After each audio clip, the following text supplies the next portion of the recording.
Everyone knows a home is more than just a house. It was everything to him. He called it his oasis. It can be the stage for a fresh start.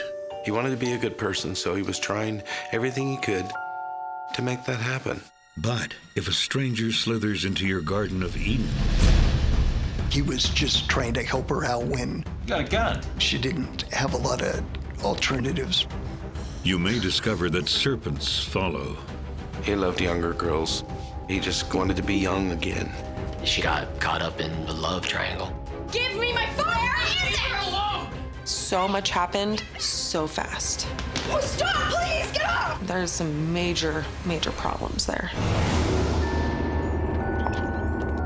Sometimes, death comes knocking on your door.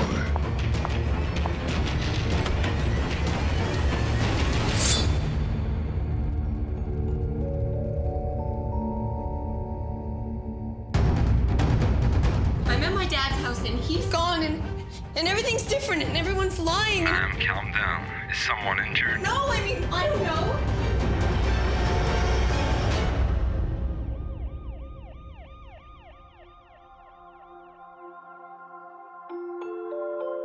Brian Geddes' home in Garden City, Idaho, is his private paradise. It was just a very beautiful little place down there on the river. The furniture inside was very nice. There were paintings and things on the walls, and that it looked like somebody that wanted it to look nice. That's not unusual in this community, known for its immaculate houses and lush gardens. Garden City is right outside of the capital of Idaho, Boise. It is a safe city. Garden City is composed of some high-end residential homes along the river. It's a good place to live. And it's here that Brian Geddes makes a home where he can relax, play with his grandchildren, and spend quality time with his daughter, Megan. She was the only daughter he had, and it was a very good relationship. We would talk all the time. I mean, we would see each other too, a couple days a week at least, and on the phone and text messages, mainly on the phone though. I called him on his birthday, which was October 17th. He was celebrating his 50th. Hi, you've reached Brian's voicemail. Sorry I can't take your call right now. Please leave a message. Happy birthday, Dad. Listen, I'm taking you for dinner tonight, so give me a call back and just tell me when and where. All right, bye. No answer, didn't think anything of it. And so I just kind of let it go. You know, it was just, well, whatever, he'll call me back. But as the hours pass with no word from Brian, Megan grows anxious. And then it was the next day, you know, I tried calling him again, nothing, you know, and that happened for a couple days. Her concern isn't unfounded. Brian has a history of living on the edge. Anything that had to do with boat or jet skis or motorcycles with an engine he loved. But for Brian, his greatest risk was opening up his own business, dealing used cars. He was actually working for someone else and things didn't work out and thought, I can do this and on my own, and he did, and it just blew up. I remember him telling me, I will never work for somebody else. He started out on a $600 unemployment check, started just buying and selling cars. He was good at what he did, and he bought and sold and traded and worked his way into business. Small car dealers don't really do very well for that long. It's usually just a couple years, but he just skyrocketed. Soon, his used car lot is a multi-million-dollar company. But as Brian's business flourishes, his marriage falls to pieces. Yes, hi. When him and my mom were together, he was working all the time. Things got destructive, and maybe they didn't mean to do it to each other, but it happened. I am doing everything I can to get home ASAP. Stop harassing me. After a flurry of blowouts, his wife has had enough. She soon files for divorce, and Brian moves out. He stayed in the motorhome on the side of the car lot. He just couldn't let go. It was really, really hard for him. You girls like to go fast? Middle-aged and lonely, Brian throws himself into the life of a much younger man. Fast cars, I got Complete with heavy partying and lots of women. He was single, so he was going on multiple dates. He loved younger girls. He just wanted to be young again, and so he was trying to hang out with younger people. My Betty's here. I'll be right back.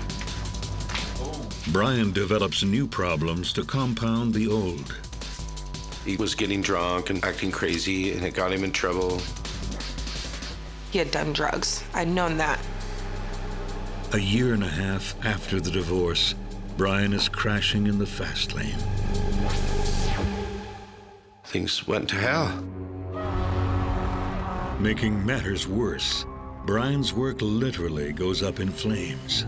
There was a fire and the business went under due to that. He was very heartbroken. When his son Mitch is arrested soon after, Seriously, Dad? he hits rock bottom. My brother had stolen a check to write my mom a check, and so my dad had pressed charges. It was like this big ordeal that ended up getting them a no-contact order. Having lost both his business and his family, Brian realizes it's time for a change. He'd look for advice on what to do, and I told him you could change yourself and find yourself again and get your life back. And he was really trying to do that. He actually had started investing in properties and started renting them out. For 6 months, Brian seems to be back on solid ground. That's why it's so surprising to his daughter that he doesn't respond for days after his 50th birthday. I got a text message back from his phone saying that he was in Jackpot, Nevada. It was just, why would you be in Jackpot? Why would you be gambling? You don't do that. You never do that.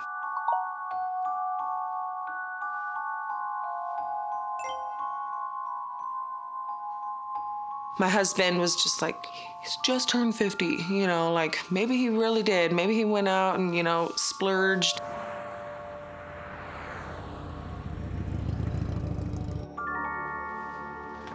As the days continue to pass without a phone call, Megan's worry turns to suspicion. Hi, you've reached Brian's voicemail. Again. Sorry, can't take your call right now. Please leave a message. Dad, call me. We need to talk. Bye.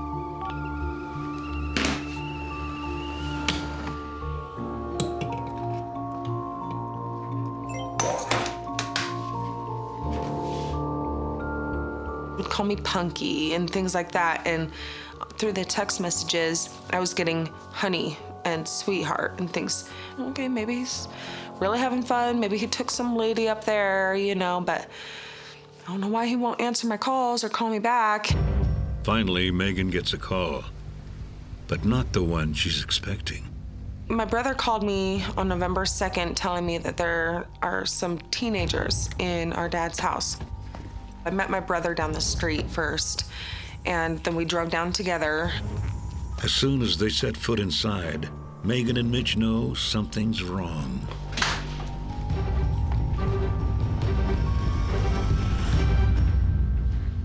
I freaked out at that moment. What happened to our photo? No idea. I thought maybe he's doing drugs and he's hiding it from me. Maybe he just got involved with the wrong people. What's going on with Dad? I can't go through this with him again, Mitch. I can't. But the truth is darker than Megan can even imagine. She said Brian did drugs and that he had a drug dealer. If you keep chasing the young, you'll never get there. Brian Guetta's decision to gamble away his 50th birthday is a shock to his daughter. After a year and a half of living in freefall, he had recently vowed to turn over a new leaf. It starts with the purchase of a new home. The minute Brian steps into his bungalow on the Boise riverbank, it's love at first sight. He called it his oasis, so he loved that house, and that house was everything. This home for Brian was a new beginning after everything he went through. This was a great thing for him to get started. Hey, how you doing? Good, you? Good. I didn't know you were gonna be here. I thought I'd come and help out. The house was the first thing since the divorce that was just his and that he had done for himself. When I first walked in, I mean, everything he had was gorgeous. He was a clean freak. very meticulous about how everything was just perfect and always smelled good, always looked really good. So I was pretty surprised. Everything had to be perfect and polished. Every car was waxed, and the boat was always waxed and polished, and the house was immaculate, and the garden and everything was in perfect order all the time. It's also a chance to mend fences. He was asking the family to come over. I want you to know how sorry I am. I haven't spent as much time with you as I should over the past couple of years, Punky. That's all right. I know you've been having a tough time. Yeah, well, I just want you to know I've been dealing with my issues. How's that? He wanted to be a good person, so he was trying everything he could to make that happen. I've taken up hiking. Really? Yep. Your old man's got some life in him yet. Well, that's great, Dad. I'm really proud of you. He really liked anything that had to do with outdoors.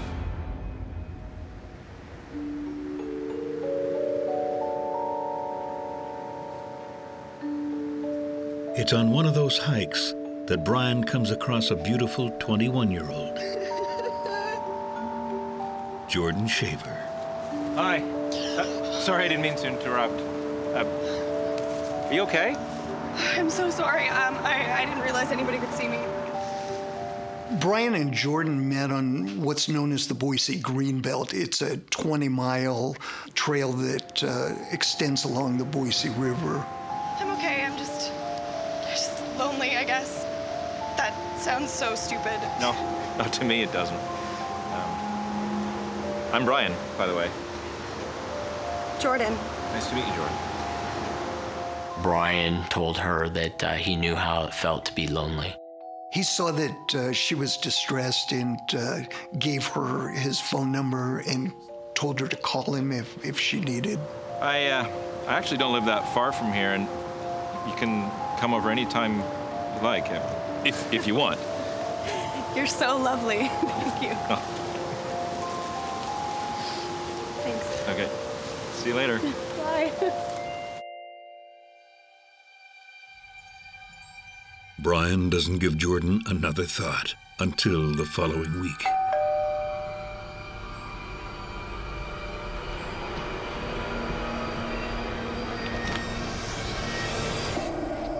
Oh my God, Jordan? What happened? I didn't know where else to go. Jordan got into a domestic altercation with her boyfriend. It's okay, it's okay. Brian was there trying to comfort her and just giving her some support. Let's go inside out here. No, it's okay. I don't want to be any trouble. It's no trouble. Here, let's get you inside. End of story, all right? Brian called the police to his residence to help Jordan. He was a good person. To keep her safe, Brian invites Jordan to spend the night.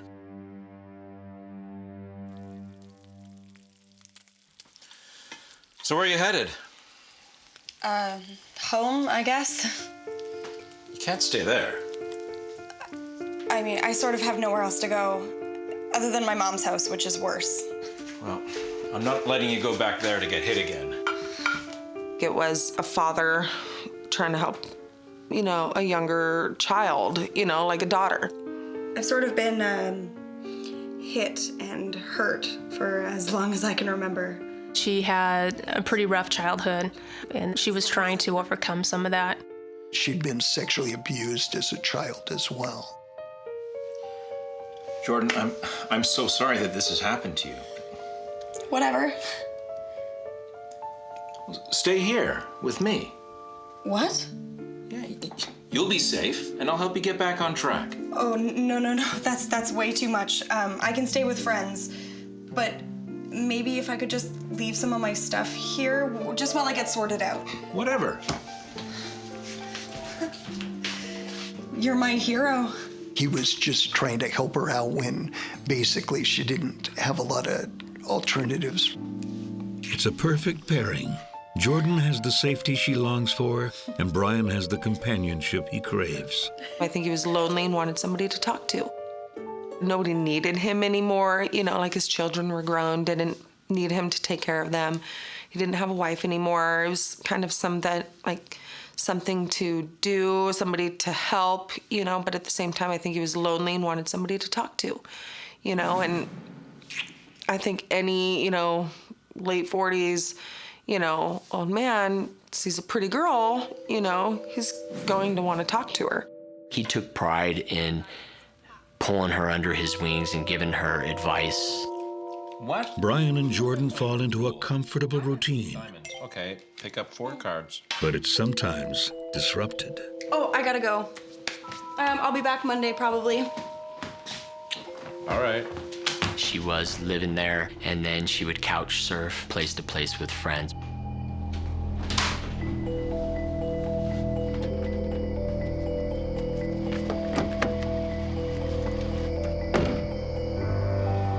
Desperate to keep up with his youthful companion, Brian falls back into his old ways, and Jordan soon discovers what they are. She said Brian did drugs and that he had a drug dealer. Brian's thirst for youth comes at a cost. Was trying really hard to wash it with God, and on the other side, he was playing with the devil. And the pair soon learns that the devil's best trick is making you believe he's not real. There's some major, major problems there. She got caught up in, I believe, a love triangle. I hollered at him, said, "What are you doing?" I didn't know where else to go. After fleeing an abusive relationship, Jordan Shaver has turned to Brian Geddes for help. But she soon realizes he's got demons of his own. Good thing Jordan loves the high life just as much as he does. Hey, you found it. I did. It's not long before they have even more in common. Whoa, try that. Strong. A little bit. Her relationship with Brian was just a friendship in the beginning. Did get to the point where it would just be kissing, holding hands, and type of flirting behavior amongst Brian and her. Young, good-looking girl. And I guess he thinks he was gonna get some.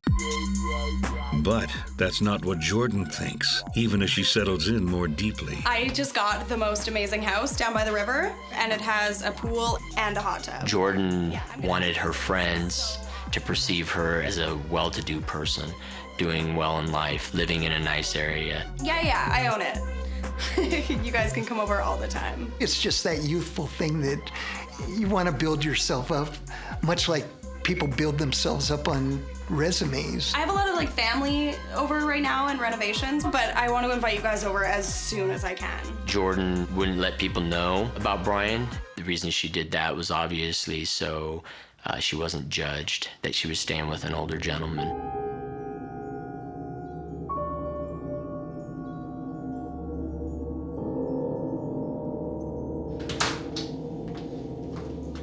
Jordan may not talk about Brian, but she certainly talks to him about almost everything.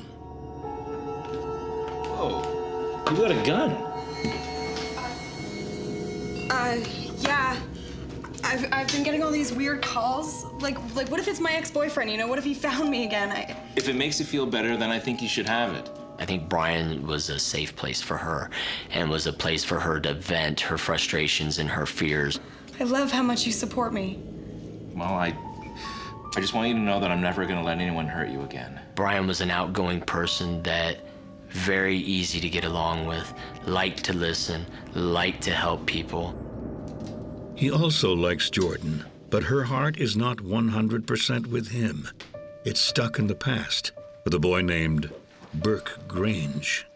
They were in school together, and she had a crush on him, and he didn't seem to reciprocate.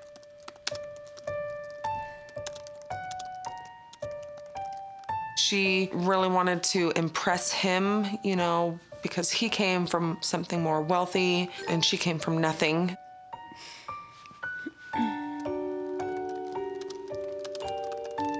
Jordan thought that she wasn't good enough, because of her background.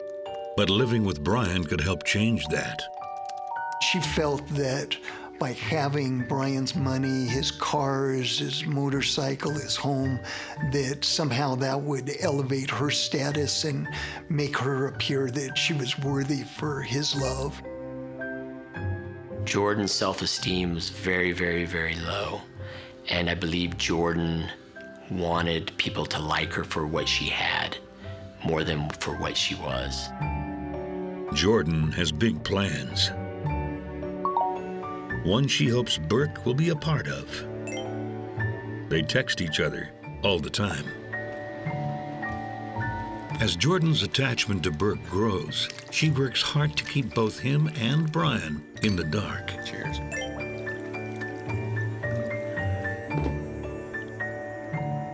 Jordan would tell Burke about a residence she was living at. Burke was an outgoing type of individual. He wanted to hang out there. She really restricted him from coming to the residence, but would talk about it, how nice it was. I'm gonna get another beer. Do you want one? Yes.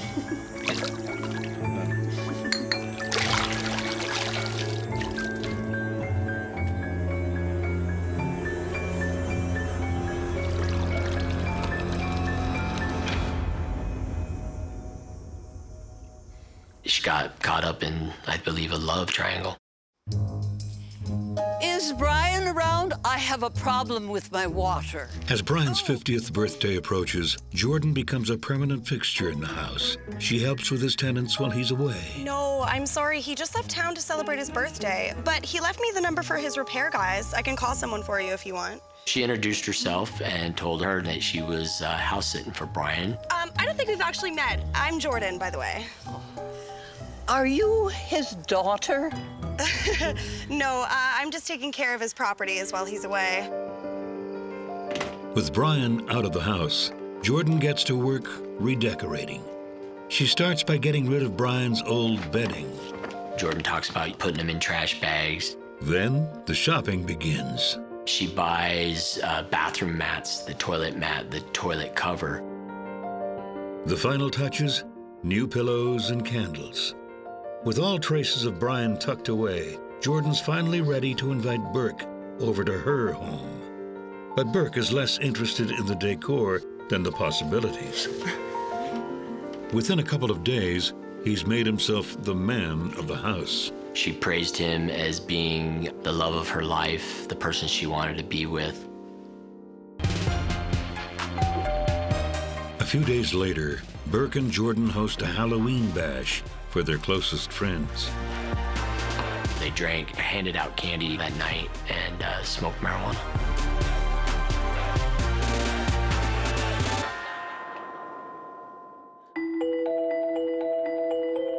The party rolls on, and 2 days later, friends are still hanging out by the pool. She was using the home as kind of party central, as a location for her and her friends to have parties at. There's unlimited beer. There was unlimited partying. There's a jacuzzi, unlimited food, unlimited marijuana. But not everyone's in the party spirit. Megan was concerned because she kept texting her father, kept calling her dad, hasn't heard from him in 2 to 3 weeks, which is unheard of. I just kind of kept blowing it off for a while until November 2nd, when finally I was just like, something is up. Because my brother ended up calling me saying that there was people in the house. And that's when I was like, something's going on. Megan and her brother Mitch go straight to their dad's house. I just like barged through that door and saw Jordan. You, where's my dad? Who are you? Who's your dad? Brian Geddes.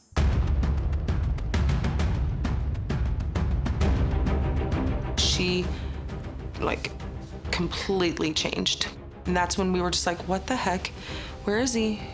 And she could not tell us anything. She was so scared at that moment.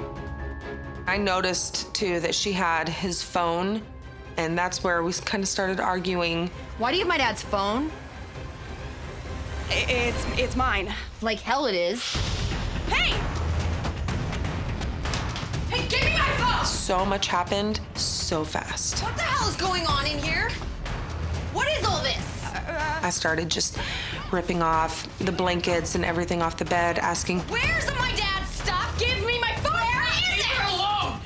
Hey, get back a here! lot of yelling and fighting and screaming. Where's my dad? Oh, stop, please, get off! Where's my dad? Calm down. I am house sitting for Brian while he's away in Jackpot. I swear. Jordan is out of options. You got 10 seconds, get him on the phone. I can't. I don't know the number. Pretty much told her, if you can't get my dad on the phone right now, I'm gonna call the cops. Then I'm calling the police. Mitch, give me my cell. Hey! Jordan ended up bolting and basically ran off. I'm at my dad's house and he's gone and everything's different and everyone's lying. And... With Jordan gone, Megan's left bruised, frantic, and full of questions. Why does my dad's house look like this? Where's my dad at? Where is he? And the answers are far stranger than she could ever imagine. And I remember being like, Who is this? oh my gosh, my dad's calling me. It just wasn't adding up at that time. I was very confused. I was lost. After finding her father's home in shambles and her dad missing, a fight between Megan Goh and Jordan Shaver at his home leaves her panicked. I'm at my dad's house and he's gone and everything's different and... Desperate and bewildered, Megan calls 911. I don't know. We received a call from Brian's daughter. She was just kind of concerned, just trying to find her father. Megan's brother Mitch shares that concern, but knows he has to get off the property for his own protection. They're on their way. Keep me posted. As soon as I had to call the police, though, my brother left. At the time, I think him and my dad had a no contact order, I believe. So he was also scared to even be there. When police arrive, Megan insists they search the house for Brian. We got here and this girl was in the backyard having a party like she owned the place. She wanted a welfare check on him in his home. Welfare checks are pretty common.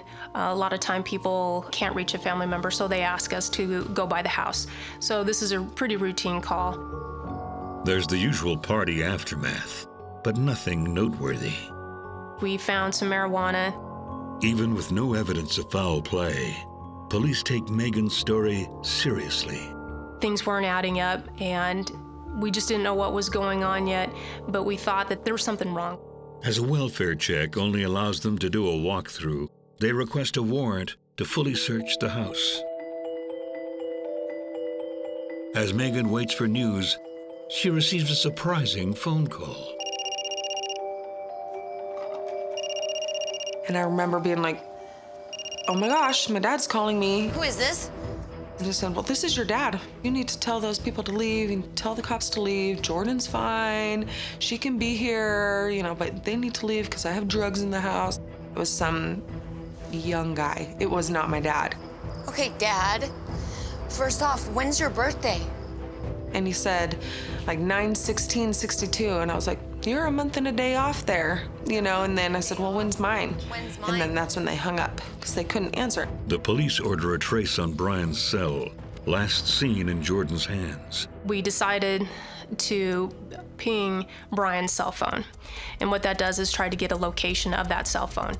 Investigators traced the phone and Jordan to a local parking lot. They ended up finding her like less than 2 miles away in a Walmart parking lot.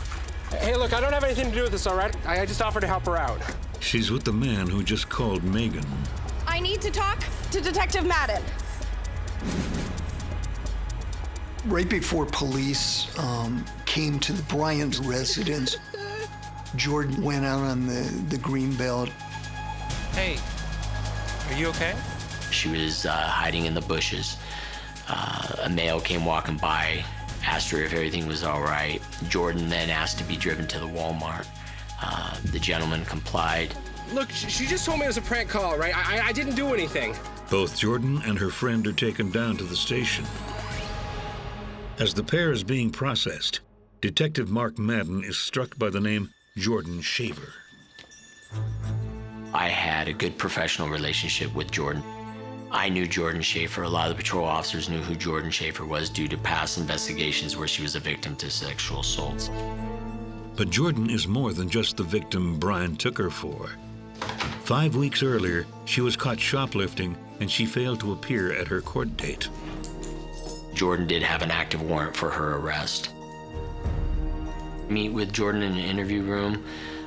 She immediately recognizes me before I can get a word out. She's talking about how she's doing better in life. She's trying to do better things, and that she was trying to get money for her warrant so she could get bonded out. It's awesome. I have a good job and a boyfriend, and it's great. We'll talk about that later. Right now, there's more urgent matters at hand. We need to talk about Brian Geddes. Yeah, whatever you want. I'll stay here all night. Let's hope it doesn't come to that.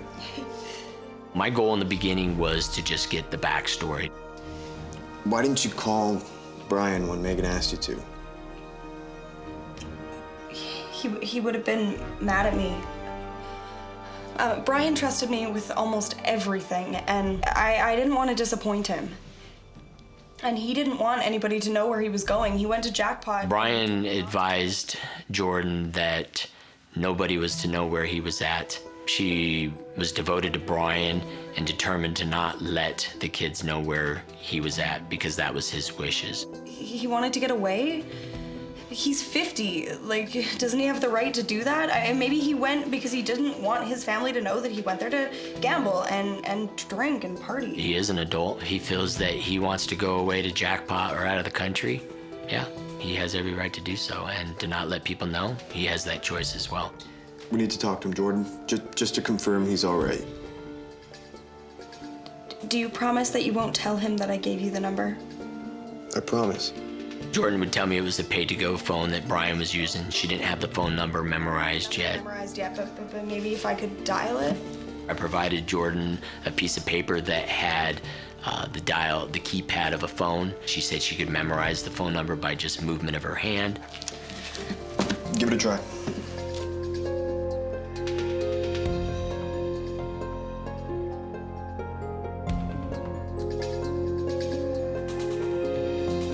Tried that several times. She gave us probably 4 to 5 phone numbers that she thinks were the numbers that belonged to Brian. None of the numbers work.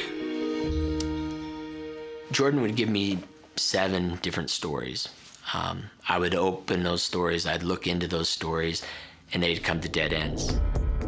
As officers contact hospitals in Jackpot, Jordan makes an odd request. Can I hold your hand? It would help me remember more. And I provide my hand. After hours of interviews, Jordan says she wants to tell Madden the truth about Brian's disappearance. I kept knowing that there was something, there was more to the story. I'd ask her, well, what do you think happened to him? Something bad. Like with a drug dealer. Jordan explains to Madden that Brian didn't only leave town to celebrate his birthday. Wait, Jordan. I've got to leave town for a couple of days. What are you talking about? I had a little bit of a run-in with a sketchy character, a dealer, and it's just not good. And I think it's safer if I just lay low for a little. She said Brian then asked her to stay at her residence and babysit the house while he was gone out of town. Brian asked her to do this because he didn't want the drug dealer coming into his house and stealing things. I mean, there's money under the mat. Get whatever you need, and I'll call you as soon as I can. Okay, I'll take care of everything while you're gone. Be safe. All right. Thanks. Bye. Bye. But Jordan says things took a violent turn. What happened to Brian, Jordan? I don't know. But I think,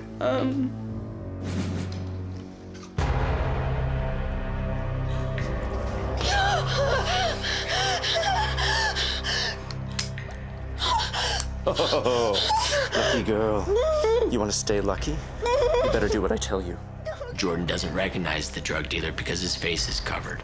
The drug dealer asked Jordan to make things better between Brian and him by going on some drug runs, and believes that this drug dealer did something to Brian, therefore agrees to help. She said the drug dealer then leaves the gun behind with Jordan. She's feared for her life and believes that this drug dealer did something to Brian. She recognizes the gun. She's able to provide me a name of possibly who Brian's drug dealer is. Police drag in a number of likely suspects for questioning, including Burke and Tim Steinbeck, the man Jordan says attacked her. Over 50 people are questioned, and a handful are read their rights. And then the investigation takes another sharp turn.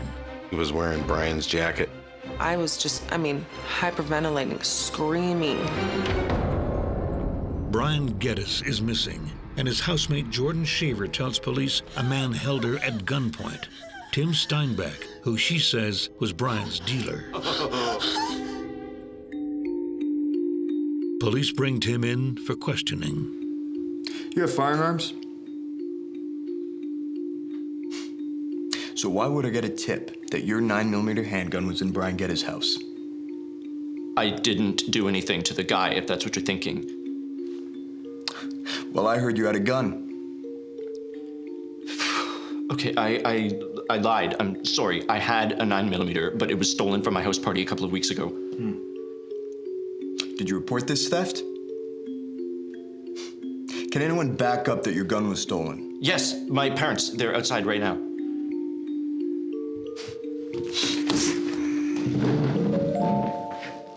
After confirming that the gun was stolen 2 weeks before, police realize that nothing, Jordan says, is what it seems. So why is she lying? Maybe she was trying to protect somebody, this and that. I don't know.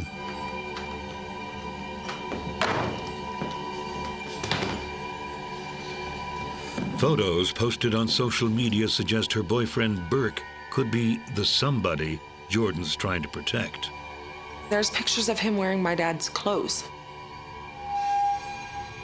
He was wearing Brian's jacket. It's really weird. Why are you showing me this? Well, do you know him? Of course I know him. It's Burke. But what does he have to do with Brian's disappearance? You tell me. That's enough to bring Burke in. Hoping one of the lovers crack. Let's go over this again. Police walk him past Jordan's interview room. Yeah. Just the sight of him is enough to make her break down. The door opened while I was talking to Jordan. Burke appeared, and Jordan began to cry, telling Burke that she loved him and that she was scared. It's all right.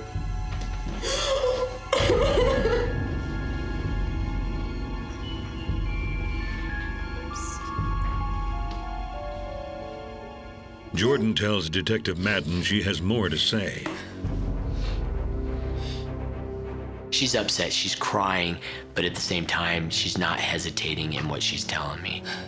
But it's got nothing to do with Burke. Brian never went to Jackpot. He was sitting on the bed. Jordan talks about how she was in Brian's residence in his bed, giving him a back massage. He was cleaning the gun. He handed it to me. Well, you shouldn't have any problem with that. She said the gun goes off accidentally and hits Brian right in the back of the head. Oh my God, oh my God.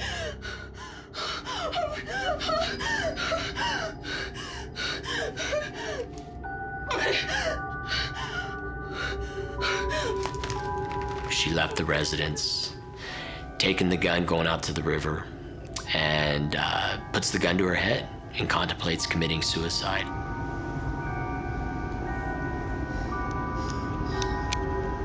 Before pulling the trigger, she remembers her father telling her that if you commit suicide, God will make you rewatch it.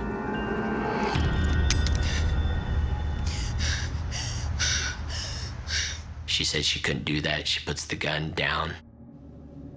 Jordan's confession is enough to clear Burke and her alleged attacker, Tim, but she still has more to say about what she did with Brian's body.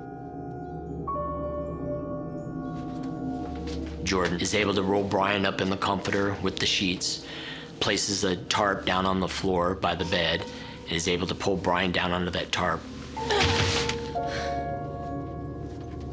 Jordan says she waits till about 2 in the morning, 3 in the morning, where then she drags Brian in the tarp through the bedroom, into the kitchen, down the hallway, and out the back. Once out the back, Jordan says, there's a patio there. Jordan says that she drags Brian down the flight of stairs and placed him under the residence. An officer went out to the residence and was able to, with a flashlight, see Brian under the residence wrapped up in the comforter.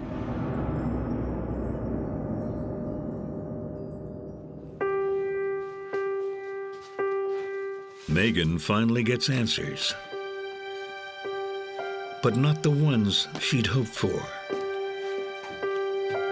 Around like 3-something in the morning, the detectives came to tell me that they had found him deceased. You know, my mind at the time was going, well, what's going on? You know, can you tell me? And still, at that time, was not thinking they were going to tell me that. I just remember... Who did this? Who did this? Dad! Screaming, you know, and like falling, and then that was it.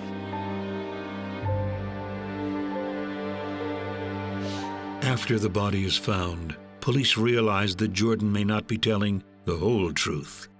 When the Ada County coroner did his autopsy on Brian's body, his conclusion was that he died of a gunshot to the back of his head. There was no way that it was an accident. I wanted to believe Jordan, but in the end, she was not telling anybody the truth. With the autopsy results and the evidence gathered from the house, police pieced together a different version of events. Jordan first stole the gun from Tim at a house party.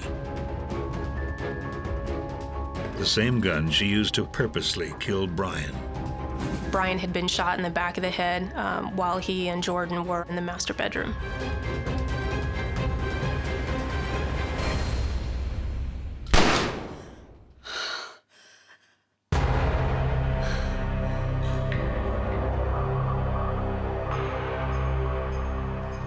Later, Jordan hides the body and puts the bloody sheets and pillows in the trash.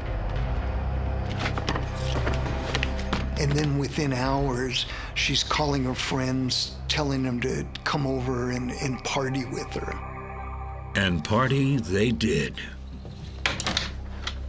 Burke did have an intimate relationship with Jordan in the same bed that Brian was killed in.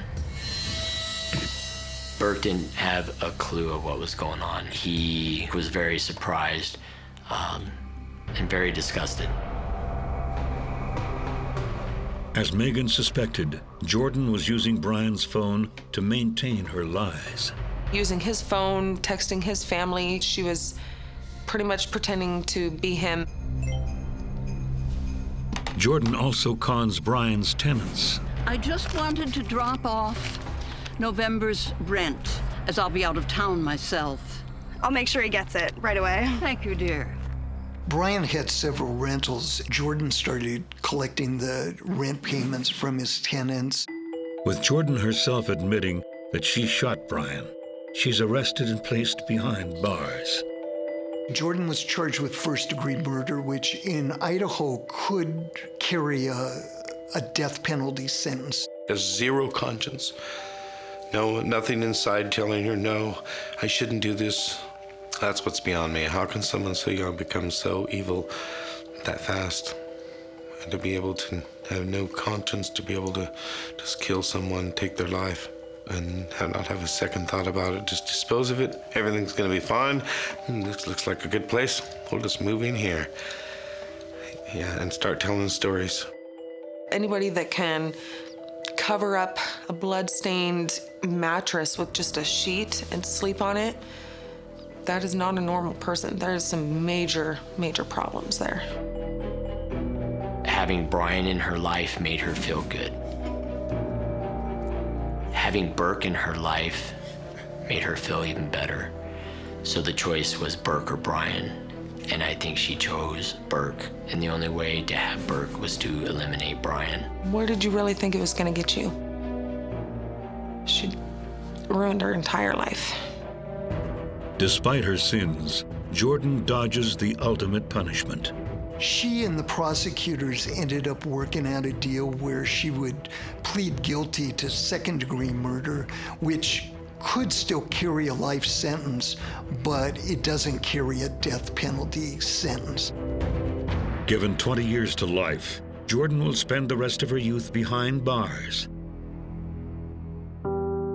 Fitting, given it was that very youth that lured Brian to his death.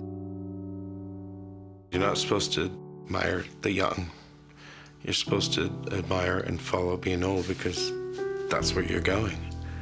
And if you keep chasing the young, you'll never get there. Yet no life lesson is a substitute for a good friend or a father. I'll go sit at his grave and just cry and cry and cry. You have to go there and talk to him. It's the only place I have to go to see him, really.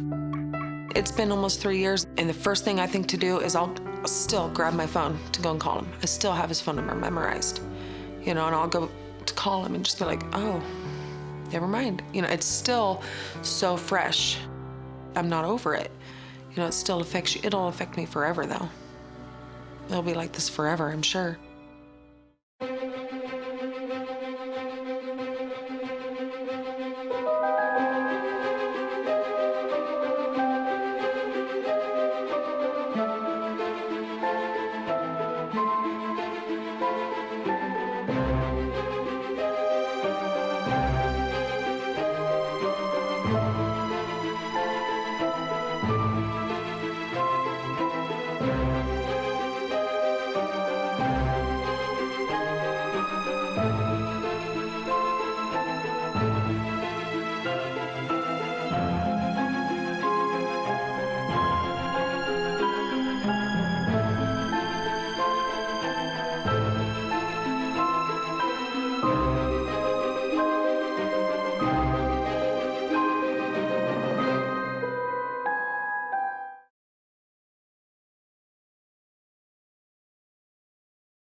A secluded country farm is the perfect place for a fresh start. He started moving people into his home to help them out. It's also where bad things go undetected. Is there a problem here? He didn't like the boyfriend. Hello, Mr. Mitchell, let me in. It's cold out If he was going to act like an animal, he needed to sleep outside. And it isn't long before bad blood turns this old homestead into a house of horrors. His head was still there. You could not identify him. Maybe they would steal from him or something. I need help. But not this. When death comes knocking, no one is safe.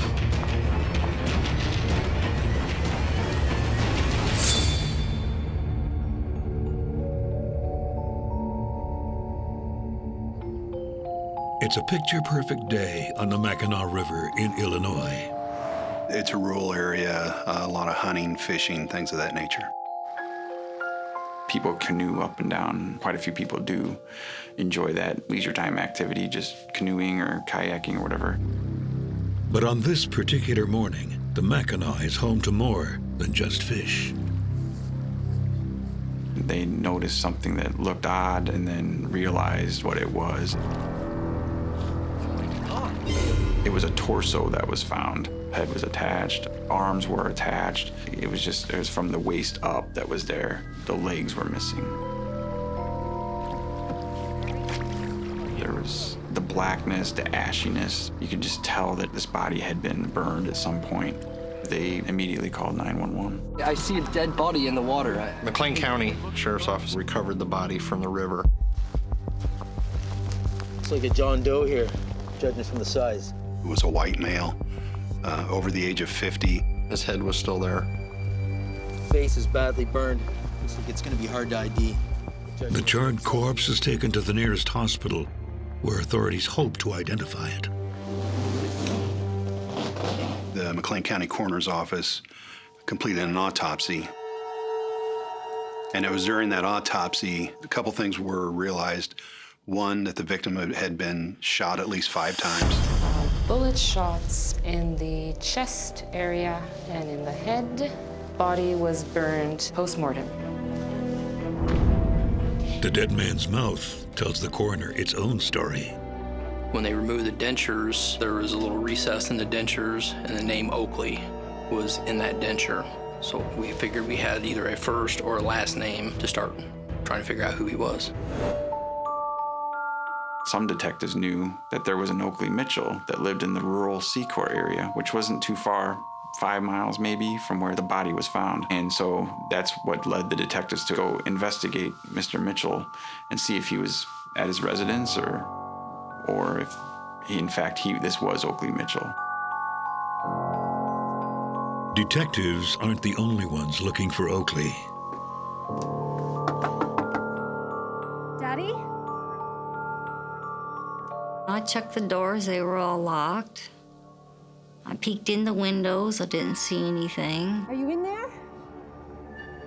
Answer me. She had not heard from her father in a few days. Hey there. Hi, Can I help you? can I help you? Detective Robert Gilson, Woodford County PD, ma'am. You are? I'm Dorleen Jordan. This is my dad's place. Okay. Well, listen, we're here to check up on your father, okay? We're just gonna take a quick look around. I haven't seen him for 4 days myself. Nothing's happened to him, has it? Yeah, we'll let you know, okay? Just stay right there, please. Well, can you tell me anything? Stay right there, please, all right? They didn't tell me anything. I mean, I sat there on that stoop, I was getting very upset. There was a spot in the backyard where they burnt trash. Household items that they no longer want to use, couches, chairs. Today, police find more than just cast-off furniture. Oh, yeah, I think we got something here. What's going on? Will someone please tell me what is going on here?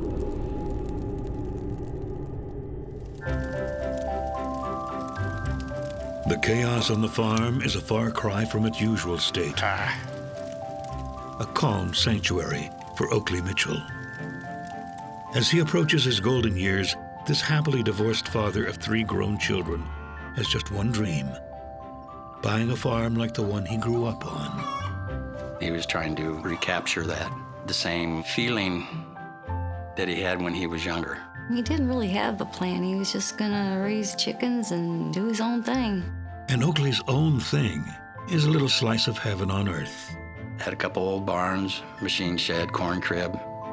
The area is very secluded. There's a lot of cornfields, maybe soybean fields. There were neighbors, but they're distant neighbors. And he gets to share every moment with his son, Charles. Charles lived with Dad his whole life, so they were really close. Fresh eggs. I can't believe it. He had some slow learning disabilities that his dad had to take care of him. No. And Oakley doesn't just take care of his own. He even gives part of his meager farming income to the homeless. Coffee to go with that here. He never made any money from farming. He gave things away and helped people. He was very kind. He was sweet. He was just a really nice guy. Have yourself a good day. Luckily, farming's just a hobby. Isn't that great? Oakley has been making his real living as a machinist for the past 20 years. He made pretty good money. He was stable financially. He had enough money to maintain himself and the house. He could afford that. E9. The 59-year-old part-time farmer is also a fixture at the local bingo hall. G53. He got me hooked on it, so I was going to bingo with him 5 days a week. I-30. Oakley would just sit there and just look around and just enjoy himself. young at heart. He never really won much, maybe $100 if he got lucky. I-16. Bingo! Bingo! Are you okay? What's the matter? But luck is a fickle thing, and his soon turns. Just need to rest a second. You feel weak? He got really sick. Okay. Yeah? Okay. He got myasthenia grava, and it deteriorates the muscles. So he would be weak and not able to move around like he used to. Very quickly, Oakley's mobility is reduced to almost none. He was on pain medication to help control his pain. He had 2 months left to retire, but he asked for a desk job, and they refused to give him one, so they forced him into early retirement, so he didn't get his full benefits, which upset him really bad. Thankfully, he's not alone. Hey, be careful up there. We don't need two of us in wheelchairs. Charles is the one that took care of Oakley when Oakley got sick. He did most of the cleaning and helped around the farm when he needed to. Thank you. Then they wanted me and the kids to move out there with them, so we did. Charles' girlfriend, Artie, and her children from a previous relationship move in. Happy birthday! You guys, look at that. You know, my kids loved him. Oakley treated my children like his grandkids. Artie and the kids stay at the farm for over a decade. And as Oakley hits his 70s, neither his age nor his illness slow him down. Take this. He was very exceptional. I don't know how else to describe him. But a kind heart and good intentions aren't everyone's currency. Listen, take that. Have a good day. He gave people so much money that he would call me up and borrow money so he could make his house payment. Dad, you gotta stop giving your money away. You might never get it back. But I still gotta make the payment. I know. It's the last time, though, all right? Thank you, sweetheart. I appreciate that. Bye-bye. When it comes to debt, Oakley is far more understanding than the bank. Looks like I'm in bad trouble. Oakley dodges bankruptcy, barely, but his luck keeps heading south. Charles and my youngest daughter got into a big argument, and Charles always knew that he was not allowed to lay his hands on one of my children, and he tried to, so that's what made me leave. He didn't want us to leave because he knew that me and the kids were good for Charles, and Oakley understood. He didn't like it, but he understood. Their departure is only the beginning of Oakley's son Charles' troubles. He got busted for marijuana, growing it in the basement. Charles didn't believe that that was illegal, even if they say it is. He didn't believe it was illegal. Charles lands 5 years for possession, and Oakley is left with no one. Charles was Dad's little baby. He was pretty upset about it. And then he was living there by himself and lonely. His daughter lived about 35 minutes away. So he truly was alone out in the country in a big farmhouse with grounds to maintain. And human interaction was in short supply for him, especially in the winter. But that's about to change. If someone was trying to get money or whatever, he would feel obligated to bring him home. They're not stray animals. You cannot bring them into your home. 71-year-old Oakley Mitchell fulfills his lifelong dream of owning a farm. But bad debts and bad decisions leave him alone on the range. Looks like I'm in bad trouble. Within months of his son Charles' incarceration, Oakley's back to what makes his spirits shine, helping others. Run into people anywhere, the gas stations, the bingo hall, the stores, any place that he would go. If someone was there with a sign or trying to get money or whatever, he would feel obligated to bring him home. Oakley had a deal. He'd give them food and shelter to help them back on their feet. Here you go. and they would come out and harvest all of the fruits and vegetables, and then they would go in town and sell the fruit and vegetables, and then they would get the money. And that money goes into their pockets, not his. As soon as they got enough money, they would just go on their own way. So he never made any money off of it. Over 10 years, more than 20 people passed through the farm en route to a better future. He changes a lot of lives. But Oakley's other son, Thomas, sees a darker side to his father's generosity. He started helping more people, moving people into his home to help them out. Unfortunately, he became lax in his ability to be judgmental about people. Look, you don't even know these people. Your faith in them's gonna end up biting you. Hey, have a little faith in human nature. Yeah, faith. It's true that Oakley's luck is on the upswing. They finally got his medicine right, so he had been feeling great, was out doing everything again, was back to his normal self. People are good. You just gotta treat them right. Yet running Hotel Oakley isn't always easy. I didn't like some of the things they would do. They would have animals in the house that was tearing up his furniture and then not replace it. So I was upset with some of those people. Actually gotten 2 tenants to leave because they were taking advantage of him pretty much. They just agreed to leave to move back where they had came from. And don't come back. You hear me? But Oakley isn't about to let a few bad apples spoil his appetite for helping others. Do anything for anybody. Including his latest project, Lacey. They met at a bingo game. He was looking at her, she waved at him, something along those lines. She was born and raised in Indianapolis.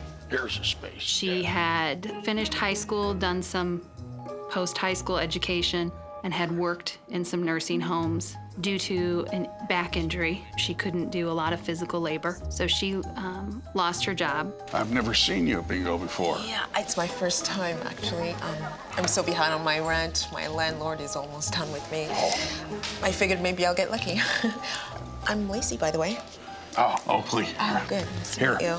take these. These are for you. Oh, well, let me pay you at least. I don't have much. No, that's all right, please. They're yours. She was a young mother, but she was a very good mother. She thought she could make a better life and have more opportunities for her daughters here in Bloomington as opposed to Indianapolis.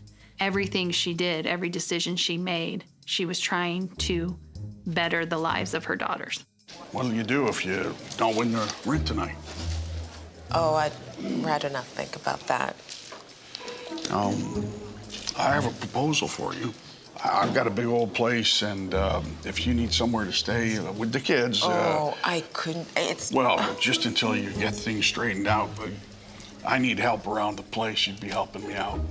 Anyway, just think about it, and we'll play and see how it all comes out, all right? Okay, okay, fair enough.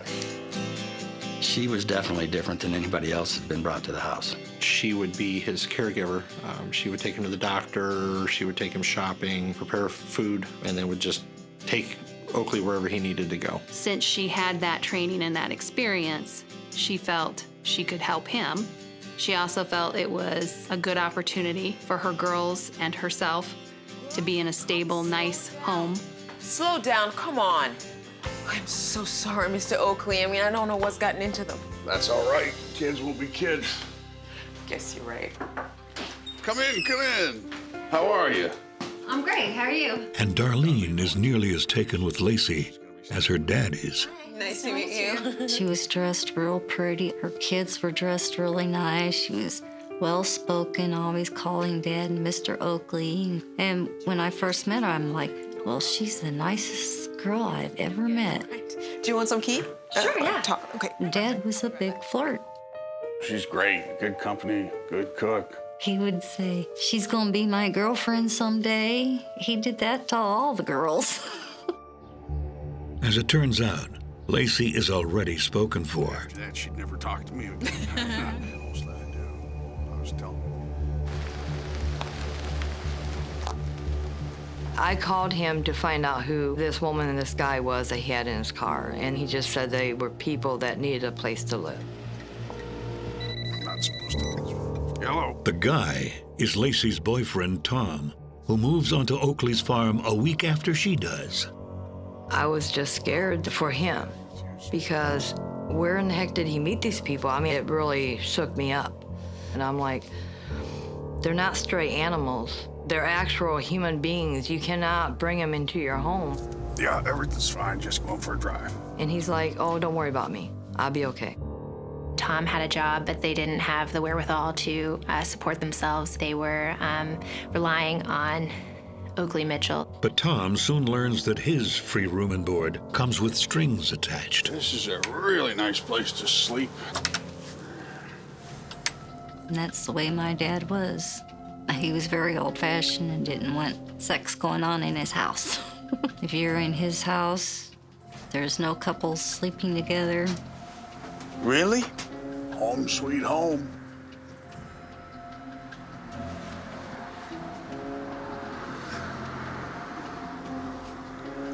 You gotta be kidding me, right? No, think nothing of it. That's all for you. That's your own place. That was cause for quite a lot of the friction, I believe.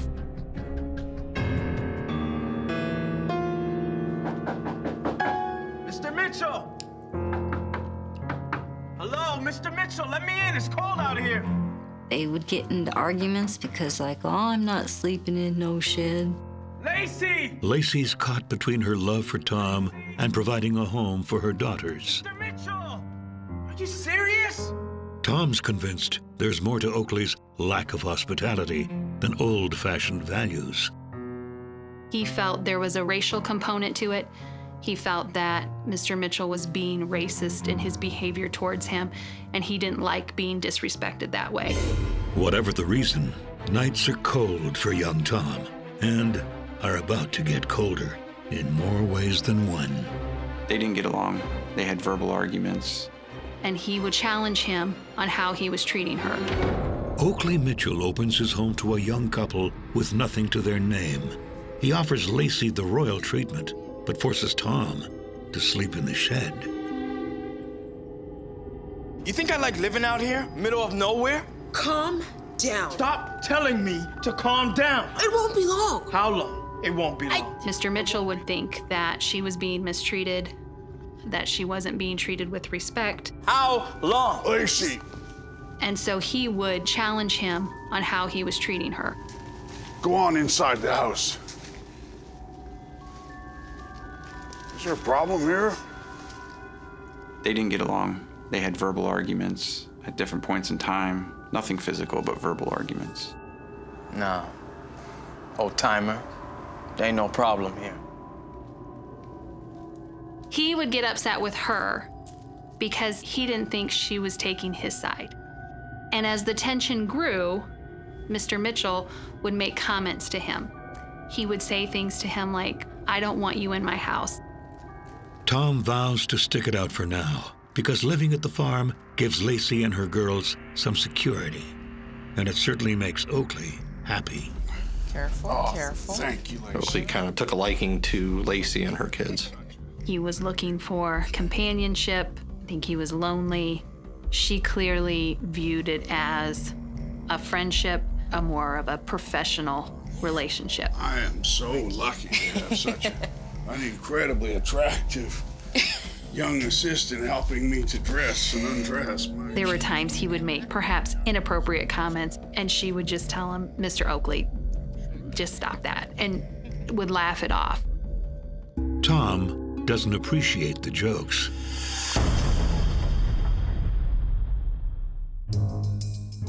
Two weeks after first meeting, there's nothing that Oakley won't do for his charming new housemate. Take a picture, yes? Cheese. He came to my house and introduced us, and he wanted my phone so that she would have a phone. The phone? Really? Yeah. Oh my God, thank you. You're welcome. Thank you so much. Girls, we have a new phone. Look at that. She was well-dressed, groomed, didn't look homeless. Seemed very nice. Thomas gives Lacey his cell phone, but that's not the end of it. He just called me up and said he wanted to borrow $300. And I said, what for? Hello? He said, well, I've got to go to Indiana, and Lacey has to pick up her kids and some paperwork. Lacey, by the way. School was getting ready to start. She wanted to enroll her oldest daughter. She needed some documents that were back in Indianapolis. I said, yeah. I knew he'd pay it back. You don't know how much it means to me. Of course. You take such good care of Dad. He provided her with a car to drive. He gave her a cell phone. He provided them with food and clothing. She had access to his debit card, and she was allowed to purchase things with his debit card. Oakley's grateful to have Lacey manage his life because he's becoming more and more forgetful. Hey, Darlene. Hi, sweetheart. Listen, I got a situation here. My dad had called me and asked me if I knew where the coin collection was. And I said, last time I seen it, it was underneath your bed. And he says, oh, I haven't looked under there. But the coins aren't under the bed. And then on the 26th, he sent us an email saying that, well, he had lost his phone. So he turned around and got another phone and happened to lose that phone too. So he had no way of getting hold of us. It's not just coins and misplaced phones. All his medicine. There was Vicodin, I think it was. Vicodin was missing. Oakley suspects Tom, but has no proof. I told Oakley, you need to get him out. You need to get him out. And he told me not to worry about him. That's because Oakley's got a plan. Charles will be out of prison soon. He said it would just be until Charles moved back in and she got back on her feet. So he thought it would only be like 6 months. But Oakley may not have 6 months. I would call him, and if he didn't answer, he would call me back because that meant he was sleeping. But in August, he didn't call me back. In fact, nobody's heard from Oakley in days. I'm sitting at the kitchen table, and all of a sudden I see Dad's car pull in. I thought it was Dad, and here comes Lacey out of the car, and I asked her, Hey, Lacey. Dad's not with you? Yeah, that's why I'm here, Miss Darlene. I was gone 4 days since Thursday, and when I got back, he was gone. Oh, well, it's the weekend. I wouldn't worry. And that's usually when he played bingo, so I didn't think nothing of it. Right, I wanted you to have his car. I didn't want to leave it unattended. Okay. Yeah. Where are you headed? Atlanta. Family matters, Anyway, I'll see you. Okay, well, thanks, Lacey. That's nice of you. We'll see you soon. The story was I'm going to Atlanta, Georgia, to be with my family. If you hear from your dad, tell him to give me a call. That way I know he's okay. But Oakley isn't okay. There was blood on the computer itself and on the wall behind the computer. She was crying, bawling her eyes out and everything. Oh my God, Mr. Oakley, Mr. Oakley. Oakley Mitchell gives struggling mom Lacey a break by allowing her to live rent-free on his farm. But when Oakley goes missing, Lacey's stumped, and so is Oakley's family. And it isn't long before they learn where he's gone. The key thing was finding the name Oakley stamped in those dentures. That's what kind of led us towards Oakley Mitchell. Eventually, would there have been a missing person report on him? Yes, but who knows how long that would have taken. We were familiar with Oakley Mitchell from a previous arrest where his son was arrested for growing marijuana in the basement of the house. So that's how Oakley's name ended up being in the system. Oh yeah, I think we got something here. What's going on? Where's my dad? Will someone... They didn't tell me anything. Another hour went by. I was getting mad. I'm like, what the hell are you looking for?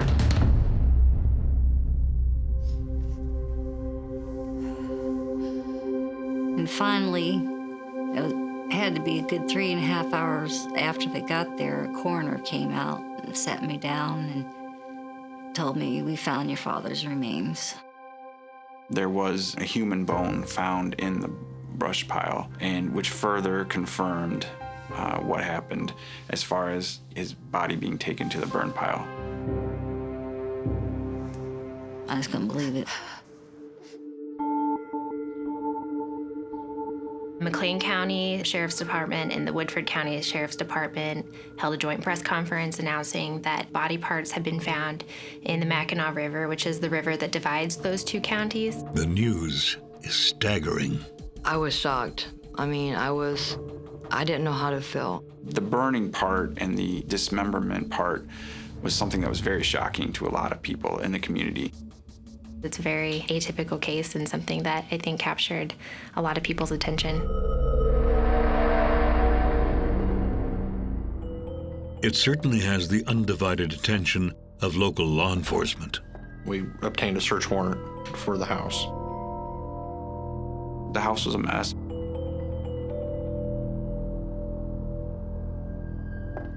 The search moves to Oakley's bedroom. It wasn't dirty, but it was a little bit unkept. On the floor in that area, we found one .22 caliber shell casing.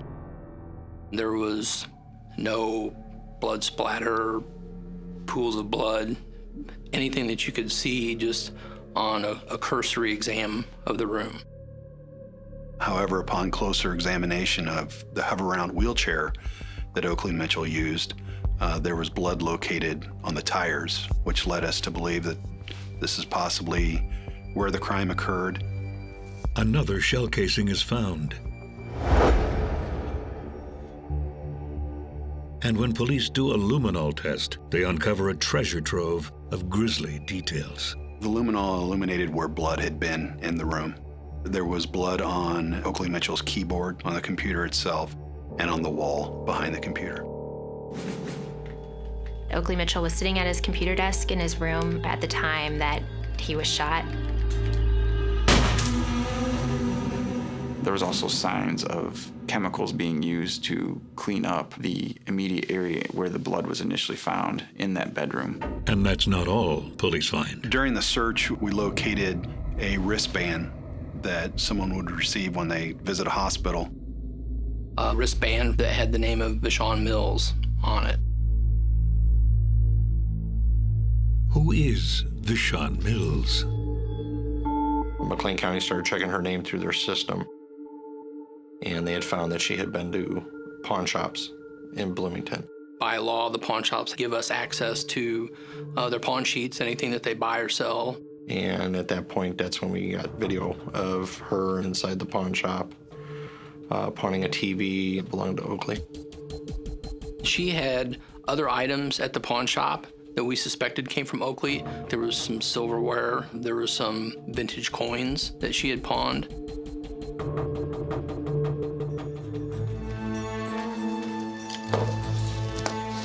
Now, Ms. Mitchell, we understand that your father was taken in boarders.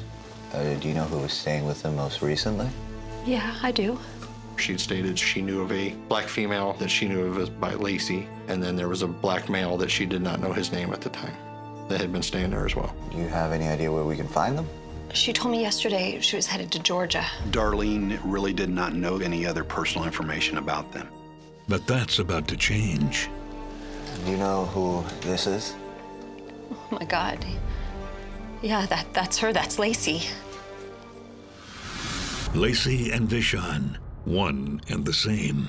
How long? Lacey. If Lacey's name is an alias, could her boyfriend Tom's be too?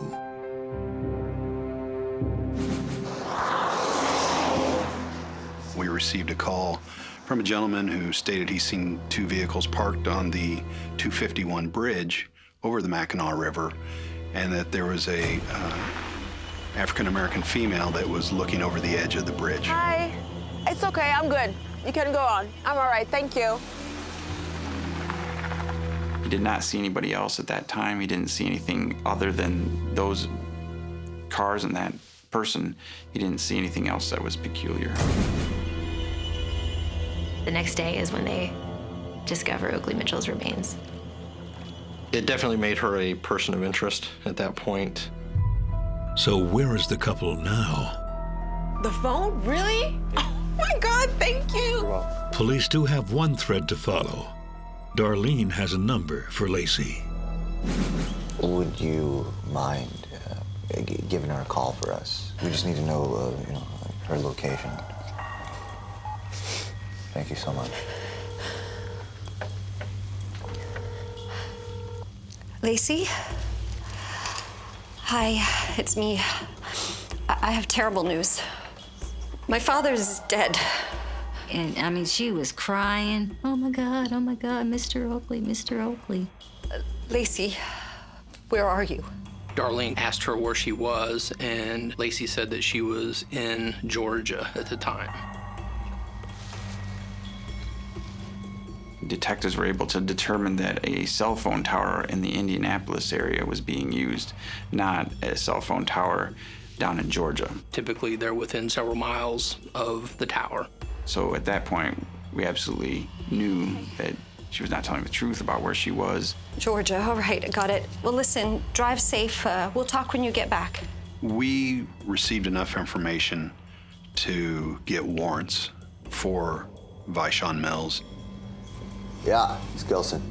Her name is Vishon Mills, V.I. And the Woodford County detectives who made contact with police in Indianapolis in order to get them to assist us in the investigation.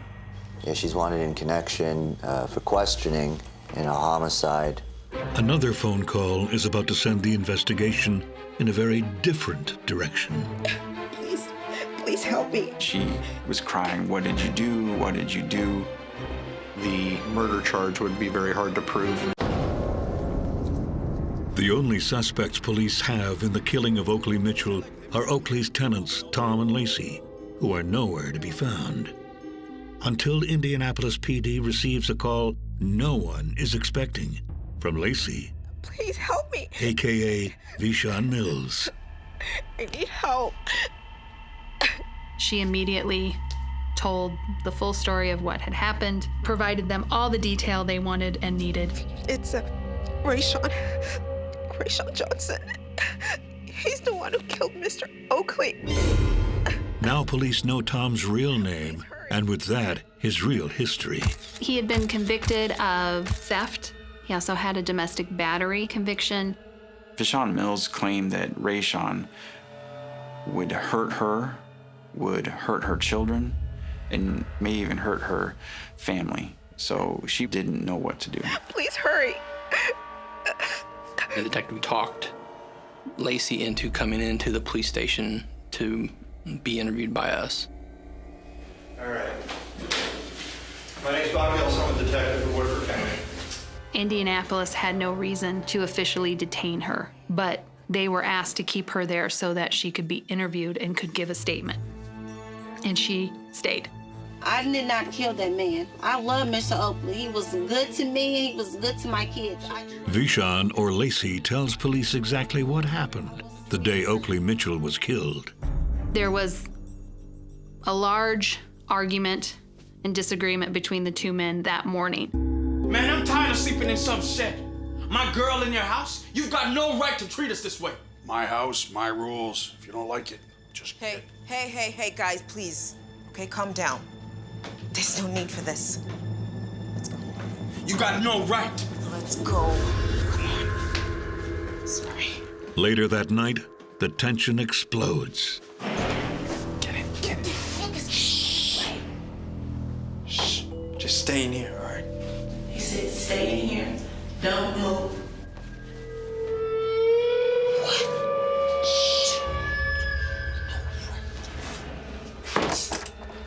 Shut the door. I heard one gunshot.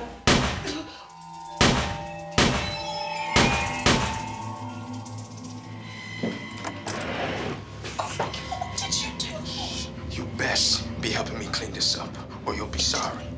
All right? We're leaving. Let's go. She was in fear this whole time. She was in fear for her life. She was in fear for her children's lives. That's why she stayed with him for the next couple days. And when they get to Indianapolis, her mom immediately confronts him. What did you do? How could you have done this? You're gonna leave us alone. I never want to hear from you again. Indianapolis PD immediately puts out an APB on Rayshawn, AKA Tom, while Vishon agrees to tell them everything she knows about him. She gave the information describing him, who he was, where he normally hung out, including the address of the house he's hiding in Indianapolis. Rayshawn was found in a family friend's house.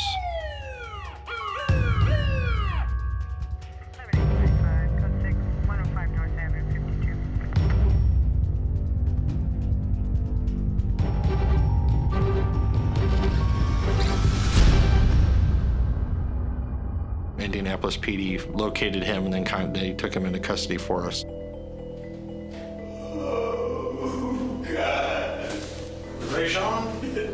And then myself and the 2 detectives from McLean County drove to Indianapolis to interview and then take custody of Rayshawn and Vishon. I bet you would have it, man. I'm not that person. Rayshawn's demeanor, he was crying and upset. He stated that he had shot Oakley and confessed to it.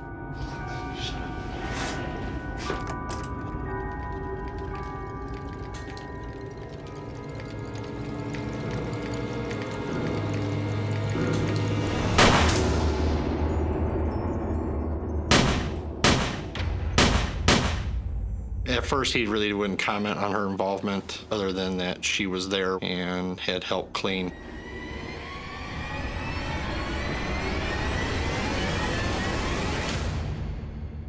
and he said, I'm the one who did this. She shouldn't be held responsible for murder. Lift the shoulders, all right? All right, let's go. Come on. She's too heavy. Come on.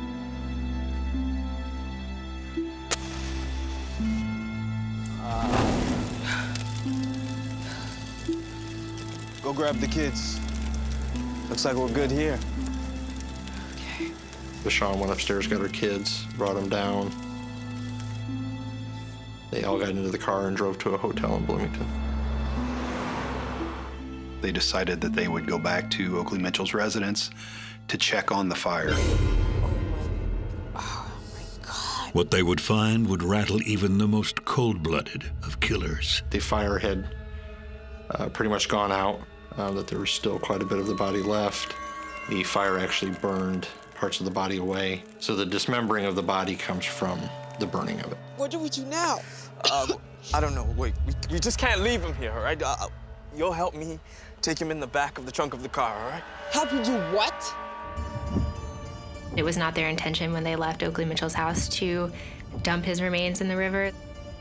Rayshawn states that the car died there on the bridge, and he decided that that would be a perfect spot to get rid of the body. 2, 1, 3. It doesn't quite work. No. It's stuck in the mud. I'll be back. So he freaked out and went running down the side down there. And Vishon stayed alone. And a person sees Vishon standing there on the road and stops to see if she needs help. Hi. It's okay, I'm good. You can go on. I'm all right, thank you.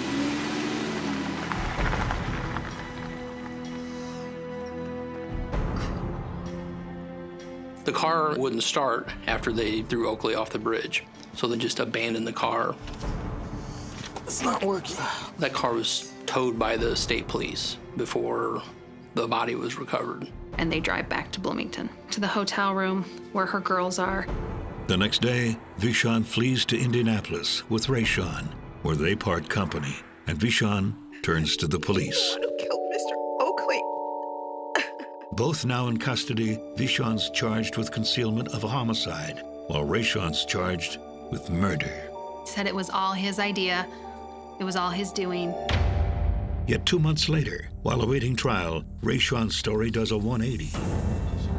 In October, with his attorney with him, he wanted to make a full statement on what had occurred. So she came to me one night. She brought me to the barn. What's going on? He's been trying to make me do things to him. Seriously? He's an old pervert. God knows what he'll do to me one night while you're locked outside. Are you serious right now? He's treating me like a dog. So, kill him for me. He stated that Vishon was actually the one who had asked him if he could kill Oakley for her, and had kept pressuring him and asking him, could you do this for me? So, did you have it? Yeah. Good. Don't let me down, Ray. Okay, let's do this. Oakley was sitting in his chair in his hover-around wheelchair at the computer, at which time he shot him 5 times. Vishon was a suspect long before Rayshon's confession. She was always a person of interest. The reason why she was not taken into custody immediately was she was cooperating to help us find the actual shooter to get him into custody. He's the one who killed Mr. Oakley. And once he is in custody, Rayshon turns on Vishon. Rayshon agreed to testify against Vishon. Further investigation suggests that in the days after Oakley's murder, Vishon was far from a terrified woman. There were several instances where Rayshon was not around that would have given her the opportunity to leave or to contact the authorities in reference to the homicide. The citizen stopped to see if she needed help. She stated no, didn't need any help at all. It's a golden opportunity for escape, one that Lacey ignores. She has other plans.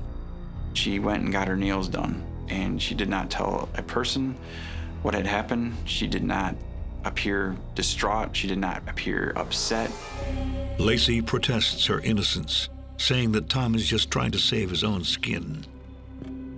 Police prod Rayshon for the true motive behind Oakley's killing, and he finally cracks. So, I found this guy. He just invited me to sit. I mean, he's perfect.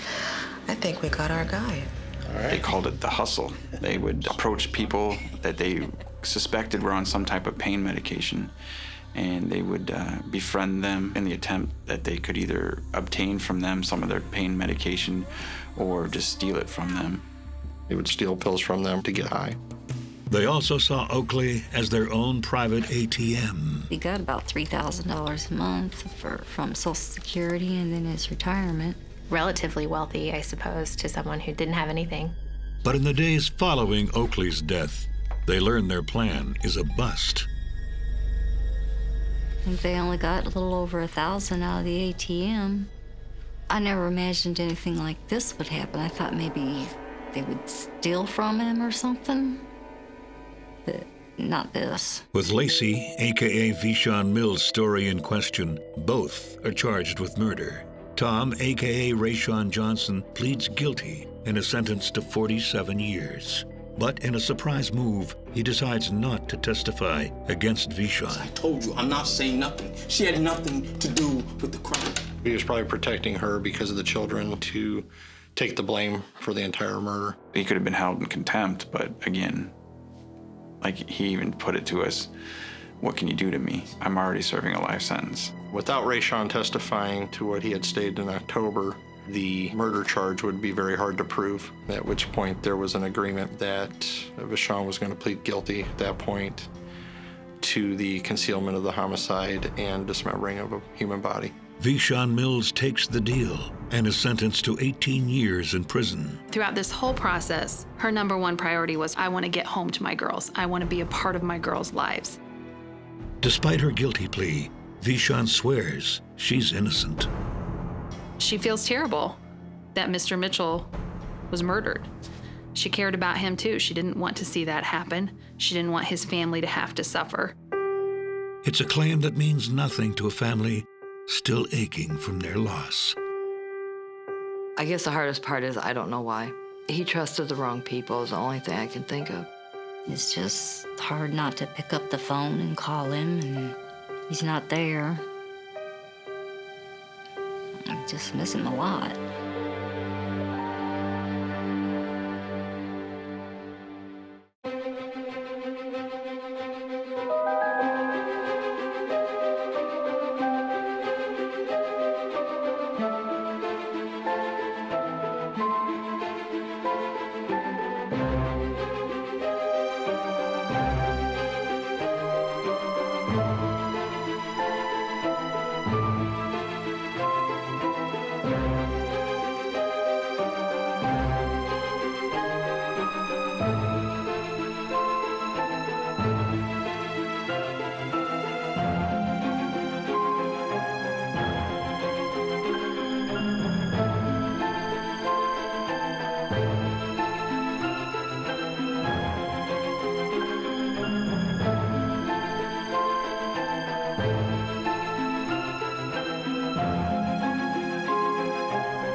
Cliff Lambert's home is his sanctuary, his dream. Good morning. Voila. You look happy. The touches that he put on in his house were very unique. He had beautiful paintings up and down the hallway. He liked to show that he had money. The house became kind of famous in his neighborhood. But sanctuaries can be desecrated. What's happening? What's going on? I'm so sorry. There were many doors and many ways into that house. He was starting to get scared. And dreams derailed. You don't know who these people are. When death comes knocking, no one is safe.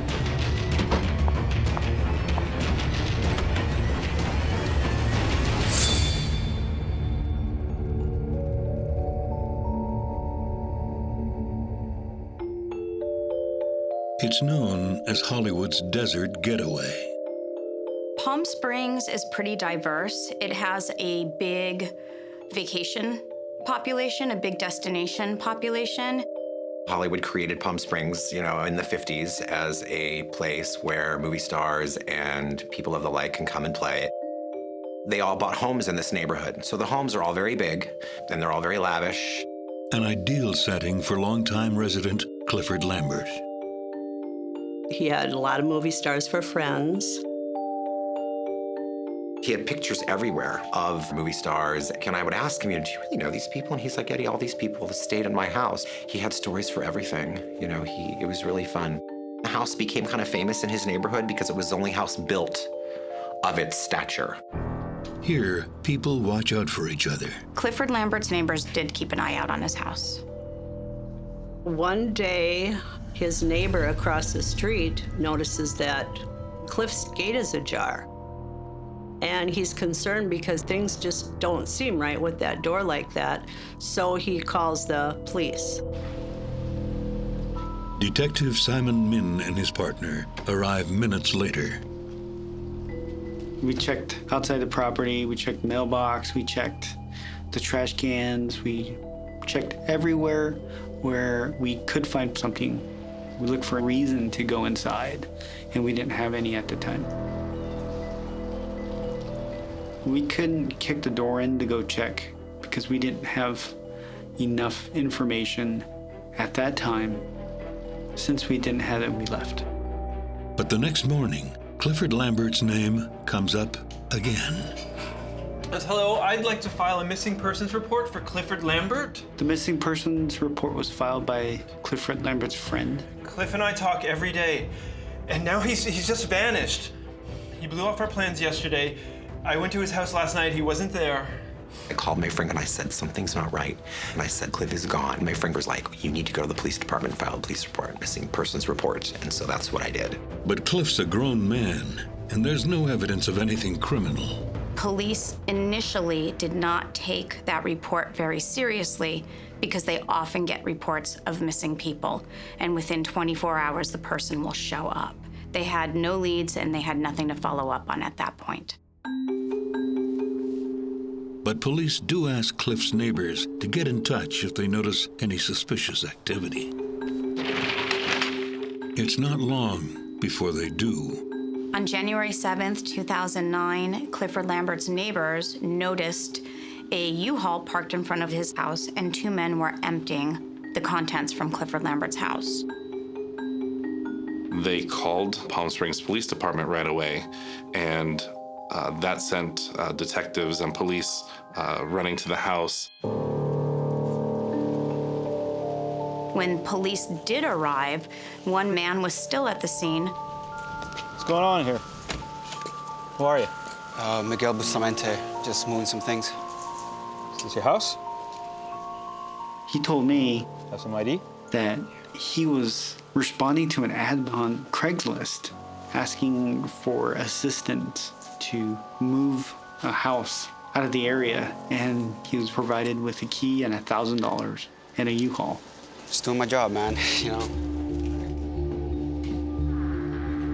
And sure enough, when police enter the home, it's clear this is no smash and grab. We entered and we cleared the house, but we were unable to find Clifford. They found most of Clifford Lambert's belongings stacked up in the dining room and the laundry room, readily accessible for exit through the garage.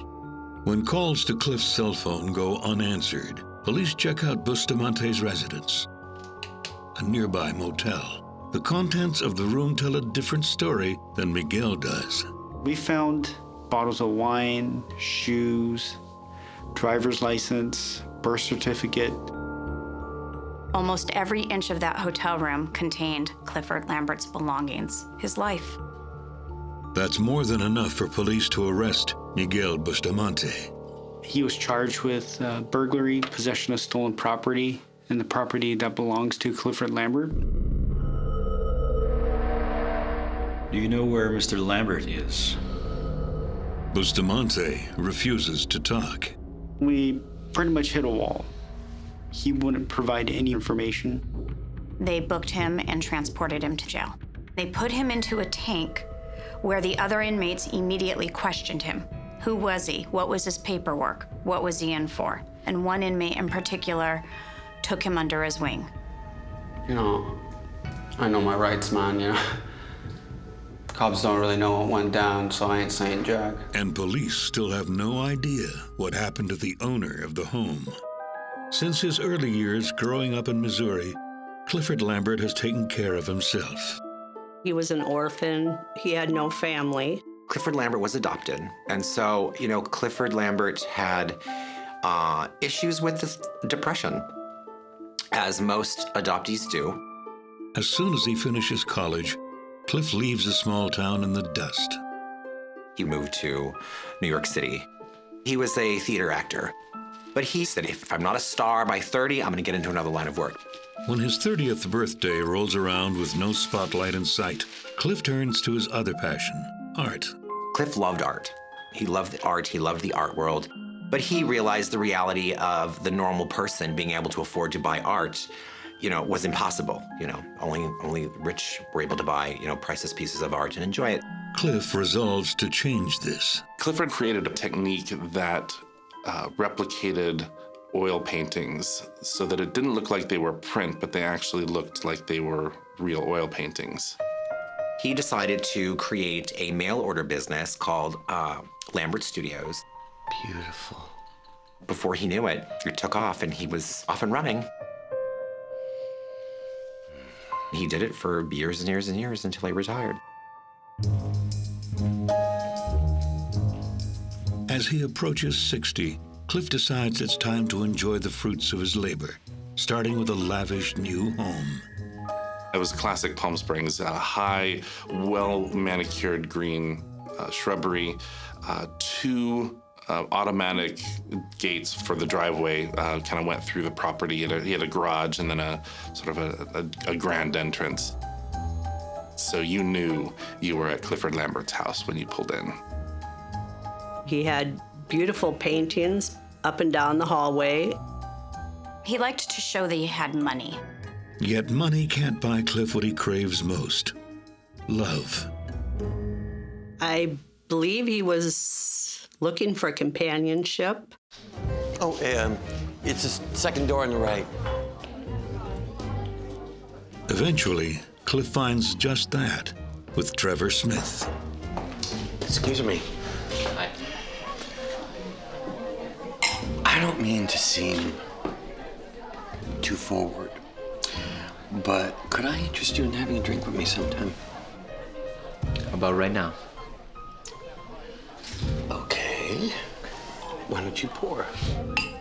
He was substantially younger than Cliff, so he was like, he's really fun. I want to know more about this person.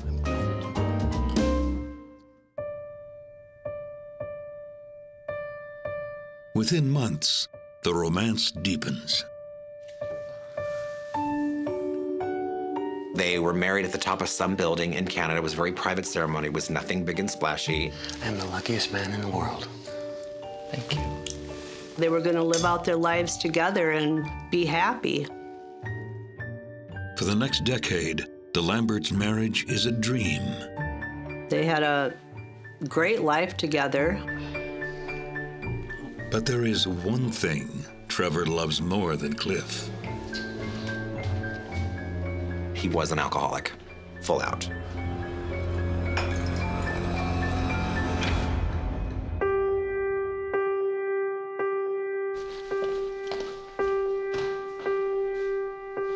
By 2007, the dream has become a nightmare.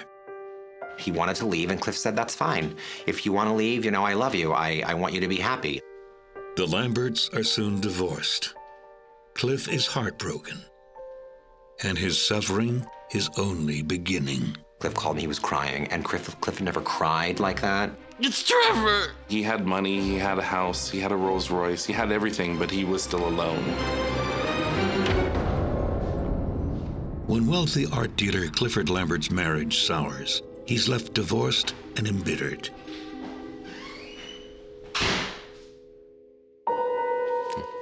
Even surrounded by the best life can offer, Cliff is lost.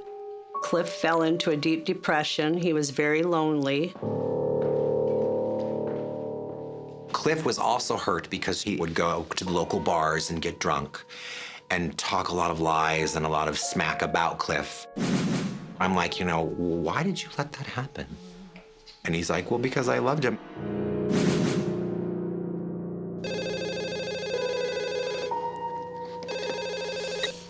Hello. Then, a few months later, another blow.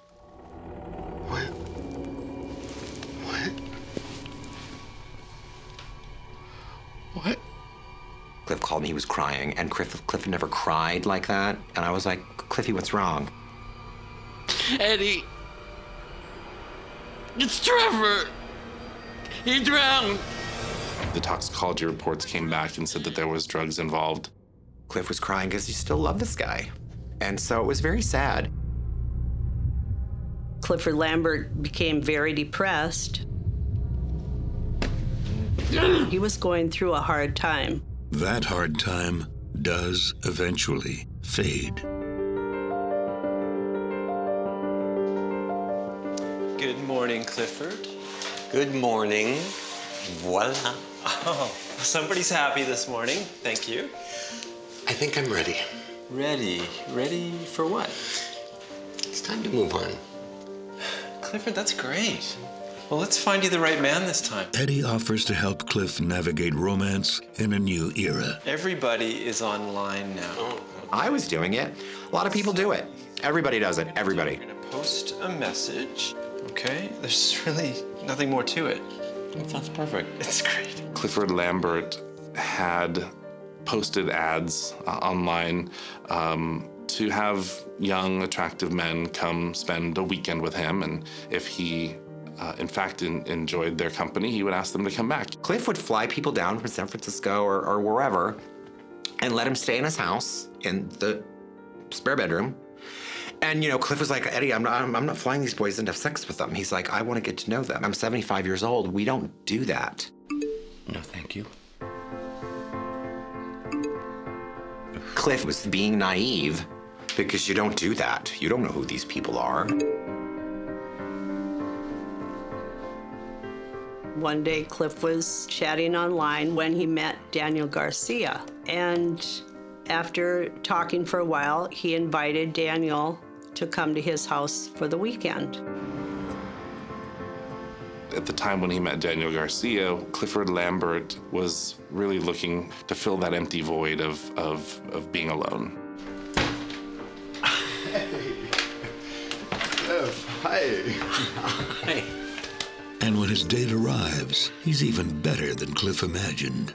Daniel Garcia was probably the most charismatic, I'm glad you could make it. fun, entertaining person.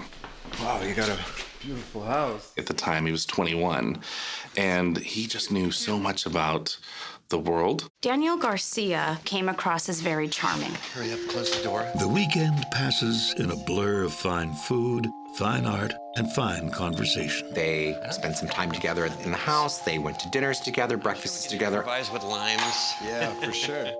Things are going well until Daniel makes a small request.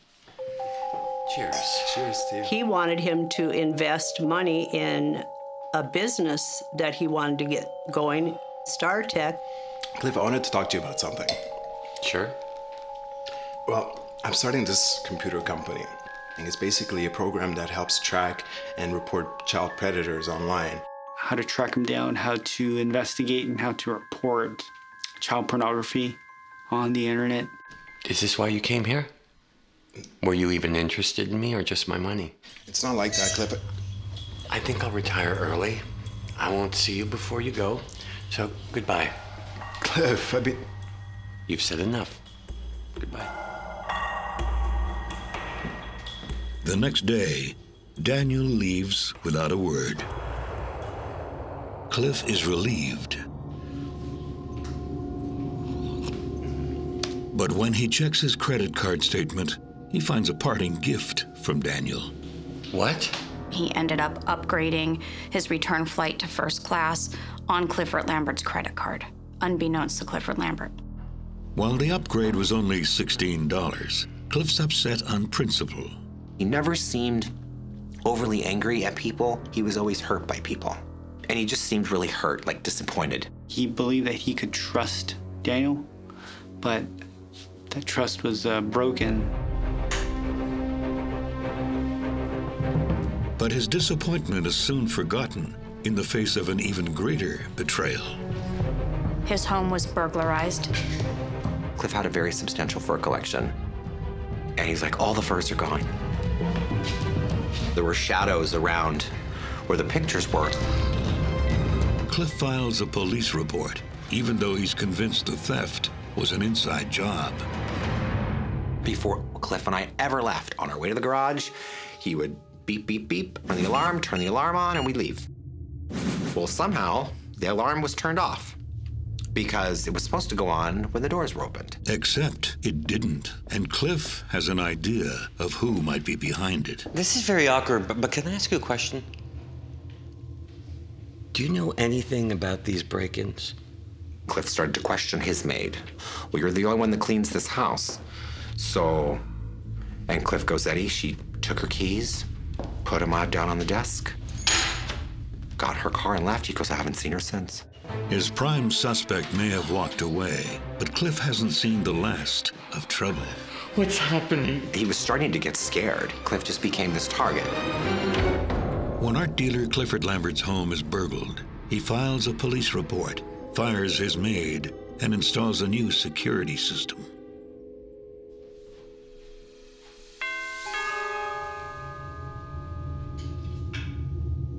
It's not exactly a good time for a visitor. The second time Daniel Garcia visited Clifford Lambert, he arrived on his door with flowers.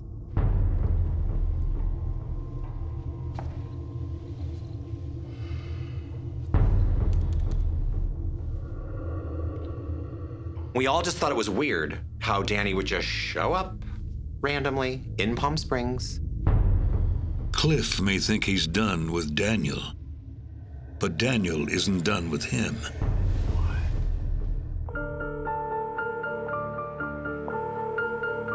Hello? Hey, Cliff. Hi, it's Danny. Don't hang up, please. Look, I just wanted to tell you I'm so sorry about the ticket. Look, how about I make it up to you? I can come over tonight and make you a nice dinner, and it'll give me a chance to explain everything to you. What do you say? Fine, but dinner better be incredible. Trust me, I don't think you'll be disappointed. It's very common now for people to just kind of forget that they ripped somebody off, and they're like, hi, how are you? You know, I'm so sorry about how I brought up the company last time. I mean, you know my history, so for me, it really wasn't about a business. It's really about a personal crusade, you know? Daniel said he had been molested earlier in life by a wealthy San Francisco multi-millionaire. That's how Danny Garcia got back into Cliff's life and justified himself. I'm really sorry about what happened to you, Daniel. I truly am. But like I said before, I won't be investing, and, well, I just think that it's best that we don't see each other again. Cliff may suspect Daniel is milking him for his money, but the truth is, there isn't much to get. I'm really sorry you feel that way. It was costing Cliff almost $10,000 a month to run that house. Clifford Lambert Although he had a few $100,000 in his account, he was still in need of more money. Cliff was running out of cash. Not only that, his household soon takes a second hit. I'm so sorry. Oh. Eddie, I put the alarm on, right? Yeah, you did. I did. I put the alarm on. I was concerned with Cliff's safety. It was the big house. There were many doors and many ways into that house. With 2 break-ins and a bank account that's hemorrhaging cash, Cliff is struggling to stay afloat until an unexpected phone call changes his fortunes.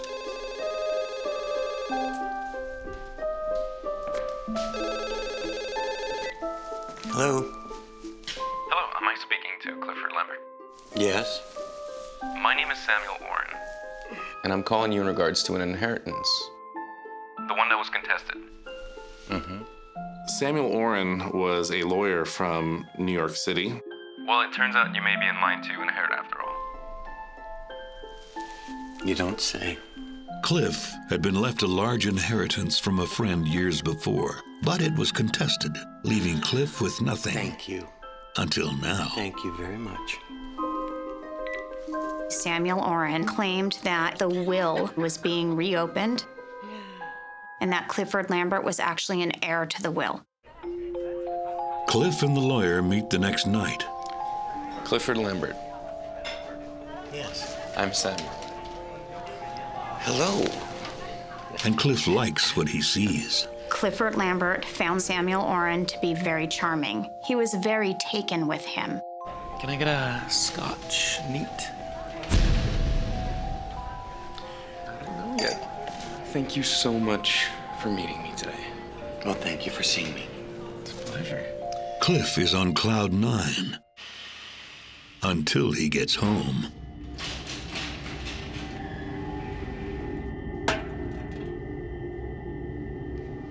Cliff was starting to get suspicious. He was starting to get scared.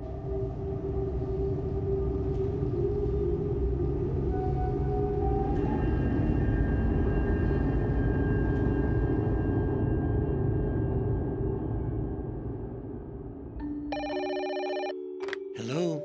Clifford Lambert received a call from Samuel Oren again, saying that certain paperwork had not been signed and they needed to get back together, and it was important that they did it quickly before he flew out to New York.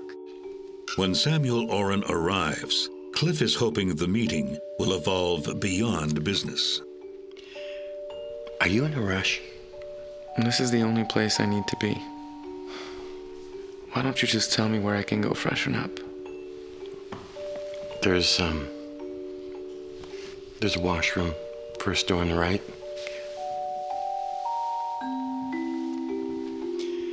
Only place he has to be.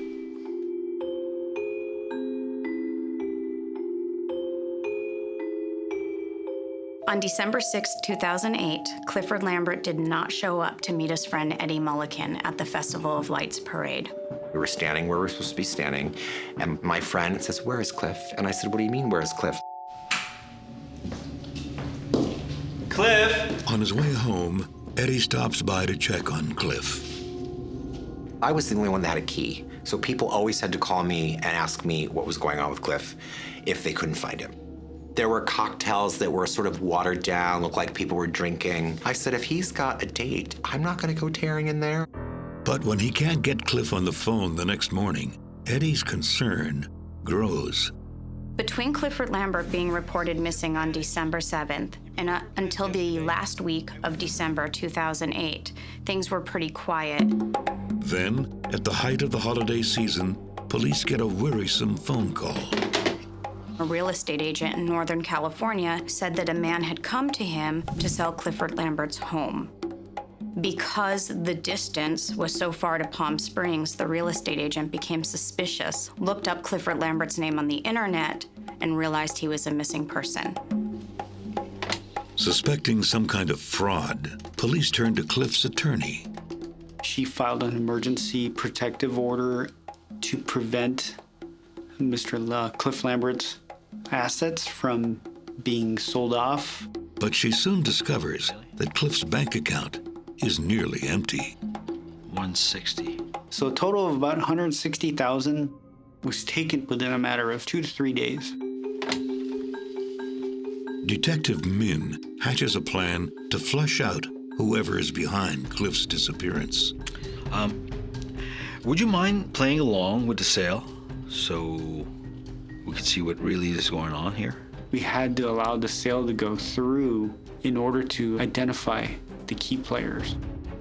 As the police dig deeper, they learn that Cliff's power of attorney has been signed over to a fellow art dealer, Russell Manning. Russell Manning was an art dealer. He was a very legitimate, successful art dealer in San Francisco. Russell Manning now had the ability to sell Clifford Lambert's house and to empty his bank accounts. Except the paperwork was signed after Cliff disappeared.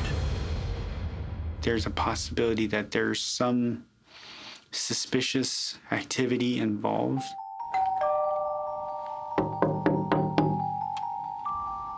And when San Francisco police go looking for Manning, he too is missing.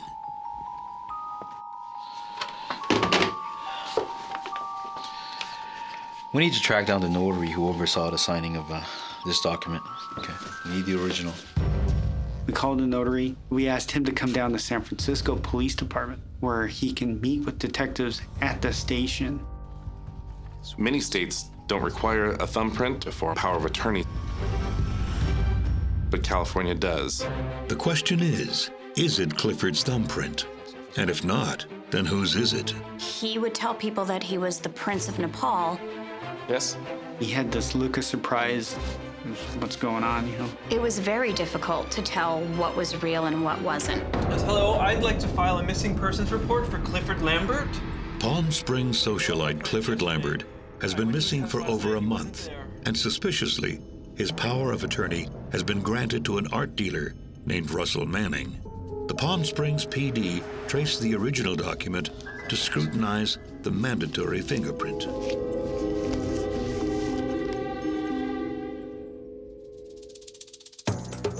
Police run the print, and their suspicions are confirmed. It doesn't match those of Clifford Lambert's taken from his house, but it's not Russell Manning's either. It actually belongs to a San Francisco lawyer named David Replogle, leading police to a new theory. David Replogle posed as Clifford Lambert before a notary, and he signed power of attorney to Russell Manning. The question is, why? Police issue arrest warrants for both Manning and Replogle, but have no leads on either man's location. And as police seek them out, another player springs Detective Min's real estate trap.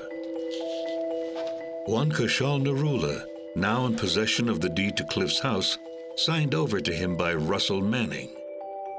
I Googled him, and his name was all over. While Nepal native Kushal Narula is unknown to Palm Springs police, he's got a long history as a con man in California. Kushal Narula was a storyteller.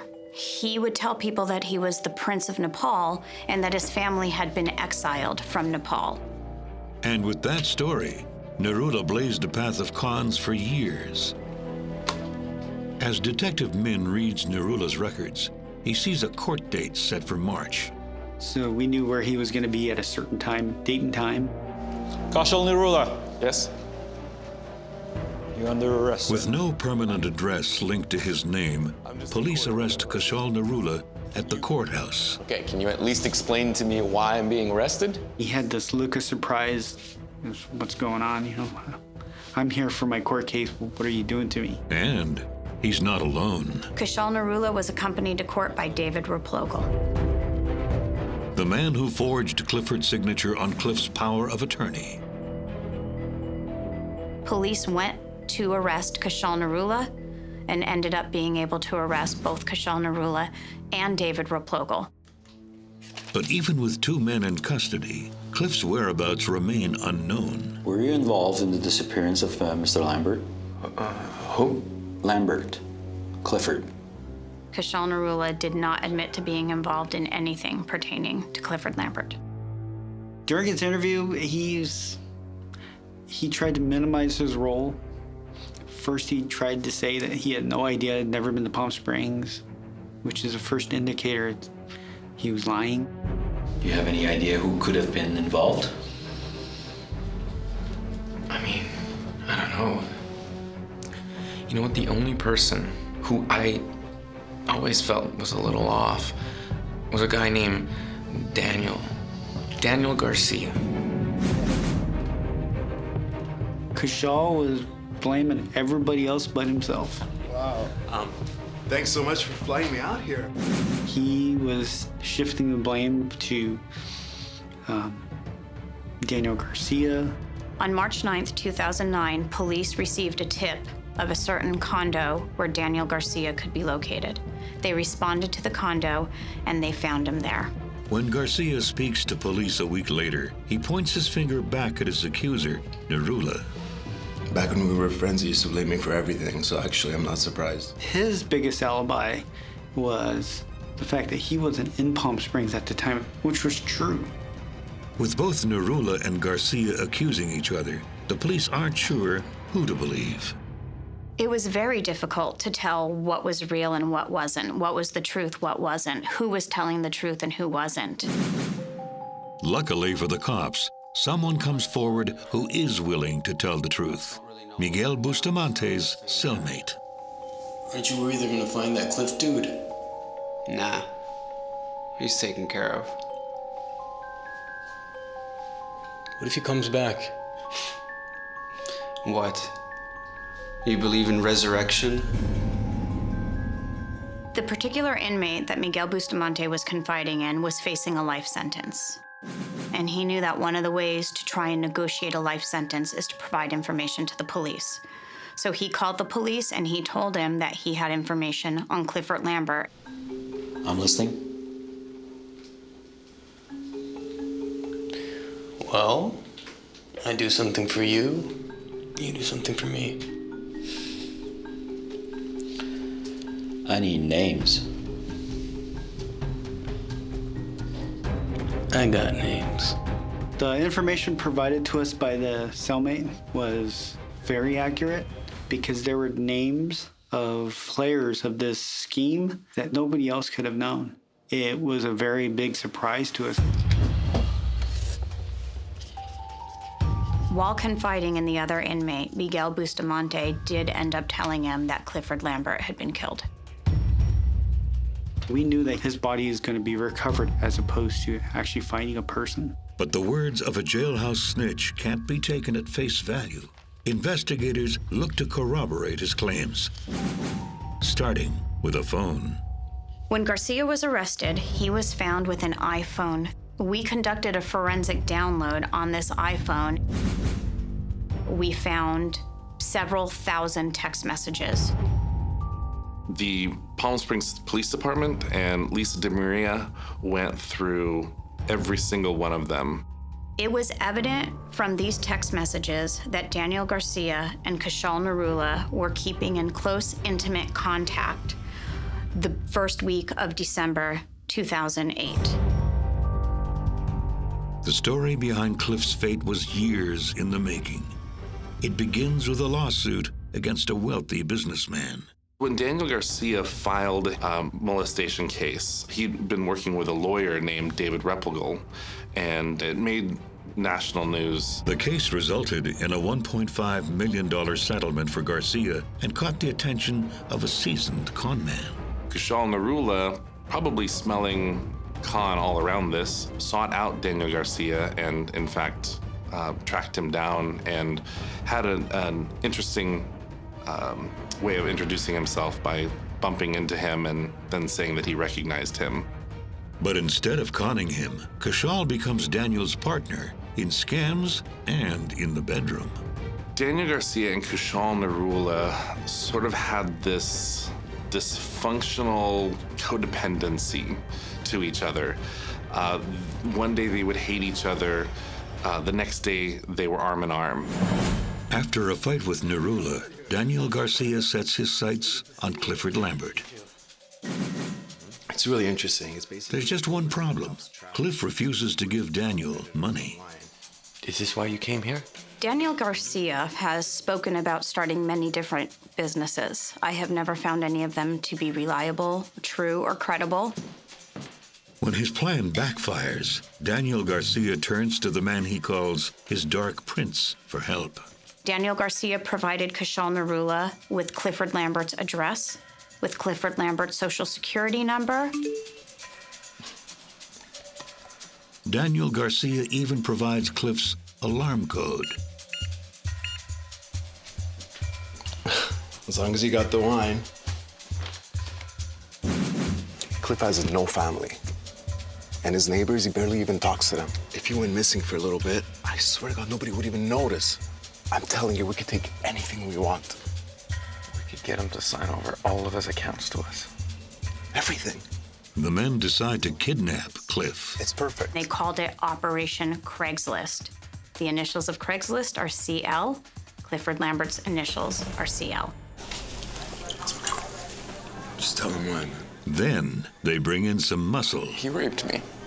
So the story was that Clifford Lambert had raped Kushal and given him HIV. And they needed to plot the revenge. I'm positive. Positive? HIV positive. Kushal Narula went to his friend, bartender, Miguel Bustamante, and he brought him into the plan. This guy has to pay for what he did, man. Miguel Bustamante offers to take care of kidnapping Cliff for $30,000. I'll take care of this. Miguel Bustamante had a roommate, Craig McCarthy, and he asked him if he would go along, and Craig's like, sure. I'll see you tonight. The plan initially hinges on Daniel getting back into Cliff's good graces. We're in. Well, I just think that it's best that we don't see each other again. But when that doesn't pan out, Kushal moves in. Yeah, well, would it be possible for us To meet and discuss further details. Clifford Lambert got a call from an attorney out of New York, Samuel Oren, which is in fact Kushal Narula. All right. Okay, so as soon as I walk into the restaurant with him, make sure we're settled in, and then you text the boys to let them know that they can go into the house, and we should be fine. Would you excuse me for a second? The next night, the men put their plan into action. But Cliff is a tougher mark than they first imagined, and the plan takes a much darker turn. Kushal basically said, no, you don't have a choice. You're gonna do this tomorrow. They were living a script from a spy novel. When the plan to kidnap Clifford Lambert looks like more trouble than it's worth, masterminds Daniel Garcia and Kushal Narula decide murder is the best solution.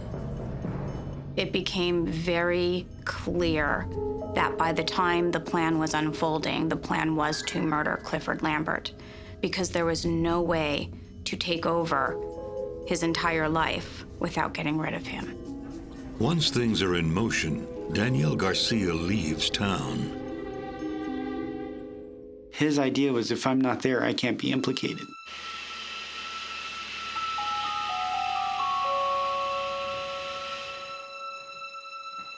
Meanwhile, Miguel and his roommate Craig wrestle with their new marching orders to kill, not kidnap, Cliff.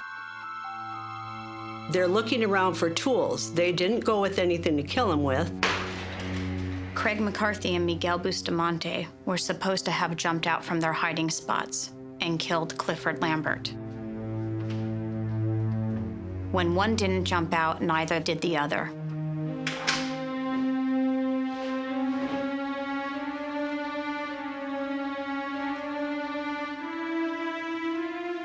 What happened, man? It's not my fault, all right? It's Craig's fault. He chickened out. What's wrong with you, man?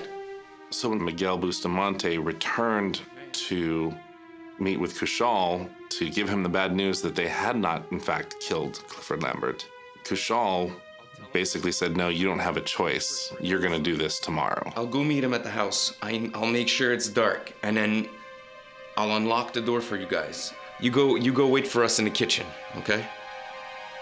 No mistakes this time. Are you in a rush? Cliff, there's nowhere else I need to be. Why don't you just tell me where I can go freshen up? While Kushal Narula, posing as Samuel Oren, was at Clifford Lambert's house that evening, he did excuse himself, saying he needed to use the restroom. He went to the side door that comes off of the kitchen, and he allowed entry to Miguel Bustamante and Craig McCarthy. Craig McCarthy and Miguel Bustamante armed themselves each with a knife out of the butcher block. What was that? I don't know. Should we go look? Clifford heard a noise in the kitchen. Unsure of why he would hear this noise, he went into the kitchen, only to find that there were two men lying in wait for him there.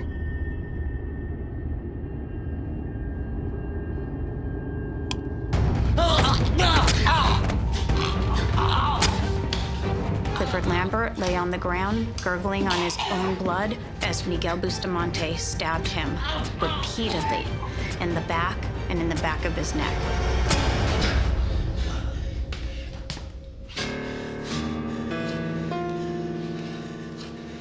Good job. Make sure to take his wallet and the ring. They rolled Clifford Lambert's body in bedding that they had taken from other bedrooms, and they put him in the trunk of his Mercedes.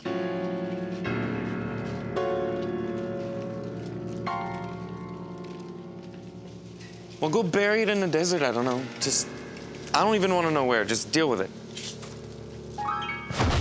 And then they went to bury Cliff's body. In the days following, the men take control of Cliff's finances.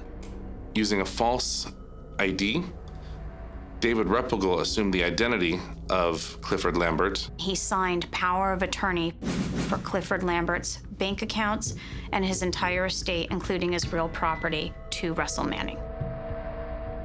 Russell Manning walked into the bank and withdrew $130,000, I believe, and then $36,000 on the second transaction. He was allowed to keep $5,000 of that money for his services. Control is then handed to Daniel Garcia and Kushal Narula. They took that money to Las Vegas. They proceeded to blow it. With 4 men arrested and thousands of texts, the case is solid, but some loose ends remain. Min. After searching for Russell Manning with no success, Detective Min learns that he's been indisposed thanks to his business partners. Once they were done with him, they sent him on a trip to Mexico, where he was then framed for possession of drugs. To prevent him from talking to anybody. With 5 men in cuffs, there's just one player at large. The last conspirator to find is Craig McCarthy, Miguel's helper. Craig McCarthy was the only one of the murderers who expressed regret for what he had done. His conscience clearly kicked in, and he was the one who ultimately turned state's evidence. Craig draws a map to tell police where he thinks the body is. But the desert is vast, with few signposts. Unfortunately, we were never able to locate Clifford Lambert's body. Even without a body, the case is strong thanks to Lisa DiMaria's diligence. This ring of co-conspirators took over Cliff Lambert's life, literally. They drained his bank account, they used his credit cards, they took his house. Lisa fought with everything she had, and to this day and to my last day, she will always be my hero. Daniel Garcia is the mastermind of the plan because he is the connection to Clifford Lambert. Nobody else had a connection to Clifford Lambert. Cashel Nerula had no idea who Clifford Lambert was until Daniel Garcia introduced that name in a conversation. David Rapogel had no idea who Clifford Lambert was until he was introduced by Daniel Garcia. Daniel Garcia, Cashel Nerula, Miguel Bustamante, and David Rapogel were all convicted of first-degree murder with special circumstances, among several other charges. All 4 of them have been sentenced to life without the possibility of parole. Based on his plea agreement, Craig McCarthy was sentenced to 25 years in prison. Russell Manning was charged with burglary, ID theft, false documents, and he was sentenced to 5 years. As the bar slammed behind the killers, authorities are convinced that for Garcia and Nerula, money wasn't the only motivation. The men involved in this case acted as if they were playing parts in a Hollywood movie. It was as if they were living a script from a spy novel. They were driven by greed, money, material possessions, and they thought that their status was based on what they had versus who they were. But when a friend is taken, the only thing left is memories. I've met a lot of people in my life, and I've never met someone like Cliff.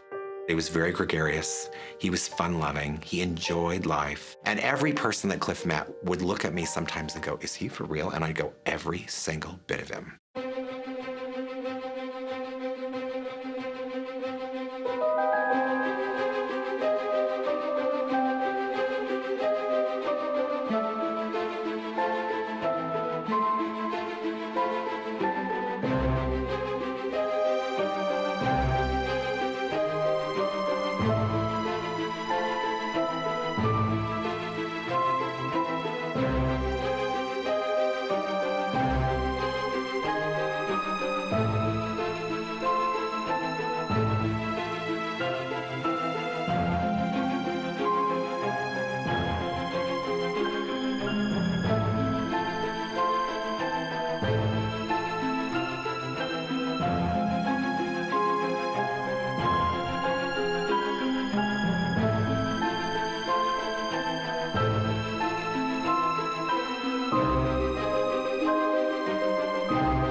Jade Olmsted had always longed to find her true north. Brandy first met Jade from the online dating site. You look nice.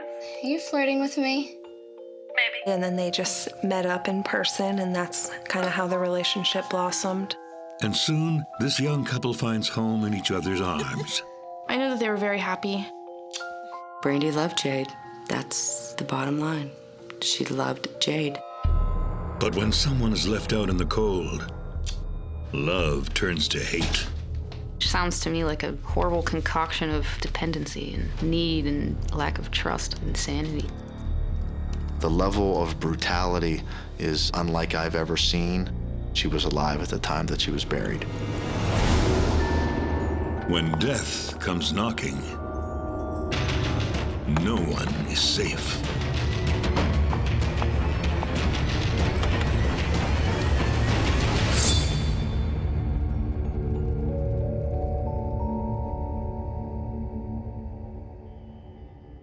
The quiet hills of Cochranton, Pennsylvania, are hiding a grisly secret. It was a very rural area, very heavily wooded area out in the hills of Cochranton. Basically, a difficult area, I would think, to search effectively. There was a helicopter. They had cadaver dogs. They were searching. There was a lot of police out there. The troopers look down in the field and they see what they think are automobile tracks heading into the woods. So they decide to go and check it out. Some of the troopers smelled it, that smell of decay in the air. As police made their way through these woods, they found a makeshift fort. It was really just maybe the very beginnings of a fort, kind of some tilled up earth, some sticks piled up. They notice that the ground in the middle of the fort is disturbed and is not of the same consistency of the dirt around the fort. It was a little looser than it should have been. At that point in time, its trooper gets a stick and starts poking. It appears that somebody had dug a hole and filled it in.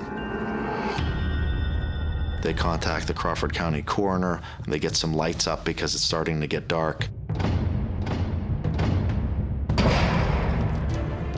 And they begin to unearth the area.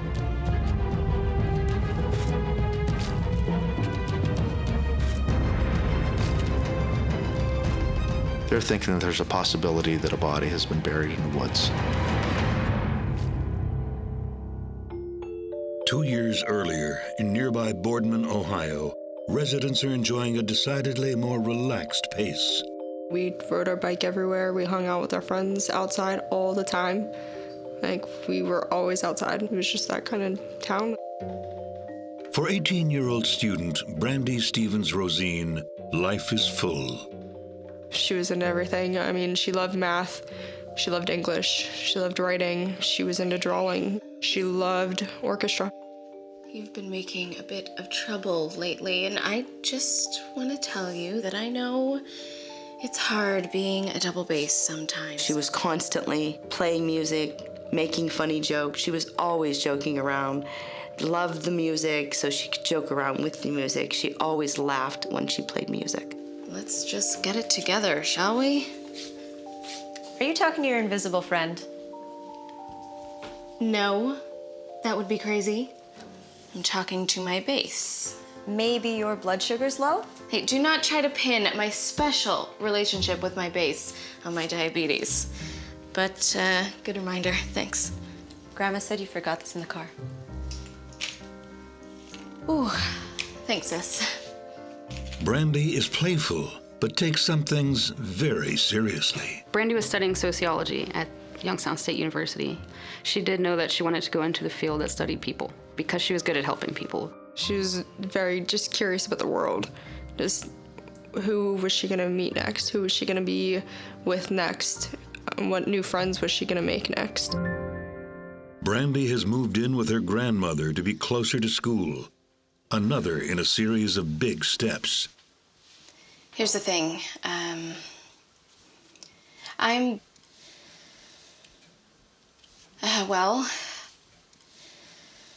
gay. I'm a lesbian. She had a difficult time at first, like most people do. She was worried about what people would think about her. But coming out wasn't as hard as she feared. Mom, I have to tell you something. Being her mom, I knew way before she did. And I never judged my daughter whatsoever. Many of her friends had no issue with that. Nobody really said anything. I mean, yeah, you get those couple words here and there, but everybody really just loved her. Relatives, her grandparents, it took them a little while, but they loved their granddaughter, and no matter what, that's all that mattered. Brandy's a social butterfly and loves social media. Brandy used the internet as a platform to converse with people from all over different walks of life. She would talk to anyone, so if anyone would reach out to her, she would start a conversation and she wanted to know about their lives, and she would share with them who she was and just build relationships with all different kinds of people. And sometimes she finds more than just friends online. You look nice. Wait a minute. Are you flirting with me? Maybe. When Brandy meets Jade Olmsted, it's a friendship that catches fire, and fast. I like to have a signed contract with any romantic hopefuls. Is that what I am? What? Romantic or hopeful? Or hopeful that you're romantic? She met Jade on the dating site. They would talk all night long on Skype, all night. It wasn't long until they decided they should meet. God, I can't believe you're actually sitting here right now. It's surreal. Well, I'm 100% real, I promise you. You look actually more lovely than you do in that gorgeous profile pic. You know, the one with the bangs? Oh, God. Now you're embarrassing me. Well, you're shy. How sweet. But outside of the virtual world, these opposites aren't the most obvious of couples. Oh, my God. Oh, I was a demon out there. Hey, I got a spare helmet. Driving through dirt or watching X Factor? I think I made the right choice. Ew. Don't hug me. Oh, come on. You're so huggable. Oh, no. Just take like 3 showers and then I'll hug you. Brandy's adventures were her way of having fun, passing time. She enjoyed four-wheeling. She just wanted to go fast. So she loved speed and she loved getting dirty. It made her feel alive, I think. Her new girlfriend is a much more timid soul. Jade was very quiet, didn't talk much, shy individual. When I first met Jade, when Brandy brought her over for the first time, my first impression was that she was reserved. So, Jade, it's nice to finally meet you. Yeah, hi. Reserved and a bit of a copycat. How about we go play Need for Speed? Sure, whatever. Yeah, or we could just chill out and listen to some music. Whatever you like. She would kind of be into the same music, the same kind of thing. She did that with her friends. She did that with everyone. Just because she wanted to be loved and accepted so much that she would do whatever it took to get to that point. I don't think she was fully comfortable. I mean, she had her issues with herself. Jade's struggle with her identity is long-standing. Damn it, girl. Don't make me say it twice. Perhaps because of her upbringing. Her dad was not the kindest man in the world. After she came out as being a lesbian, he was not supportive at all. He was cruel. Her family did a lot of drugs. There was never any food in the house. They were not cared for well. Brandy felt that she could help Jade.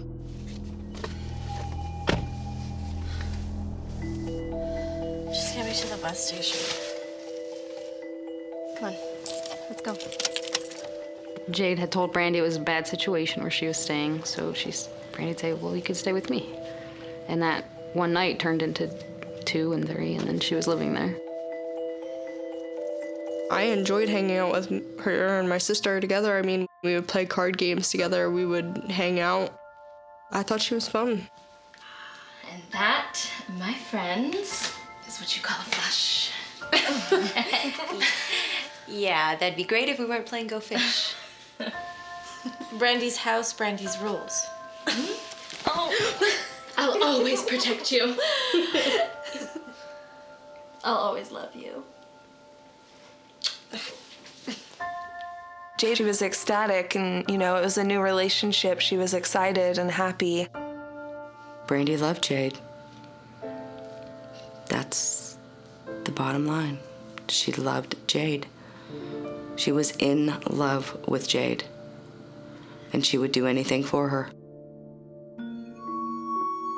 But once they're in close quarters, the romance isn't so rosy. Jade started getting anxious. Jade wasn't working at the time. Brandy was going to school. Brandy was working nights at the time at Target. How was your day? Fine. That was very hard for Jade because Brandy was never there. And Jade didn't have a car. Jade didn't have any places to go. Didn't have a job, didn't go to school. Facebook. Again. Please, you post wherever you go, every single thing you do. Facebook, Foursquare, Instagram, every single thing. So why is it bad for me? Well, I'm actually going places and doing things. The situation that I know is that Jade was just feeling restricted and that she felt like she was stuck. Bye! Have a great day! Jade left when Brandy was gone. She stole her iPod and $300 cash. She had nothing. She needed money to get wherever she needed. I know that she did end up in Baltimore. She was down there with her family. Brandy was very angry over the situation. Heartbreak and anger are a terrible mix. But there are more treacherous sentiments brewing. She was a very negative person. Very, very negative.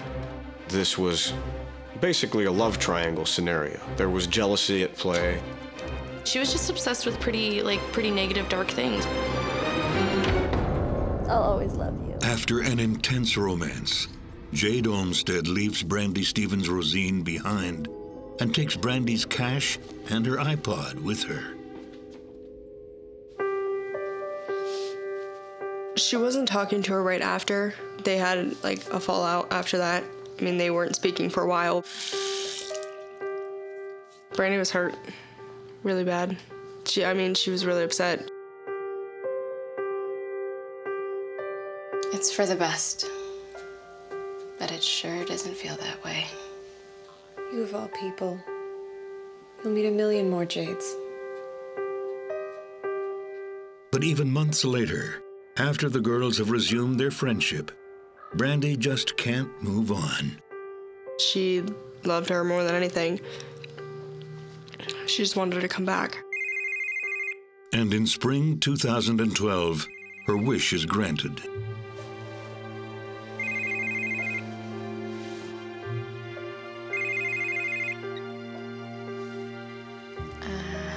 Hi. Hey. She had told Brandy that she wanted to hang out and that she was having a hard time at home. This was a terrible idea. They're just as screwed up as ever, maybe even more. Just please, come and get me. Yeah, sure. She had told me, well, I gotta go and pick up Jade. And I had asked her, I'm like, why? Like, why do you have to go and get this girl? Because I do. I have to be there for her. Why? Like, what did she do to you? All the things that she had put you through and, everything that had happened, and you're just gonna push that aside and go and find her for what? To do it all again? And still, she said, I need to go. She needs a way to get back here. You're literally a lifesaver. I know. So Brandy went and picked her up because that's Brandy. But the reunion isn't the romantic one that Brandy longed for. So, do you want to play video games or listen to... Actually, I gotta go. Someone's coming to pick me up. Seriously? Once she brought her back, an hour later, she was already gone. Jade runs right into the arms of an ex-girlfriend. Ashley Barber and Jade Olmsted went to school together in Ohio. I think it was East Liverpool, Ohio. Ashley Barber was Jade's childhood, or maybe first even, experience of love. She was living with her mother and father. Ashley saw herself as maybe being a misfit, that she didn't fit in. She was heavily tattooed, lesbian, and I think that caused some problems with her parents, especially her father. Ashley Barber carries her problems wherever she goes. She was a very negative person. Very, very negative. She didn't have a lot of friends. Brandy takes Jade's desertion badly. I think that at first she was pretty heartbroken about it. She was very sad because she loved her a lot. In fact, Brandy can't stay away from Jade. Brandy kept a friendship with Jade while she was still with Ashley, and I know that she would go out and pick Jade up and they would drive around and hang out. At least a couple times while she was with Barber. So she was moving on. She seemed like she was pretty happy, and Jade would get a hold of her every once in a while when Ashley didn't do something that she wanted her to do, like buy her something, and Brandy would buy it for her and send her money. Wow, Brandy. You spoil me. It's just really nice to see you. I think at the center of the cycle is Jade, and here's Jade in a relationship with Ashley. with Brandy, who she knows she has in her pocket, will do whatever she wants whenever she wants.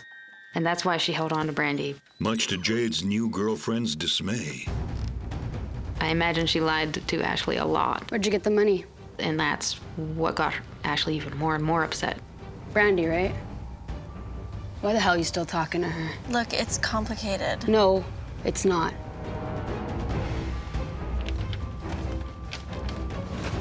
Ashley's jealousy is out of control. She had found out that they were in contact, and Barbara was really upset about it, so she started contacting everybody. I've seen Barbara's comments on Brandy's posts and on social media. Vulgar language, calling Brandy useless and worthless and violent. Ashley would just hurl the bizarre insults, and it was ugly. One time, Ashley messaged me directly and told me that I shouldn't be friends with Brandy and that Brandy's manipulative and that she has everybody fooled. She had said, "I hope I get the chance to kill her before her diabetes does."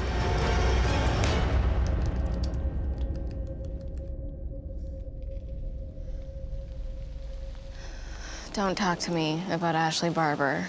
I don't want to know. That's some crazy stuff she's writing. Just gotta rise above, I guess. Brandy just said not to listen to them and that they were crazy and dramatic and to just let it go. While Brandy is prepared to let it go, Ashley isn't. They were both very controlling people. They were both very negative people. She replied and said, "Be careful that the neighbors don't take very well to gay people." It took everything I had to get in that car after talking with them. I did not want to leave. Facebook. Again. Brandy Stevens Rosine has been dumped by Jade Olmsted. Even worse, Jade's thuggish new girlfriend Ashley has been trashing Brandy on social media. Brandy shrugs it off. She didn't really hold on to grudges. She didn't get too upset very often. She wasn't an angry person in any way. Just kind of go with the flow and happy. Brandy. After a while, it seemed like she was doing fine without her. She was dating. Thanks. 16 months after the breakup, Brandy is almost her old self again, ready for anything. Sure. Why not? I could use an adventure. Sorry, Gran. I got a jet. She told my mom that it was her best friend, Rhiannon, and she was going over to her house.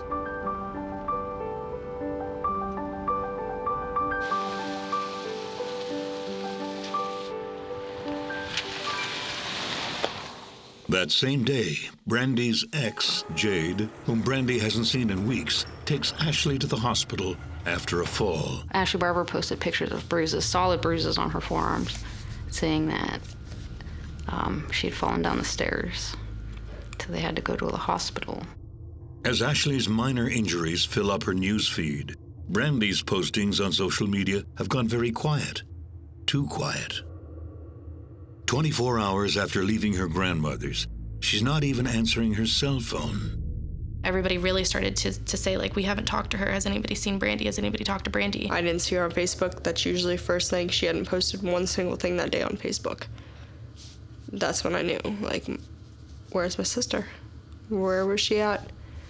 We at first had thought, like, maybe something had happened to her. She doesn't have insulin, doesn't have, like, money for food, water, something. If she doesn't keep track on what her sugar is, it could go low. We thought that she could be just in a ditch somewhere, thinking that she passed out. Any news? No sign, I'm afraid. I went to my mom's.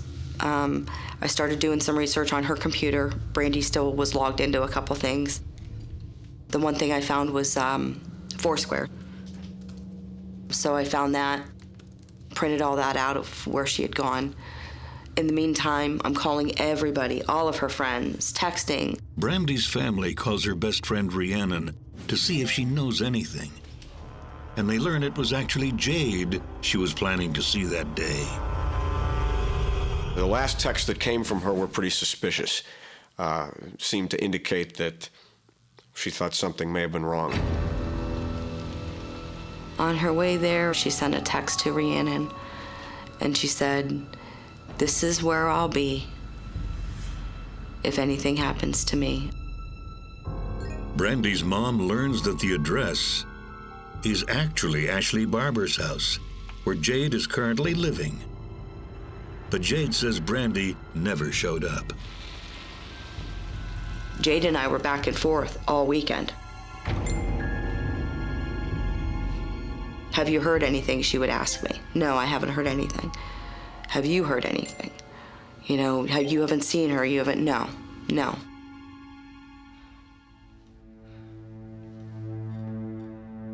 So Saturday morning, we filed her as missing. They upped it to medical missing persons because of the insulin. Well, it's not an urgent situation usually for the police because adults have the freedom to get up and move. Brandy's friend Christy decides to go on the hunt herself, going to the last place they knew Brandy was headed, to see Jade at Ashley's parents' house. I was going with the hopes that I would see Brandy's car on the side of the freeway. Maybe she had parked and stumbled to someone's house and asked for help. I told her, I'm coming out to your neck of the woods. She replied and said, be careful, it's bear hunting season. And also that the neighbors don't take very well to gay people.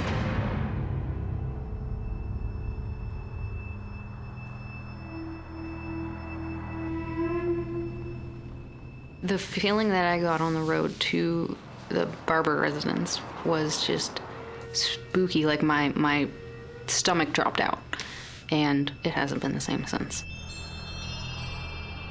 I lost my GPS signal. I just felt disconnected, so I turned around and came home with more questions than answers.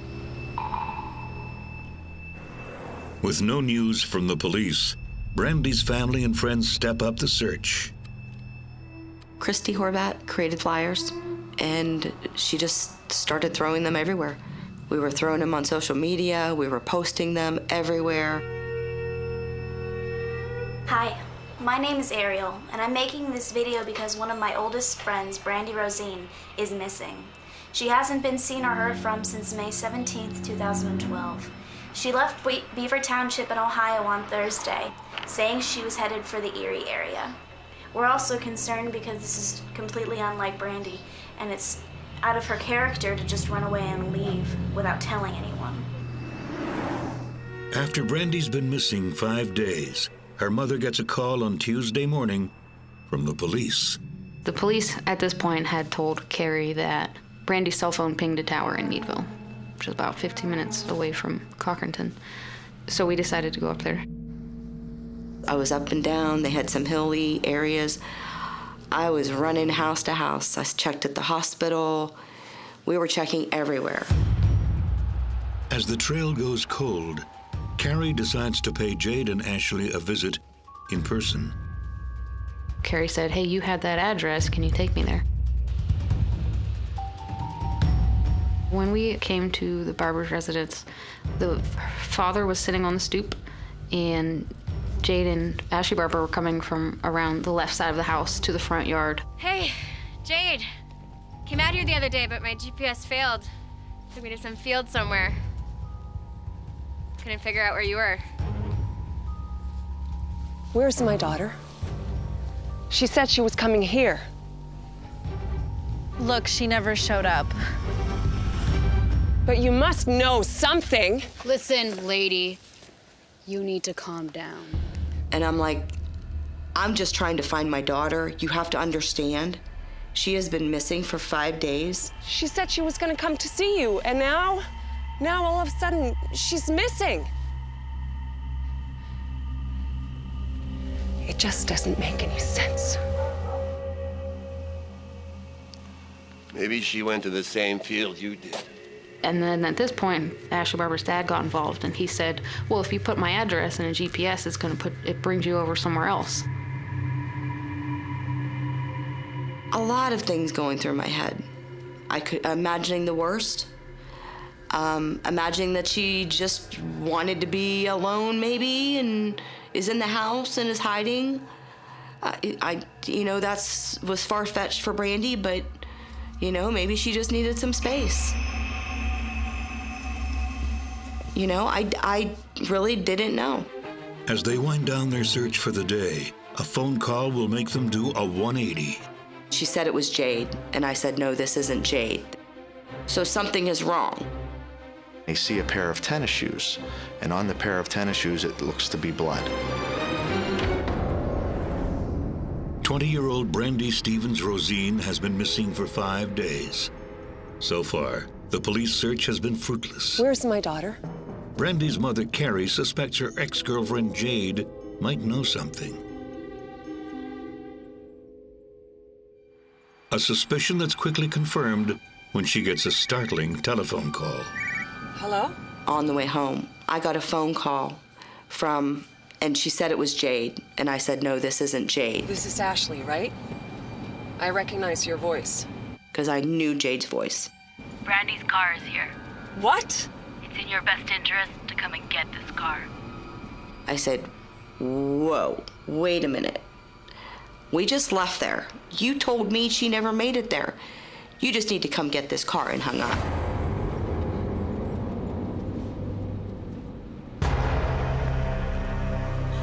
Ashley's mother immediately calls the police.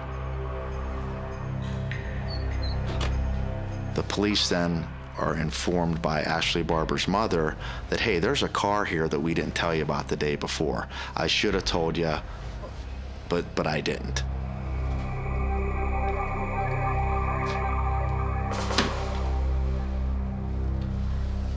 They then do a registration check of the vehicle and find out that it is in fact Brandy Stevens' motor vehicle.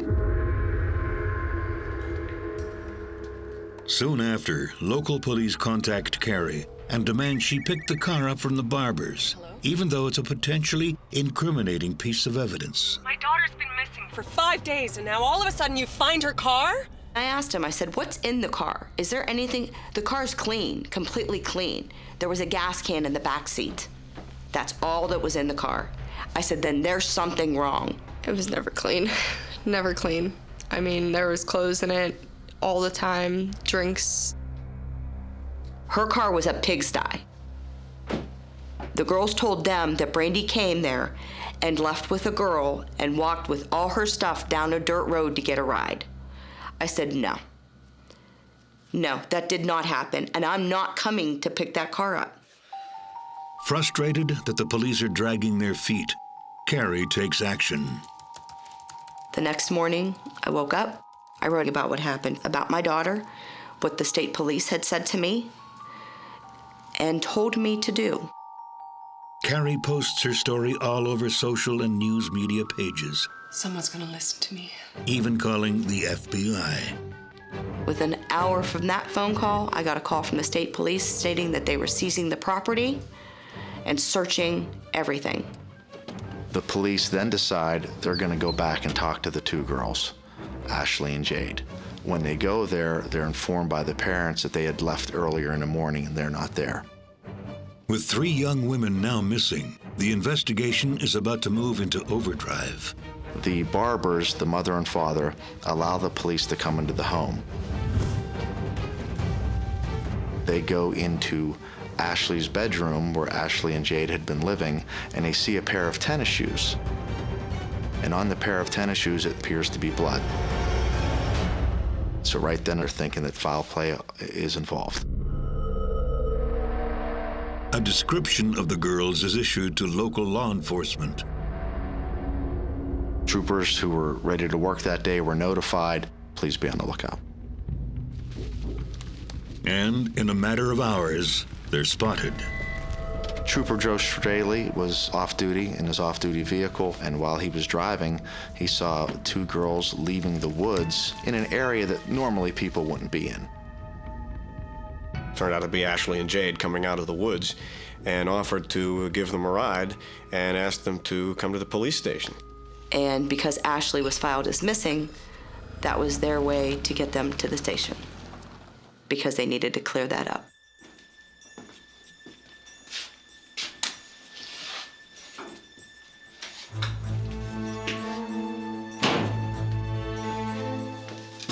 Look, I told you, I don't know anything. I can't help you, I'm sorry. Actually, Brandy did come to Ashley's house for a bit. She only stayed for a few minutes. She said she was going to meet a friend called Jamie. They contacted Brandy, asked her to come to Cochranton. She did come to Cochranton. She only stayed for a few minutes. Jamie's picking me up. So is it okay if I just leave my car here for a few days? Sure, why not? Wow, I am just gross. I might just clean it out a little first. And she said that they agreed and that Brandy seemed very happy and excited to be meeting her friend. Now all of a sudden Brandy made it there, but she took all of her stuff and walked down a dirt road to meet a friend who was picking her up. There was something that they were hiding. They were hiding something. Police are considering the girl's story when Ashley makes an unusual request. I have a lot to tell you, but I'm not saying anything until I get to see Jade. She said, I want to see her eyes. So that's when they decided they'd put them in a room together.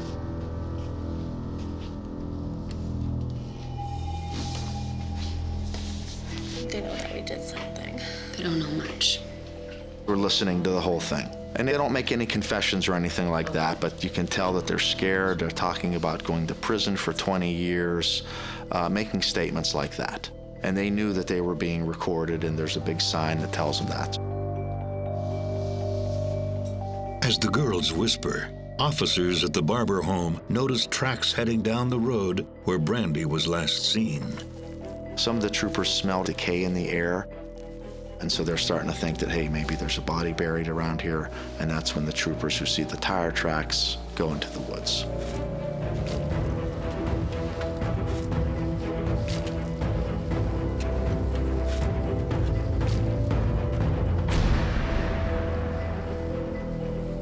Unfortunately, they find the body of Brandy Stevens.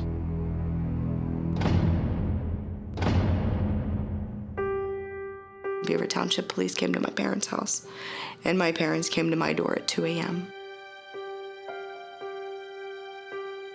And that's how I found out.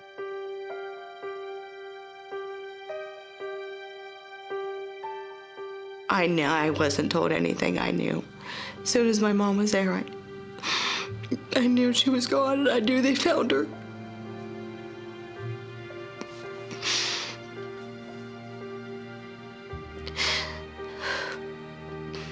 It didn't need any words. Nothing needed said. I knew in my heart.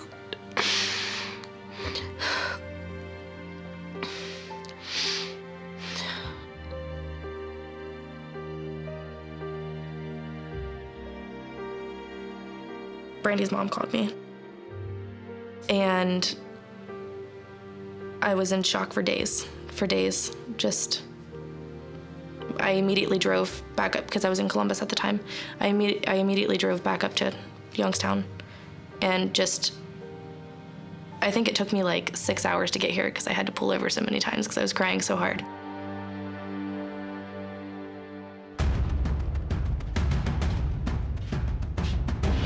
This is not a missing person case anymore, girls. This is a murder investigation. It wasn't us. It was my dad. My dad killed her. Me and her are happily making out. And I mean really making out when there's a knock at the door. What's wrong with you?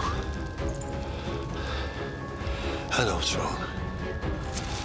You're sick and disgusting. All of you. Have the girls been protecting Ashley's father all along? Police don't know if the girl's story is true, but more evidence is about to come to light, and soon everything will be crystal clear. It's very clear that this was a premeditated act. The level of brutality is unlike I've ever seen. After police unearth the body of Brandy Stevens Rosine, Ashley Barber pins the brutal murder on her father. But investigators quickly find evidence that points in a different direction. When the girls were found coming out of the woods, they both had book bags that kids commonly carry. Inside the bags, they find journals, and what they contain is horrifying. In Ashley Barber's journal, it was discovered that she wrote on May 21st, 2012, that it actually felt good to claim her actions, and that she'd never felt so alive, never, and that I just want to do it again and again. Why lie? I'm addicted. But it's not just Ashley who writes about what happened that day. The girl Brandy loved also has plenty to say.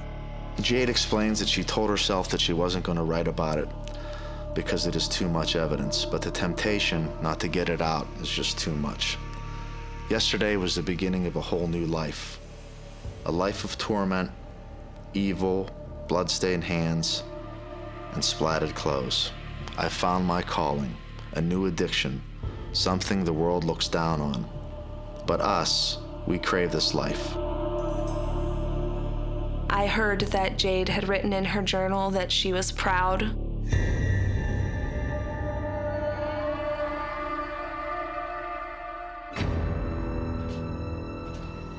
Enough with the conjugal time. Get her out of here.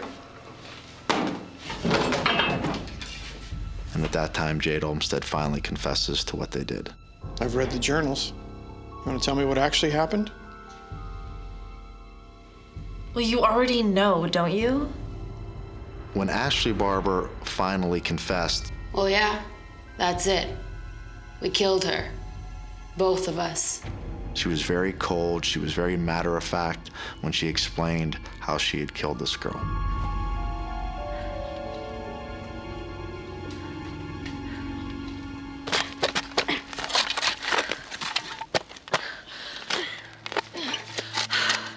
This is taking forever. Well, it has to last forever. Well, first we dug a hole. That took a long time. Are we ready for this? I am. Are you? Jade contacts Brandy, invites her to Cochranton, Pennsylvania to spend some time with her and Ashley. The plan is that they're going to lure Brandy into the woods and attack her and kill her. You ever built a fort when you were a kid? It'll be fine. Jade said that Brandy was apprehensive about going back there. Okay, sure, why not? Ashley Barber then joins in. Is this what you came for? Jade begins to attack her, Jade went first. Then I landed a couple good punches. and they're both kicking and punching her. That's what they described to the police. I had a rope. I wrapped it around her neck and started pulling. Ashley was strangling her, but it wasn't easy. I just remember a lot after I hit her with the shovel. Ow! Be careful. Got a couple bruises myself. And then I think Brownie was more or less out of it after that. Ashley Barber indicated that there was a bottle of water that they had at the campsite. She got the bottle of water and poured it on Brandy's face and nose, trying to drown her, trying to kill her. Me and Jade are both terrified of being buried alive. So we thought the water would just help her die. And when it stopped bubbling, they assumed that she was dead. But she wasn't. Yet. The forensic pathologist, Dr. Vey, did find some mud and dirt in her bronchial tree, and that led him to give his opinion that she was alive at the time that she was buried.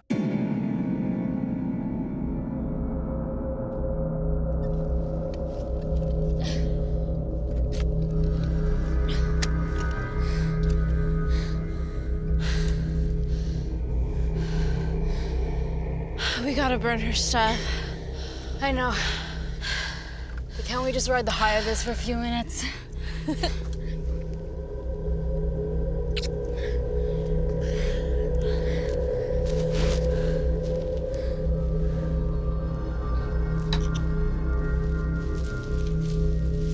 And when they cleaned out the car, they backed the car into that garage, and then they put curtains or blankets up covering the windows so you couldn't see inside the garage, and cleaned out Brandy's car from top to bottom. They didn't want to have there to be fingerprints in it, and so they cleaned it out and got rid of a lot of her stuff. They decided to go burn her belongings and hide all the evidence. But the girls haven't emerged unscathed. You're all bruised up, baby. How are we gonna explain this? Ashley was bruised because she was getting hit by the shovel too. Jade wasn't trying to hit her with the shovel, but she inadvertently hit her with the shovel because of the position of the bodies. She needed to come up with a plan to explain these injuries to her parents. Are you sure? Said yes, just do it.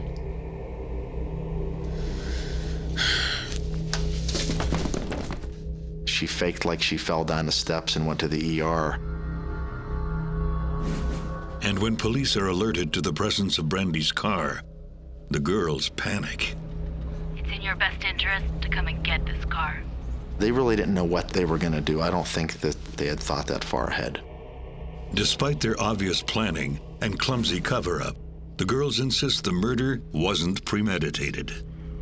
The girls claimed that this was an effort by Ashley Barber to scare Brandy. I didn't mean to. But I mean, she was abusing Jade. She deserved it. Jade had made the claim in one of the interviews with the police that Brandy was abusive to her during the relationship. There's absolutely no evidence of that. She made that claim. There's no police reports. There's no other witnesses who ever corroborated that, and in fact, I don't believe it. With the damning journals and the girls' confessions, the case is soon closed. They ended up pleading guilty both to murder in the first degree. In Pennsylvania, that's a mandatory life sentence, and they were both sentenced to state prison. It's highly unusual. You never expect that this is going to happen in Crawford County, Pennsylvania. The level of brutality is unlike I've ever seen, especially by two young people who had really no prior record with the criminal justice system. And while the girls are forthcoming in their guilty pleas, there's one thing they never explain. At no time did they really give a motive as to why they did it. I think it was their attempt to prove to each other how much they cared about each other. I believe that Jade wanted to show Ashley that she was committed to Ashley and that she didn't want Brandy in her life. And I believe that Ashley wanted to show Jade the same thing, that she was willing to kill for her love. For Brandy's friends and family, no explanation could ever ease the pain of their loss. I have this thing where I'm always looking for closure, and I've never found it. So for the same reason I went out to the Barber's residence, I walked out to the back and saw the grave. I took a rock from the grave. I keep it in my car. You know, it doesn't bring Brandy back. Mine and my sister's thing was singing in the car. So every time I get in the car, I always blast the music and sing. Every month I at least play our song once and just scream it. And we used to always, we would take parts in the song, and I never sing her part, ever. To me, I feel like that was her. Brandy's family opt for a cremation and memorial bench in lieu of a burial for the most heartbreaking of reasons. Couldn't bury her again. She was buried in vain once. I have her ashes right here. So she walks with me every day, and the idea behind that was Brandy was gonna be in the courtroom, no matter what. She was on 3 next that day, or every day.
Bruce Blackwood believes in second chances.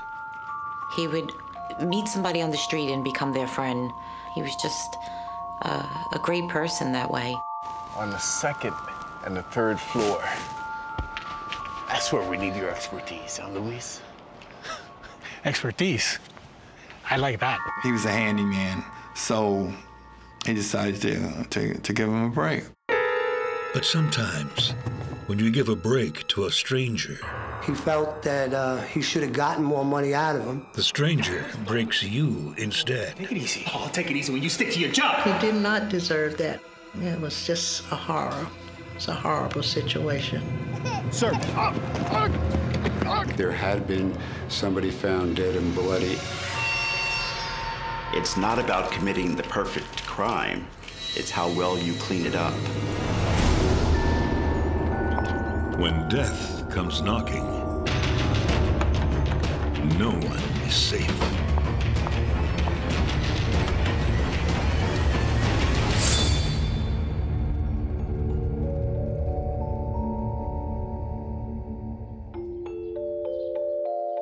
This Monday morning begins like any other for Bruce Blackwood as he gets ready for his 11 a.m. shift.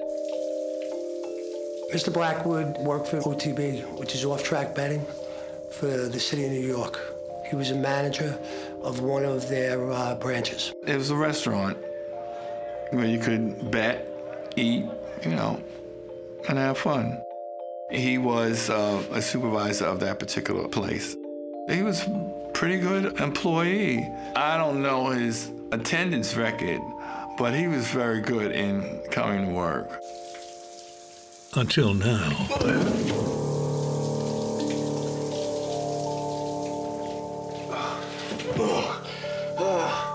Bruce Blackwood calls OTB and informs them that he had fallen coming out of the bathtub.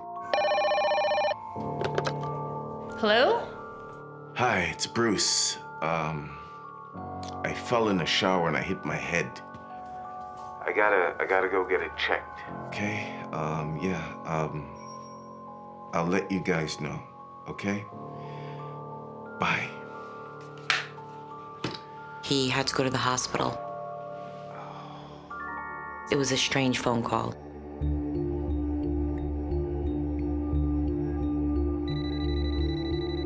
By Wednesday, Bruce still hasn't returned to work, and nobody's heard from him. It's Diane again. Call me back? Mr. Blackwood had been missing now for 3 days, and his family and close friends were very concerned. One of them in particular was named Diane Smith. After failing to find him at his home in Queens, his close friend Diane Smith goes to check on him at the Brooklyn brownstone he's been renovating. But he's not there either.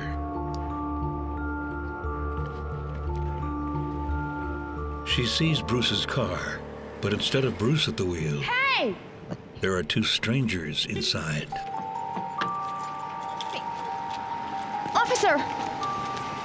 Officer, that car belongs to my friend Bruce, and I don't think those people inside are friends of his. She tells him that the gentleman who owns that car, Mr. Blackwood, is missing, and that the guy that's driving it may have stolen his car. Cálmate. Calm down. It's okay. It's not a stolen car. We have the keys. He had given him the keys to the car and told him to move it from one side of the street to the other. Good afternoon, officer. What seems to be the problem? What's your name in connection to this vehicle? That woman over there says this car isn't yours. Yeah, this is Bruce Blackwood's car. I am Luis Perez, his building manager, and I live on the 3rd floor of that brownstone right there. This is Ira Malone. She lives on the 2nd floor. When was the last time you saw Mr. Blackwood? I haven't seen him in a couple of days, but I was just making sure that his car was parked okay. So that he didn't get a ticket for alternate side of the street parking. He works with Mr. Blackwood, ma'am. The story satisfies the police, but not Diane Smith. She knew something was wrong because Bruce wouldn't let anybody drive his car. He didn't loan his car to anyone. Diane calls Bruce's brother Ed to share her concerns. And they asked me, had you heard from my brother? Had you heard from Bruce? And I said, no. Look, I'm really worried. He's not here. We have to do something. So then, we took it to the next step where I filed a missing persons report. He was a personable guy who had a lot of friends. We realized that he had not spoken to anybody in over 3 days. That was very, very unusual. We at that time really believed that foul play was involved in his disappearance. An investigation is launched, and the first step, getting to know Bruce Blackwood. Yeah, Detective Pellin here. 2 years earlier, Bruce has retired from a 30-year career as a flight attendant. He was very cultured and had visited a lot of places. Bruce loved clothes. He loved music. He loved decorating. He wasn't rich, but I would say that as a single person with no children, that he was upper middle class. To keep it that way, instead of embracing retirement, he takes a new job at off-track betting. And he adds a sideline business to make even more money. He was an entrepreneur in real estate. He bought property, he invested money in his property, and he became a landlord. He had the building in Brooklyn. He owned a couple of co-ops. He was really excited about having these properties. He'd always say to me, "Oh, I'm not gonna eat cat food when I get old." He was still young enough to work, so why not? His latest project is a co-op in the Bronx. The neighborhood was changing. Those were very grand apartments, but they were old, and a lot of them needed updating. Bruce gets the project started, but it's soon understaffed and over budget, until fate intervenes. Is this one yours? Yeah, we were behind as always. Hey, it doesn't have to be like that. Luis Perez, I'm a handyman. You don't say. Work around here? Sort of. I'm looking after my mother. She lives in the area. It was a chance meeting on the street, and they struck up a conversation. Are you looking for help? Are you looking for work? Si, senor. Luis Perez had told Mr. Blackwood that he was trying to get his own apartment. Let's go take a look. Establish his business a little bit better. So he gave Luis Perez an opportunity to do a couple of small jobs at that particular brownstone.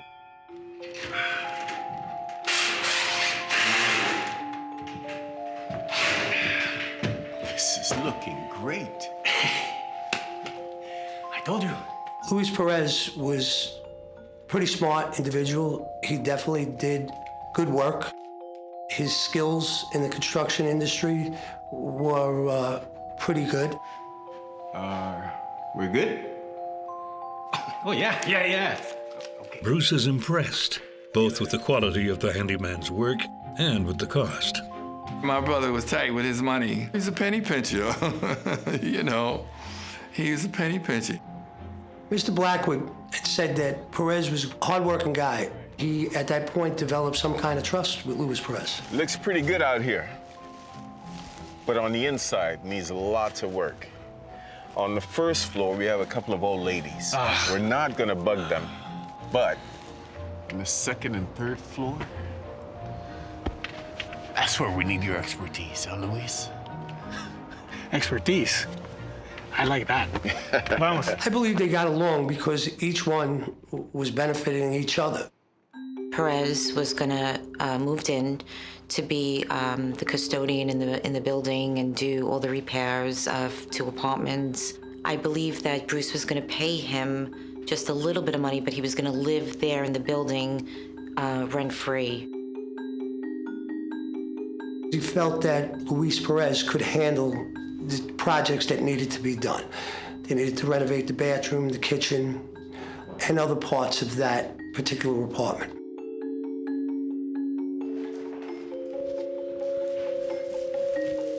It's soon clear that this is more than a one handyman job. How's it going? Slower than I'd like. Let me guess. You know a guy? Yeah, and he's good. Bruce Blackwood may have just made a deal with the devil. Luis Perez couldn't do all the work by himself. I was getting very suspicious about him.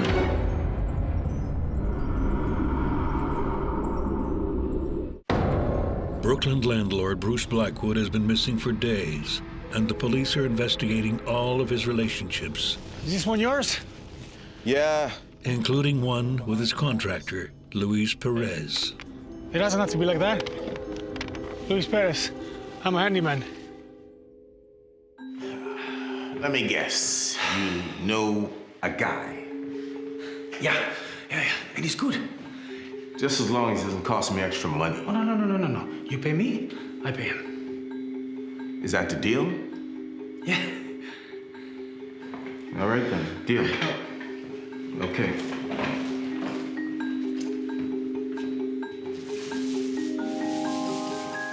Luis sets out to find the cheapest possible laborers in the 5 boroughs. Oh yeah, I got a paying gig. Are you handy? I am. I'm looking. Martin Fernandez. Call me Shorty. I can see why. When can you start? Now? Vamos.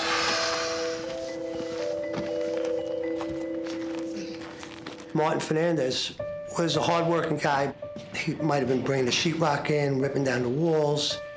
Shorty has had some hard times. But he would show up for work and was able to do what Perez expected him to do. He and Perez hit off a friendship at that time.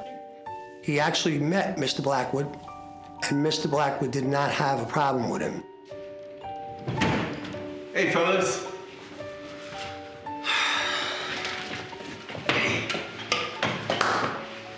Do you have our money for the week? Not yet, but it's coming. It'll be here soon, okay, guys? Good job, boys. No, está bien. Yeah, sigue.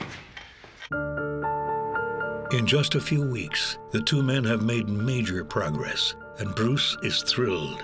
Mr. Blackwood and Mr. Perez apparently had a good relationship up to that point, and he was pretty satisfied at the work that Luis Perez had done. Oh, yeah. This is fantastic, man. Yeah. Looking really good. We are almost finished. Go. Lucky there's none left. Hey, do you have a tenant in mind yet? Great job. No, not yet. Great job, buddy. Not yet. Because I can help you find someone.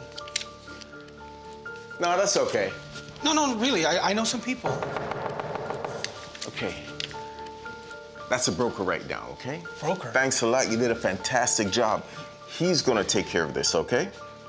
Thanks a lot, buddy. But I know people too. But it can't be just any tenant. You must be Mr. Megan. Come on in. For Bruce, real estate is an opportunity to make money and to help people. Mr. Blackwood was trying to rent apartments to the city where they would place homeless people or homeless families that needed shelter. Pretty much welfare housing, where the city would subsidize the rent for those individuals who were in need of a place to live. Looks good, huh? To qualify, the apartments have to be approved by a broker. When the broker came, he would have to inspect the apartment before he could lease it to someone, and he would make a commission off of it. I'm glad you like it. Come this way, I'll show you the bedrooms. The broker, Harry Megan, is thrilled to see the apartment is large enough for a whole family. Mr. Megan would make commissions depending on the amount of people that he placed into those apartments. The more people that he could put into the apartment, the bigger his commission was. But Megan isn't the only one trying to find a tenant for the second floor. Luis Perez goes to the city's homeless shelters to see if he can help speed up the process. The quicker that someone moved into the apartment, the faster they'd be able to receive money to pay the mortgage that Bruce was paying on the properties. Mr. Blackwood placed a lot of trust in Mr. Perez. Even allowed Mr. Perez to interview or come back with a recommendation for someone to occupy one of the apartments in his building. Luis Perez very quickly finds someone to recommend for the large second-floor unit, an attractive young woman named Iris Malone. You know the mass shelters around the corner? I wouldn't know. Iris Malone was, I'd say in her late 20s. She had no children, and she was single. And apparently, Luis Perez and Iris Malone hit it off pretty good. I'm actually here looking for someone to take over a subsidized brownstone. Do you know anyone? What if I told you that someone could also put in windows, sheetrock, and any other such things? I'd say I'd like to meet that person. He told that to Mr. Blackwood. Mr. Blackwood said, okay, you want to hire her to help? Fine. Next thing you know, Iris Malone is working, among other things, with Perez. I wouldn't say they were boyfriend and girlfriend, but they definitely had a relationship. I don't know if Iris Malone was using Luis Perez to get into the second-floor apartment, or if Perez was just using her. But either way, they were feeding off each other. Hey, Shorty. He asked her if she would want to move in, and he gave his recommendation to Blackwood that he found this tenant and she would be a perfect fit for that apartment. All to city broker Harry Megan's great surprise. Who are you and where's Perez? Well, I'm the new tenant, and he's on the 3rd floor. Mr. Megan would have made more money had he put a single family into that unit. Hey, what's up? What's up? What's up? You should stick to your job. What are you talking about? I had an entire family. God, what is Blackwood thinking? Whoa, take it easy. Oh, take it easy when you stick to your job.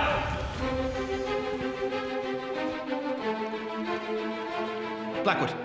Yeah, it's Megan here. Yeah, what are you letting Perez make all these decisions for? Huh? Mr. Megan has to accept the deal, but he's angry. And soon he won't be the only one. That guy's a jerk, man. Things began to change in Mr. Perez's attitude at that point. He was scheming on him. As simple as that. Greed.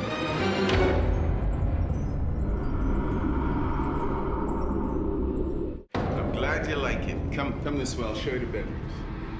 Real estate broker Harry Megan is incensed that Bruce Blackwood's handyman, Luis Perez, rented out an apartment to his girlfriend, Iris Malone, and cheated him out of a larger commission. Blackwood. Yeah, it's Megan here. Yeah, what are you letting Perez make all these decisions for? Huh? It's all getting to Bruce. Mr. Blackwood became stressed over the properties, the construction projects, the money issues. Hey, it's Megan. Calling to make sure we avoid a similar situation on the 3rd floor. Please call me back. He never spoke to me about any rising tensions, but I sensed he was very on edge. He had been starting to be late to work. Hey, it's Tina. What's going on, Bruce? You're late for work. Come on. Where are you? Hey, Tina. Yeah, everything's good. I'm on my way, okay? I'll be there shortly. I would ask him, Bruce, are you okay? And he'd be like, yeah, it's all good, girl. It's all good. And I'm like, okay, I'm here if you need me. I was getting very suspicious about him because he had been acting a little strange, like very stressed out. Bruce isn't alone in acting strangely. Hey, chica! We're going to lay some pipe today? Huh? Iris Malone The tenant who moved into the second floor apartment was actually using Luis Perez for her benefit, and it worked. She got the apartment, and she really wanted to cut off the relationship she had with him. She really wasn't interested in him, and she was now living in the second floor apartment, and she kind of spurned his advances. Luis is broken-hearted and just plain broke. Hey, hombre, you look like somebody just ripped you off. Which reminds me, you got any money for me? What? No, not yet. Hey, come on.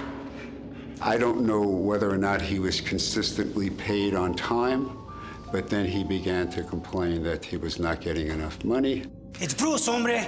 He doesn't pay me enough to cover both of us.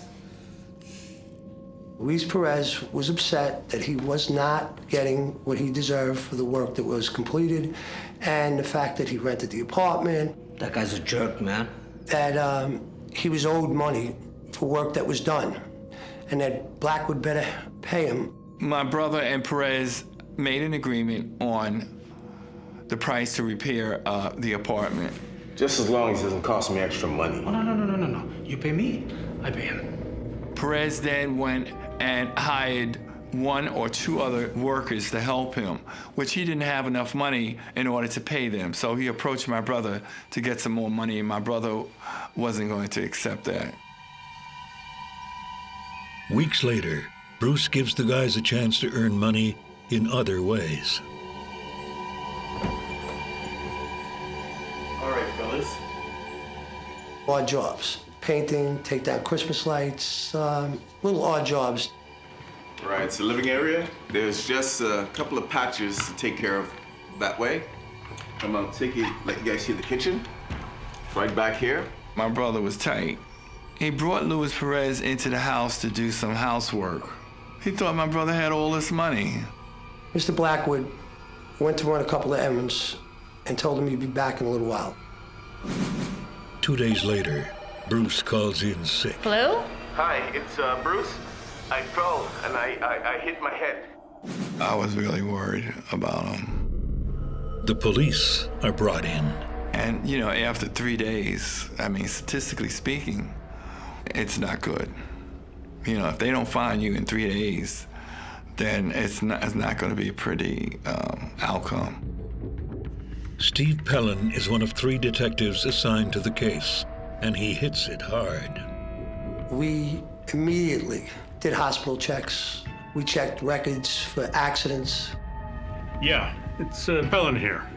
Yeah, it's about Blackwood, Blackwood.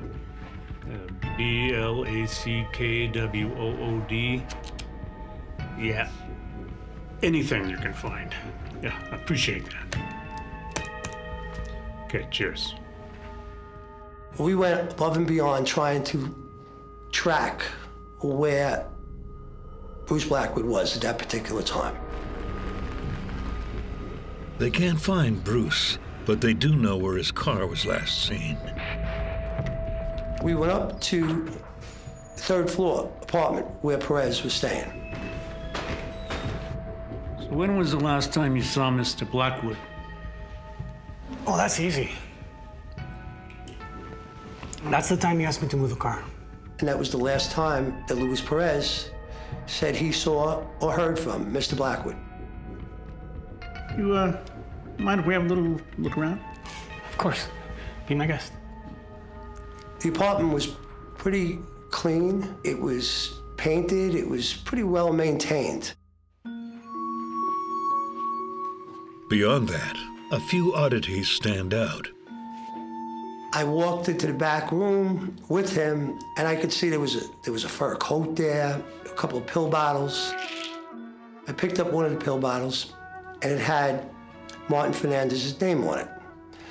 I asked Luis if he knew who Martin Fernandez was. He goes, oh, yeah, it's a pill bottle that was left here by Shorty. Who's, Martin Fernandez? Those are Shorty's. Shorty? Well, who's Shorty? He used to help me with the renovations here, but with the pills and the drinking, he got loco. We had to let him go. I asked him if he resided at that location with him. He said no, that they had fallen out because he was a drug addict and he belonged to a gang. And him and Bruce decided to just let him go. But if Shorty was let go, where is he now? He described himself as having an anger problem. It was pretty bad. I mean, they didn't do a fist fight, but real bad. Really, really bad.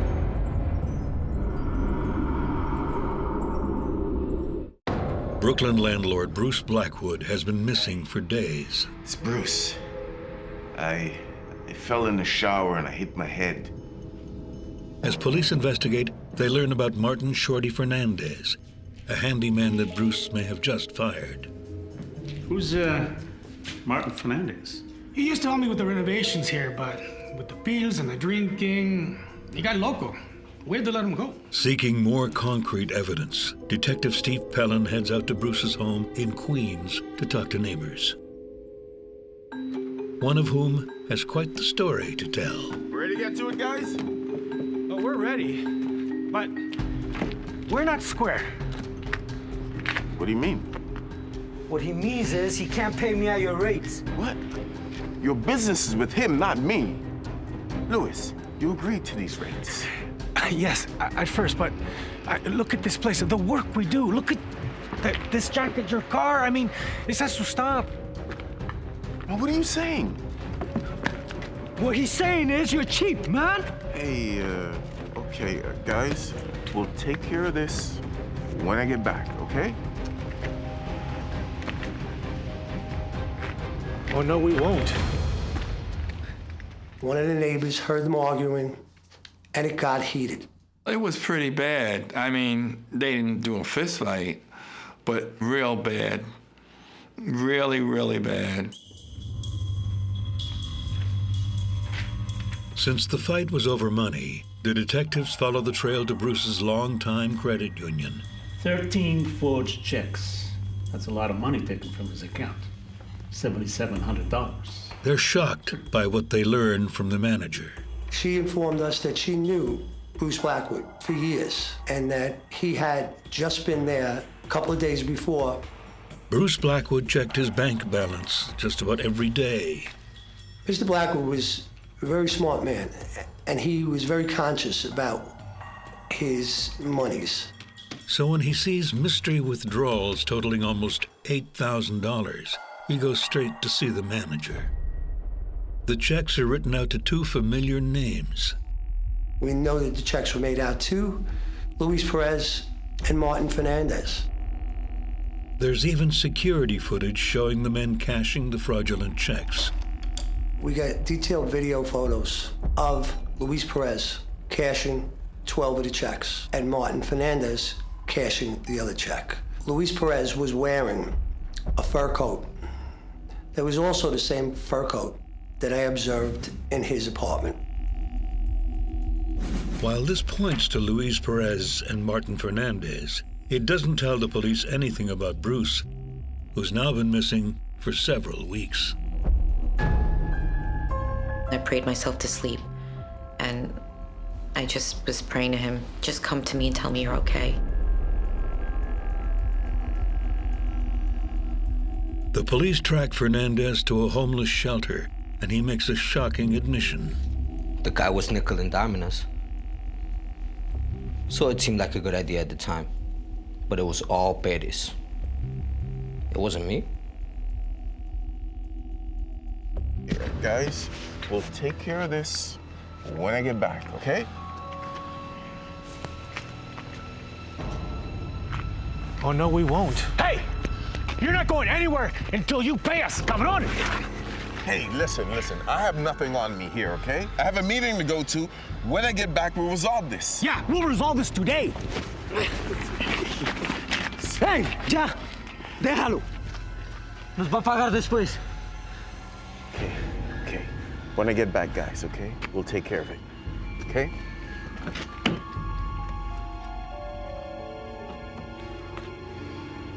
No more free work, Shorty. He's gonna pay us today.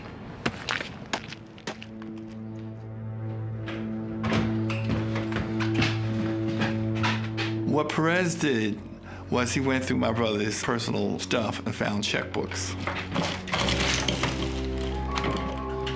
Mr. Perez realized he wasn't getting either what he was promised or what he thinks he deserved.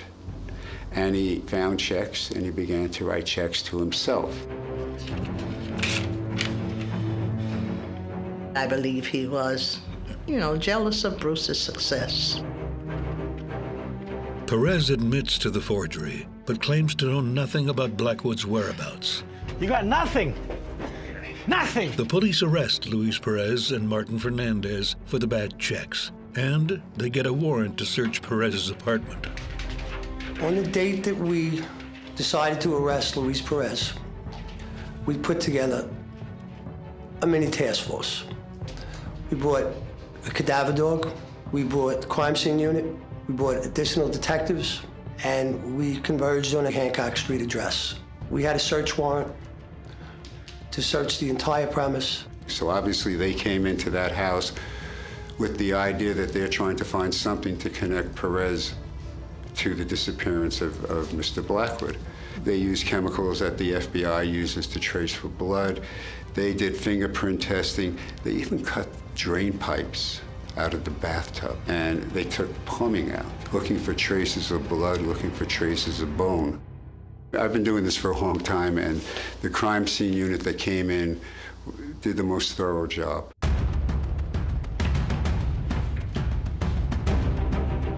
It's not long before investigators make a disturbing discovery.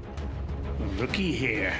In his room, I looked down on the floor, and I could see peepholes, drilled holes in the floor to look into the apartment below it. I looked through, and those peepholes were directly above Iris Malone's bed. I'm liking this Lewis character. It all adds up to a damning indictment of Luis Perez's character. But it doesn't bring them any closer to finding Bruce. We at that time really believed that foul play was involved in his disappearance. But we just never found any DNA or any part of Mr. Blackwood. So the investigation continues. I had dumped and subpoenaed the records for Luis Perez's cell phone.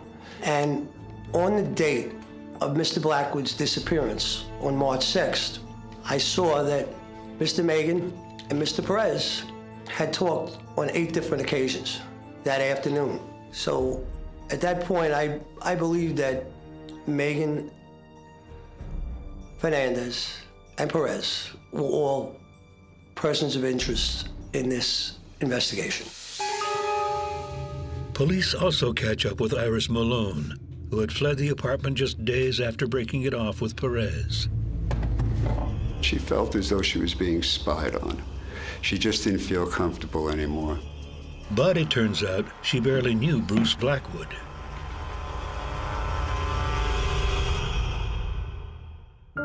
The same is true for broker Harry Megan. Mr. Megan never dealt with Bruce. He dealt directly with Perez. Megan offers up a simple explanation for the phone calls. Mr. Megan had requested on numerous occasions to see that 3rd floor apartment. Luis Perez would not let him in to see it. As the search for Bruce Blackwood stalls, police charge Luis Perez and Martin Fernandez with check fraud. We charged both Fernandez and Perez with grand larceny. Both of them took pleas. Luis Perez was sentenced to 2 to 4 years for the grand larceny. Martin Fernandez was sentenced to 1 to 3 years for his part in the grand larceny. Jail is a familiar setting for Luis Perez. As Detective Steve Pellin discovers, the handyman is not a first-time or a small-time criminal. Luis Perez was a very violent person. He had done over 10 years in jail in Massachusetts. He was convicted of kidnapping his daughter,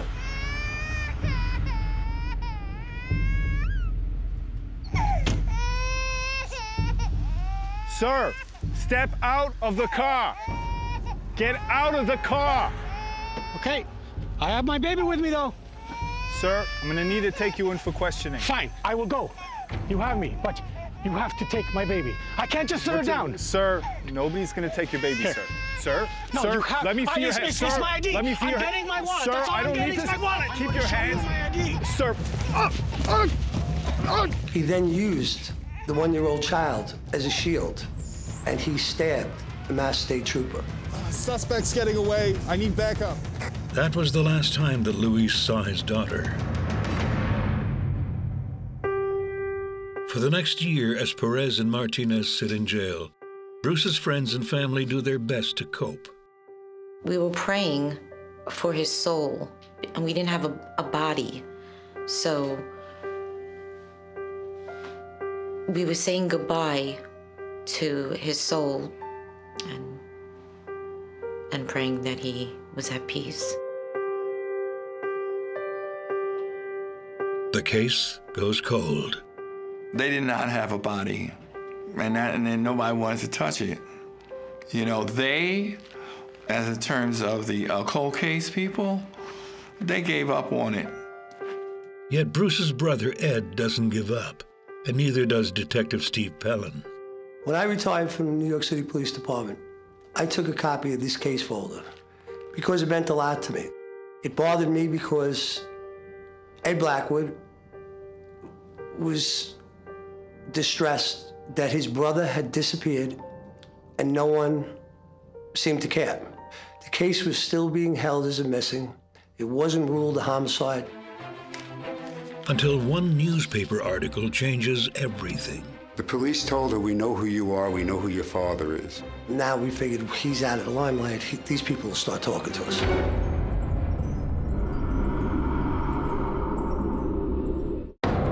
Bruce Blackwood has been missing for 5 years.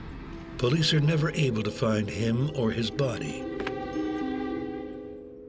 Until a newspaper article helps spark new interest in a very cold case.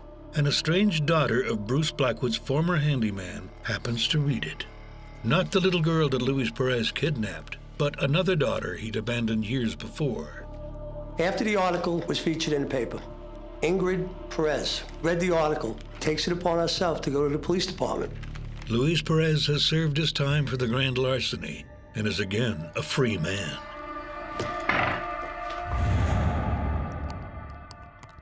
And out of nowhere, he showed up and he befriended her again. And in befriending her, Luis Perez starts to boast about many things, including getting away with murder. Ingrid Perez took it upon herself to actually tape record her father confessing to this murder. I can't really say exactly why, but I believe that she was trying to do the right thing. He's just showing off. Like he can get away with murder. Problem is, the tapes are very hard to understand. It scares me. You could hear a lot of background noise just crumbling. You could hear airplanes, you could hear sirens. She was given another tape recorder. As Ingrid cues up the recording device and prepares to solicit a second confession from her dad, the case is reopened. We brought in Martin Fernandez. Perez, he really had it in for Bruce. He was loco, man. Loco. Talking about threatening him, robbing him, making him give us his PIN number. He resides in Massachusetts now. He no longer does drugs. And he went into detail as to what Perez's intentions were to do to Mr. Blackwood. He wanted me to help him, hurt him, kill him. He wanted to tie him up, beat him, take his PIN numbers from him, and God knows what else he had planned. And Martin didn't want to have anything to do with it. We tie him up, we take his PIN, and if he doesn't cooperate... Whoa, you're crazy, man. Yo, if the cops find out, I just don't... Hey, don't say a word. ¿Entiendes? ¡Cállate! Shorty believed Perez would either kill him or have him killed if he said anything.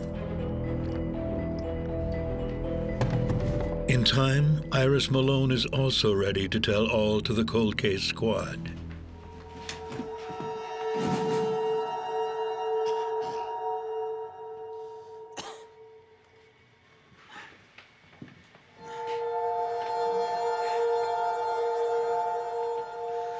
Iris Malone opened up and kind of gave us more information that she was holding back on because she said she was petrified of Perez.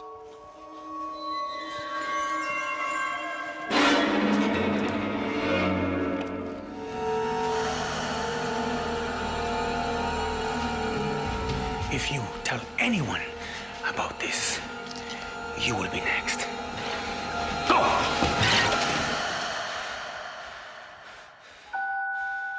She saw Luis Perez was taking part in electrical saw.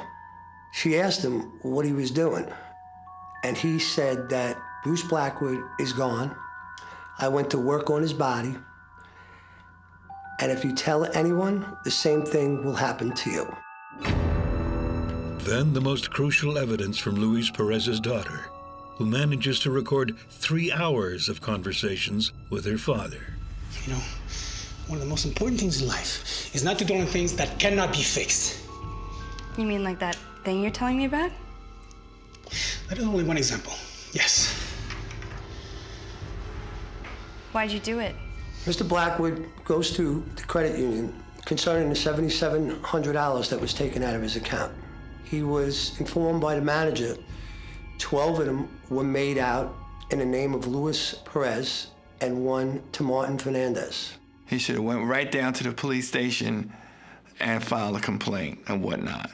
But his mistake was that he approached him and told him what he was going to do. He shouldn't have did that.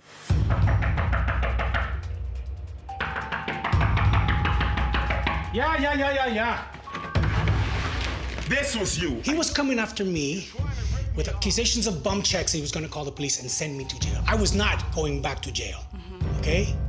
You're going to jail. No, I'm not. Hey, okay. Hey, take it easy. Get your phone. You're calling in sick today. Do it now! Okay.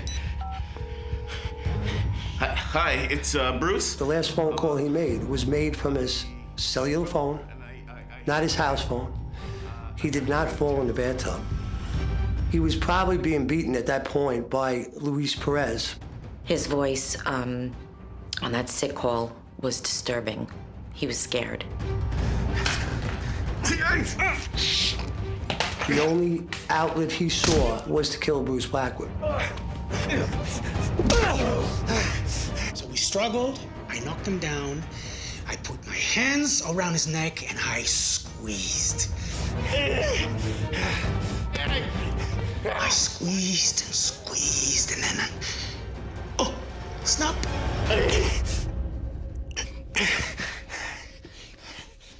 It was over. And what did you do with the body? I took the body to the bathtub. Stupid, man.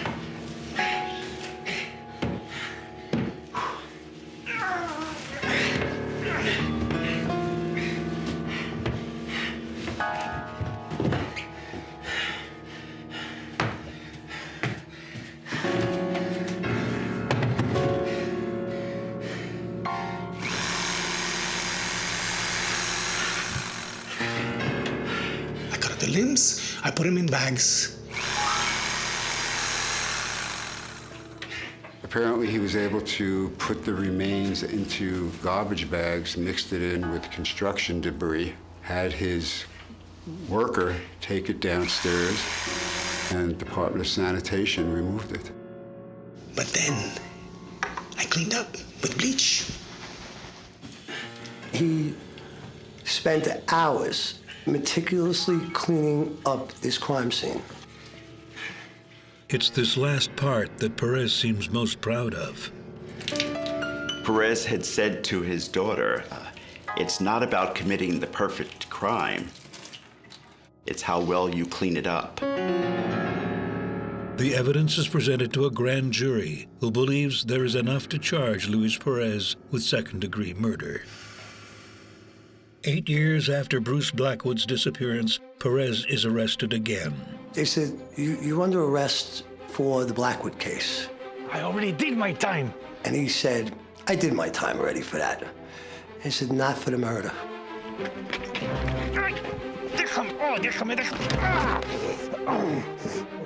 And a year later, Luis Perez is found guilty of second-degree murder and sentenced to 25 years in prison.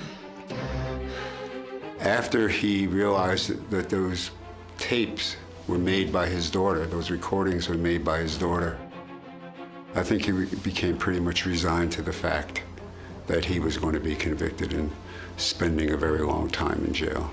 When I found out that he had dismembered him, I mean, that really tore me to pieces. Then I realized that I was dealing with a monster.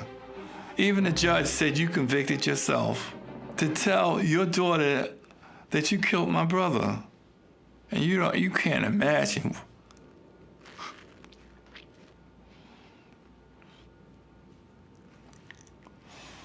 what went through my mind.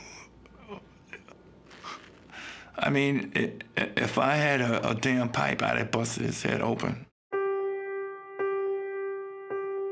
It breaks my heart to think about how much he would love to have lived and how much he wanted to live and enjoyed life, and to have to die this way is just so horrible.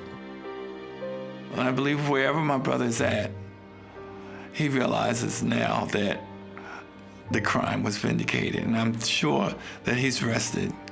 He's at ease.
In the middle of the Nevada desert sits a seductive oasis. I was like, okay, let's go. We're going out to Las Vegas. A western paradise where people live out their fantasies.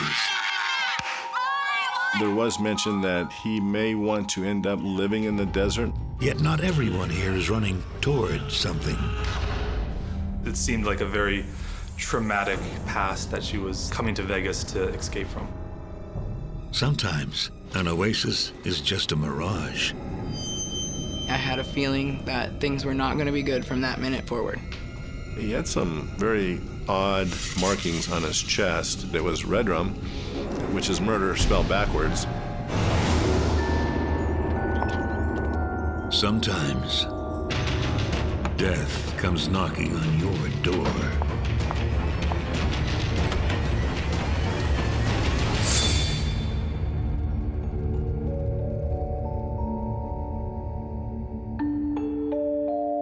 It's winter in the Nevada desert. North Las Vegas is the northern end of the Clark County area, which encompasses Las Vegas, Henderson, Boulder City. North Las Vegas, anywhere outside of the Strip in Las Vegas is pretty rough. The whole city is like a nightclub. You know, when the sun comes up and the lights come on, it's not pretty. Even places with a shiny facade. It's a nice apartment complex. It looks really nice from the outside. As the sun begins its morning climb, it reveals the sins of the night before. Sins so heinous that this first responder prefers to keep his identity hidden, as he describes the morning of February 8th, 2010.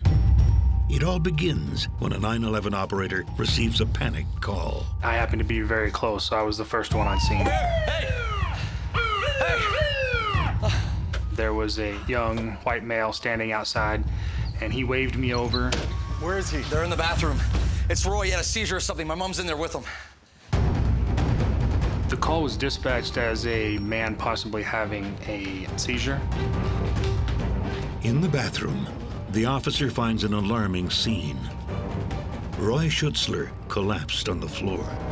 I could see a white female adult sitting on the floor next to the head of an older white male adult. He was not moving and didn't appear to be breathing. I'm trying to do CPR. Please help me. I don't know what to do. The CPR wasn't working. The chest wasn't rising and falling. I could tell it was stopped in the middle of the neck, trachea area somewhere. Paramedics transport Schutzler to the ER. Please save him. It's a day Daniel Vanderkar will never forget. I'm thinking that it's a damn heart attack or something. I have no idea what the hell's going on. But I gave him my all. I was like, come on, buddy, you got this, The officer turns to the residents to piece together the events that led to the 911 call. So what's your name, ma'am? Rosemary Vandekar. This is my son, Dan. We lived with Roy. Roy. Yeah, Roy. Guy just got wheeled out of here. I take care of him, make sure he's taking his pills, that kind of thing. She told me that she was his caregiver, giving him his medicines, taking him to his doctor's appointments, and things of that nature. Okay, so what happened to him? Well, he was having a panic attack, and I was about to give him a shower. I sat him. Rosemary told officers that Roy had had a medical episode in the bathroom. It's all right, Roy. You're nearly there. You go in, that's good. You're doing good. She told me that he was having a panic attack and she was gonna put him in the shower. I'm gonna sit you down, there you go. I'll be right back. Set him down on the toilet and left to get a rag. She thought he had fallen off the toilet and hit his throat on the sink. Roy? She heard a noise, and when she came back, he was laying in the floor. Daddy! Call 911! Roy! Daddy! Daniel was asleep on the couch, and he heard his mother screaming, and he saw his mother performing CPR on Roy. Don't just stand there! Call 911! And she was screaming for Daniel to call 911. The officer heads to the hospital to follow up on Roy's condition. But by the time he arrives, Roy Schutzler is dead. And the police have questions. He felt that something was suspicious about the whole incident. The injuries to the body didn't appear consistent with the statement that the female had given me. He was laying there without any clothes, just a sheet covering him. You could immediately see that there was bruising from head to toe in all different stages of healing. The coroner agrees to look at the body to determine if a full autopsy is in order. There was a moment where we looked at the body and looked at each other, and we were both on the same page that there was way too many injuries to this gentleman than would make sense from falling. You need to contact your CSI. Because I'm ruling this is suspicious right now. On it. As the autopsy is scheduled, in a nearby waiting room, Rosemary and Dan get the bad news. We ended up going over to the hospital, and we got told that he passed away. My mom was all sorts of panicky, freaking out. At the apartment, police take stock of the scene.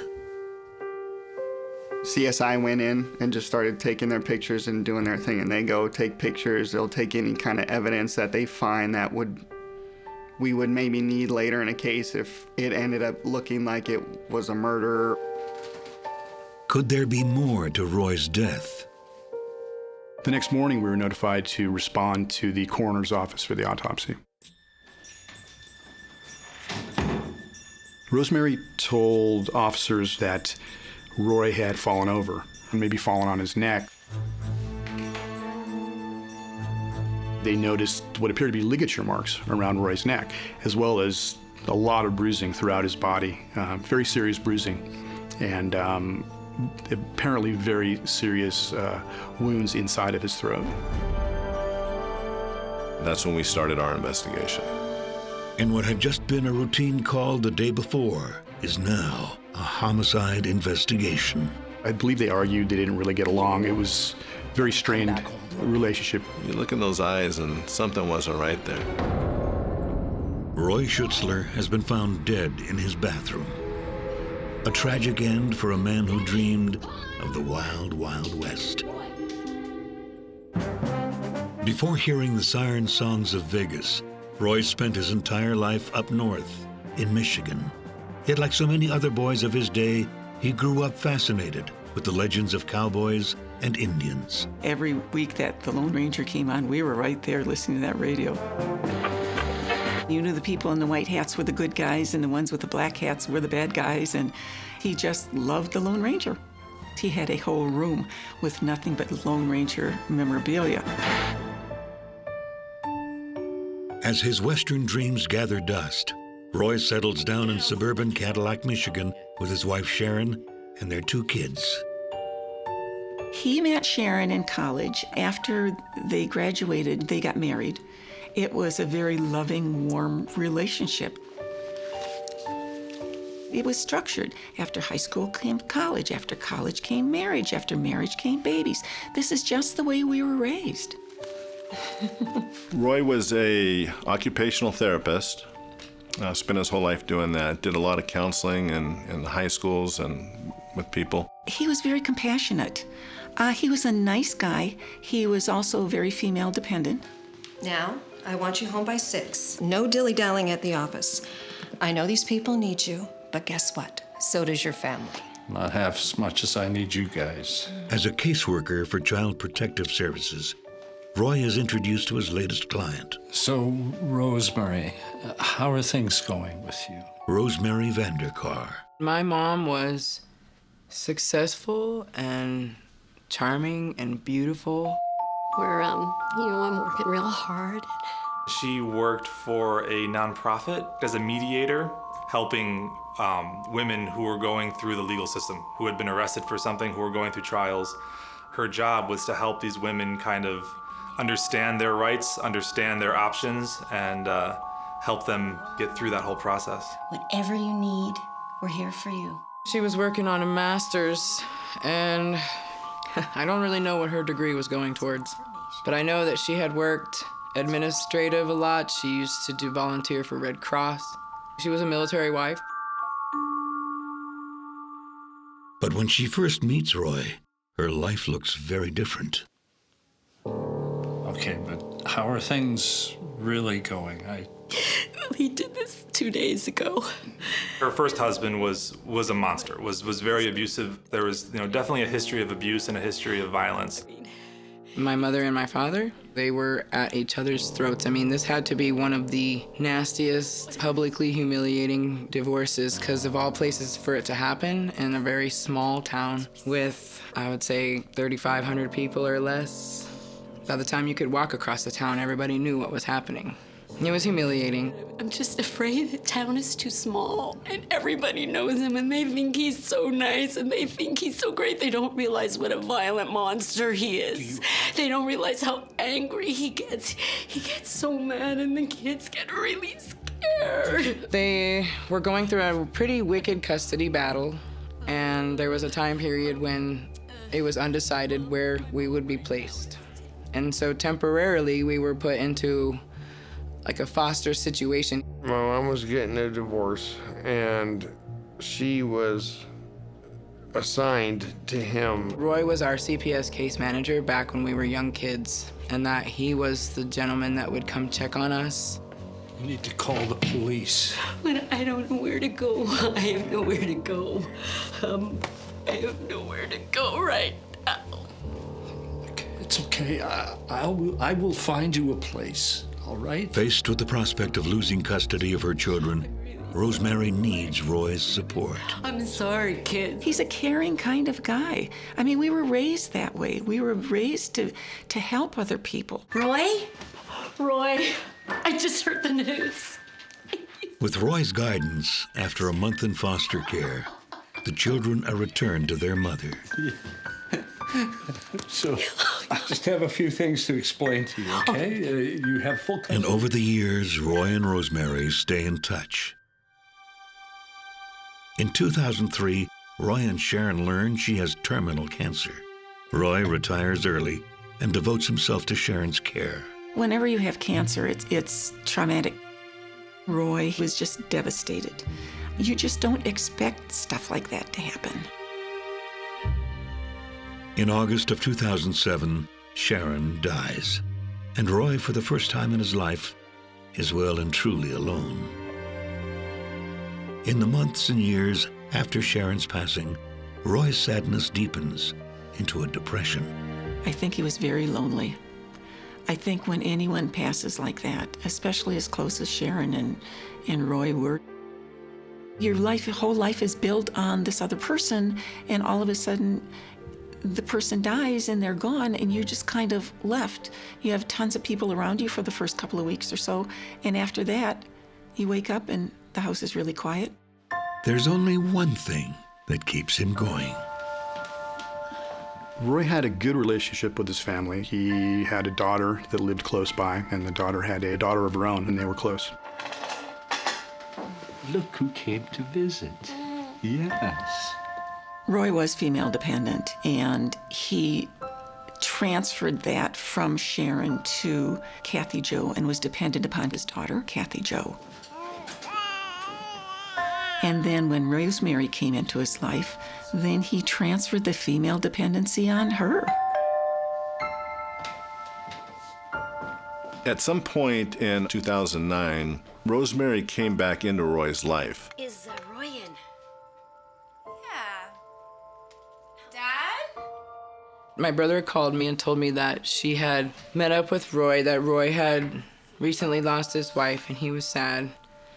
And he just wanted somebody to take care of him. Rosemary, this is Katie Jo, my daughter. Katie Jo, Rosemary. So, how are you keeping? I'm all right. I'm doing You're looking good. Thank you.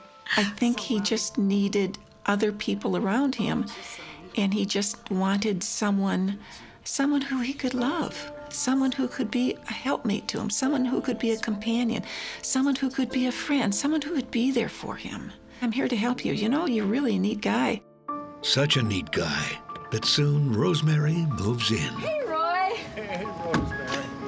I'm so glad to be here. She and they were good friends, and they had kind of an agreement that they would live together, and she would, as he was aging, I think his health wasn't so great, so she would take care of him. She was kind of in a caregiver role for him. Is this books or something? I'll take care of it, Roy. Oh, it's all right. I got it.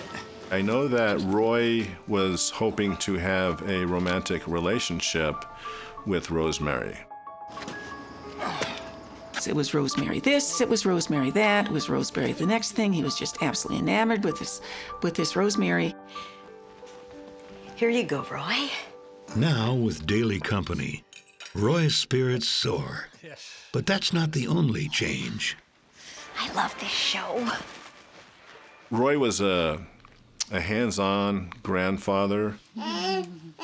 He was over at the house on a regular basis, almost on a daily basis. And after Rosemary came into Roy's life, that pretty much all stopped. He was the star behind the masked hero known as the Cape Crusader on 1960s television. Lone Ranger. No, silly. It's Adam West, Batman. You think the Lone Ranger's the answer to everything. Well, you can't kill a man for being wrong. He was no longer babysitting the little one. He was not returning Kathy Jo's phone messages. She could not get hold of him. Roy's family did not deal well with that. They attempted to contact him many times, and they became very upset. Concerned about her father and unable to contact him, Kathy Jo pays an unexpected visit to the home. I'm here to see my father. Let me just see if he's taking any visitors. Taking visitors? I'm his daughter. Hey, let me in! Excuse me. Kathy Jo came to Roy's house, and I believe 6 weeks had gone by before they actually seen him, so they were just taking a chance that he would be there. I know during that visit, things got really bad between Rosemary and Kathy Jo. The confrontation forces Roy to pick a side. I'm sorry. I don't want anyone yelling in my house. Kathy Jo had a couple of dealings with Rosemary at Roy's house. They argued, they didn't really get along. It was a very strained relationship between Kathy Jo and Rosemary. She didn't know what was happening. She had the police go over there. They would talk to him and check him out to see if he had any bruises or anything on him and ask him, "Are you okay? Your daughter's very concerned." And he said, "Yeah, I'm fine." So. Well, you tell her I'm doing just fine and to leave me alone. If you have someone who is of sound mind and he's a parent, there's nothing you can do. He is of sound mind. He can do whatever he wants to do. He can do whatever he wants to do with his life, with his money, with whatever. She called everyone she could possibly get a hold of. The police to make sure he was okay, protective services to see if they could do anything. And there's nothing they could do. The family, they kind of read through the lines and saw that there was some things going on. There was some red flags that were going on with Roy. Here, this loving grandfather that would always want to be around his granddaughter and daughter and family, all of a sudden he's with Rosemary, and now he's avoiding them. He's telling people that, you know, he's good, that he doesn't want to be around them. Roy's repeated confrontations with Kathy Jo leave him suspicious to the point of paranoia. There was one claim in particular where he claimed that his daughter had tried to break into the house to get some of their property.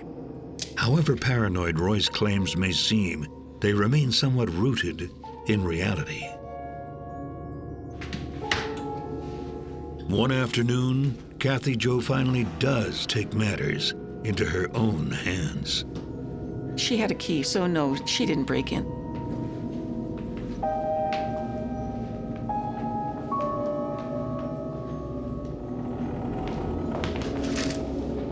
She showed up at the house to check out the mail and gone into the house and looked around.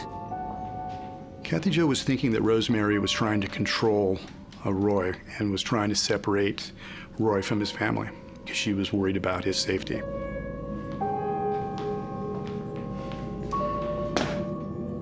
Kathy Jo's visit only inflames the conflict with her father. For Roy, this is no act of love.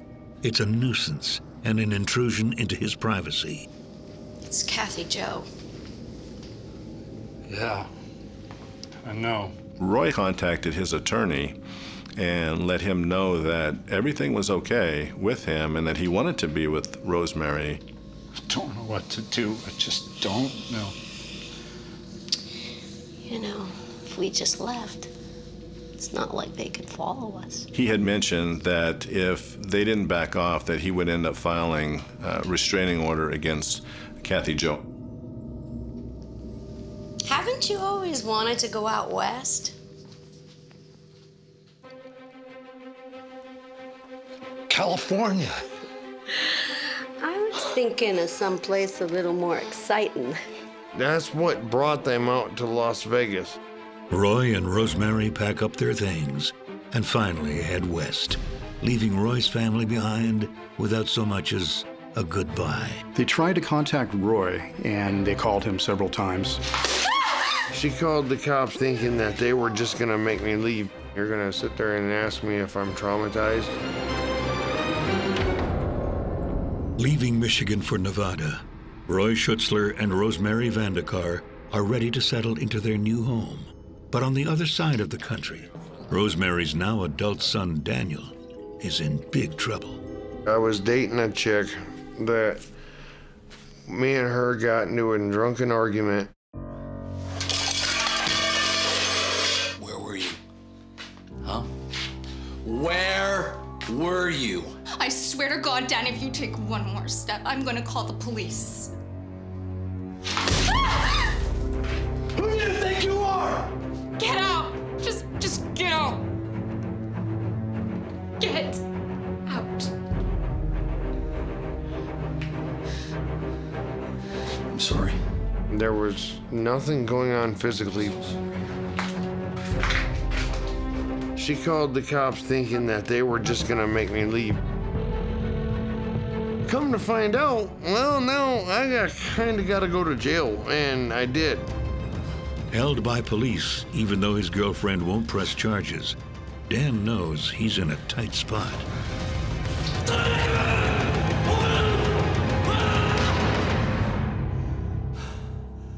Dan was injured quite badly in the war, and ever since he had gotten back, he was dealing with post-traumatic stress disorder, or PTSD.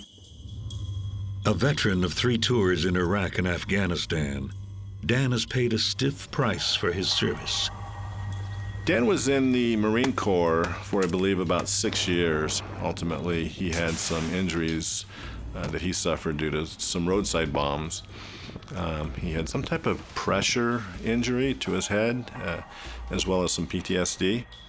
Just like any soldier, he experienced loss of troops and very close mates and awful war, having to do things that any person should not have to do.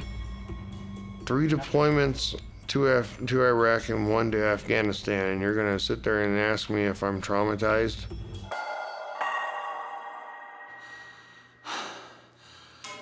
You know, yes, I am part of 1.4 million troops that actually served over there. However, when I came back, I did suffer from 2 DUIs, which I don't blame anybody else but myself.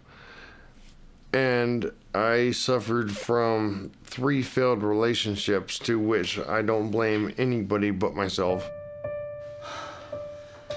As Dan awaits a decision, he turns to the one person he hopes might be able to help him. His mother. Danny. Oh, so good to see you. Hey. Oh. Good to see you, Mom. Good to see you. Though both Dan and his girlfriend tell police he never laid a hand on her, Dan is staring down an assault charge. I'm good. I'm good. Yeah, did you eat? Until the DA makes him an offer. The DA was deciding to drop all charges should I provide an address more than 500 miles out. And I was like, yeah, you know, I can do that. I wondered if, I was thinking. You should come stay with us. We have plenty of room, right, Roy? Yeah, the more the merrier. Yeah? So, yeah, I jumped on board with my mom. Also, I just retired out of the Marine Corps, so it was like I needed a place to, you know, decompress and calm down from. That's what ultimately brought me to Las Vegas. Roy and Rosemary welcome Dan to their new apartment. Welcome to Vegas. Vegas. Yeah. Yeah.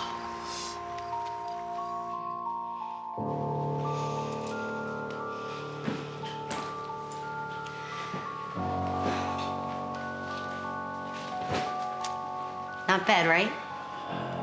It's nice, Mom. It's nice. You want some tea? Roy, why don't you make us some tea? All right. That's okay, Mom. I think I just want to take a shower. It's right over there. Don't worry about the tea, Roy. He doesn't want it anymore. Okay. They say every man has his demons or skeletons in the closet. Some have both. Daniel told us that he got the tattoo over in Iraq, I believe. Like a scribbling type tattoo. And when I looked at it and saw what it was, I knew exactly what it was, but it was Redrum, which is murder spelled backwards. Yeah, man. How you been? Roy Schutzler and Rosemary Vandekar save Rosemary's son Daniel from jail time by giving him a place to live and a family of sorts. But Roy's family is worried that something is wrong. No one's heard from him since he left for Vegas, despite many efforts to reach out. They tried to contact Roy, and they called him several times.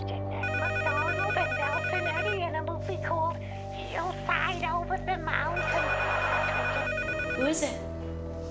It's Joanne. Who? My sister, Joanne. Well, don't answer it then.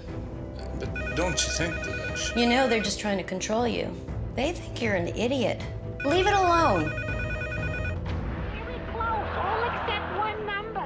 I called Roy and left a message on the message recorder.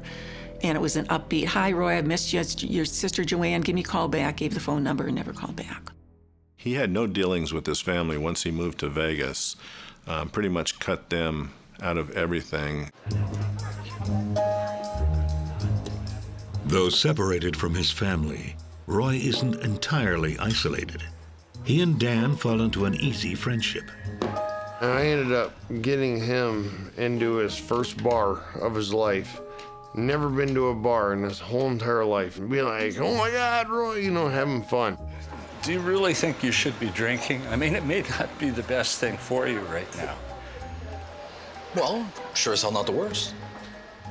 But I mean, he was helping me out with a lot of stuff. Can't even imagine. Because at the time, I was only like 24, 25. I was like, what do I need to do, you know? So he was giving me advice. We need to get you back on your feet, you know? Look into some retraining programs. Yeah. But there's just nothing out there. We fight in the war, and we come back home broken. And all I get are a bunch of salutes at the mall and nervous looks. Okay. If not booze, how about this? What is it? And then getting him to scratch off his first scratch lotto, you know, scratch off tickets. Yeah, just having fun with them.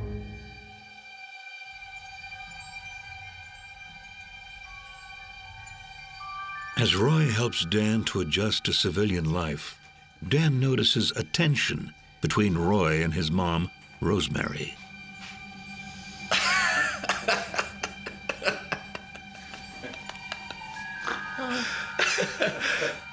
You think I'm some kind of joke? You think it's funny to laugh at me? Mom, we weren't. I won't be treated this way, not by you or by anybody else. I do everything for you. Everything. Well, he kind of always shut up around her. Mom, look at me. I think that he was actually more or less scared to talk around her. For all their problems, one happy constant remains: Rosemary's love of glittering casinos. They were always out gambling.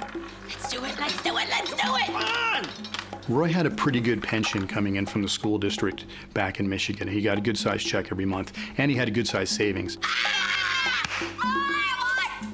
During the month of January, Rosemary and Roy had withdrew tens of thousands of dollars out of Roy's account, and most of them were done at casinos in the Las Vegas and North Las Vegas area. I feel lucky. I hope you're right about this. With her, it's like an addiction. It's like something fierce. One winter's night, just weeks after Dan's arrival, Rosemary proposes yet another trip to the casino. It's 8 o'clock and I'm feeling lucky. It's the last thing Dan feels like doing. Daniel had some type of surgery to his mouth, and he was on medication. I had 4 wisdom teeth and then 1 natural tooth pulled. So now I'm in a hurt locker, and I do not like pain meds at all. Now! Oh, come on, you old fart! On the way to the casino, Dan notices that Roy isn't doing too well. Hey, Roy. Roy, you okay? You all right, man? He's fine. He's wheezing. He's fine. If you say so. At the casino, they hit the slots. By midnight, Dan's ready to throw in the towel. Basically, the alcohol and the meds are mixing, which is totally irresponsible for me, but I'm not driving, I'm not doing anything. Enough. I'm gonna play. That's when Rosemary and Roy decided to take Daniel home. On the ride home, Dan's concern about Roy grows. Roy was sitting there hacking up a storm, like he was coughing and hacking. And I was sitting here on a mixture of, Jack and Cokes and freaking what have you. And I looked at her, I was like... You don't think that maybe we should, call someone or maybe have him see a doctor?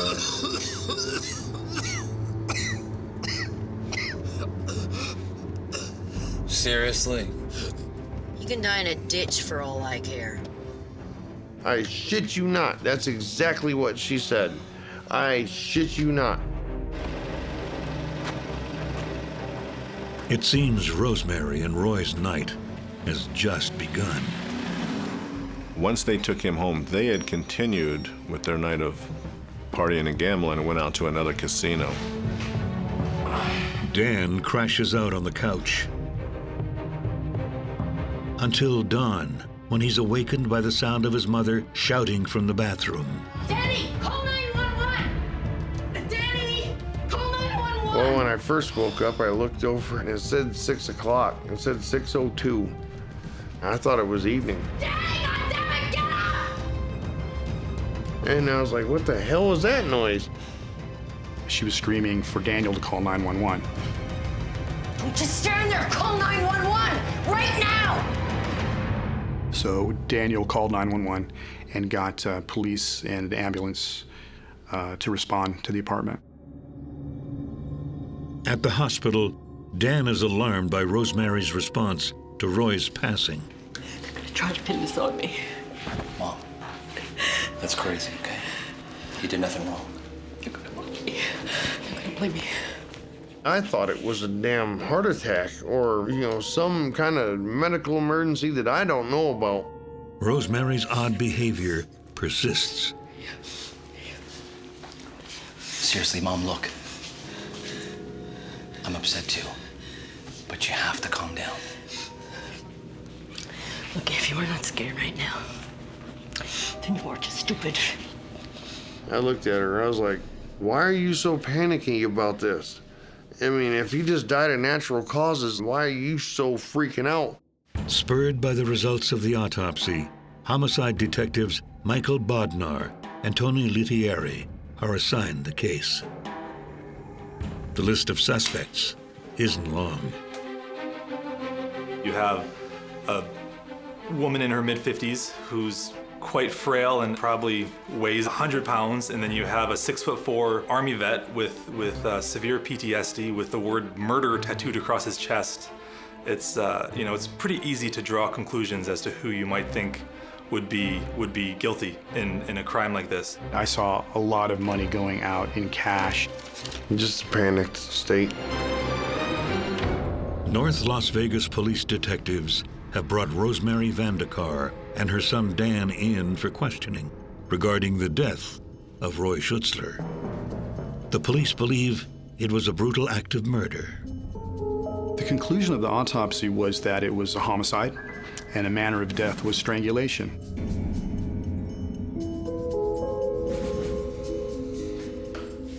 I interviewed Daniel first. There were still a lot of unanswered questions for me about Daniel's involvement. You could tell something was going on there with Daniel. As the interview continues over several hours, Dan's story remains the same. I don't know what you want me to tell you. I can't even say it in a different way. What do you want from me? Only want to know the truth, Dad.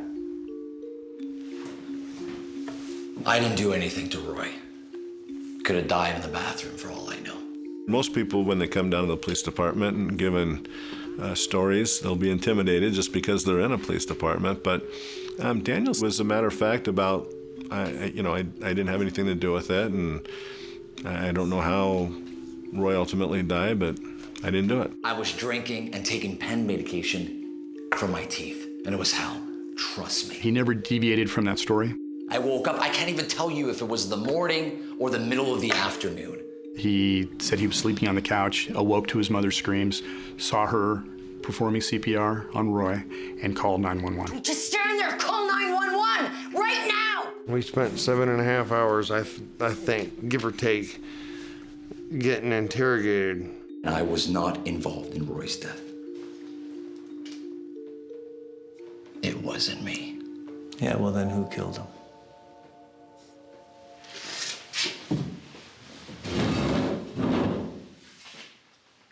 Frustrated, the detectives leave Dan to sit and stew while they turn their attention to his mother. We told Rosemary that we knew that it was a homicide and that we knew that Roy had died of strangulation and somebody had strangled him. What, you think he was murdered? That's nonsense. She at first denied any knowledge of this being a strangulation at all and appeared very, very shocked and surprised and denied any of our questioning. The guy died of natural causes.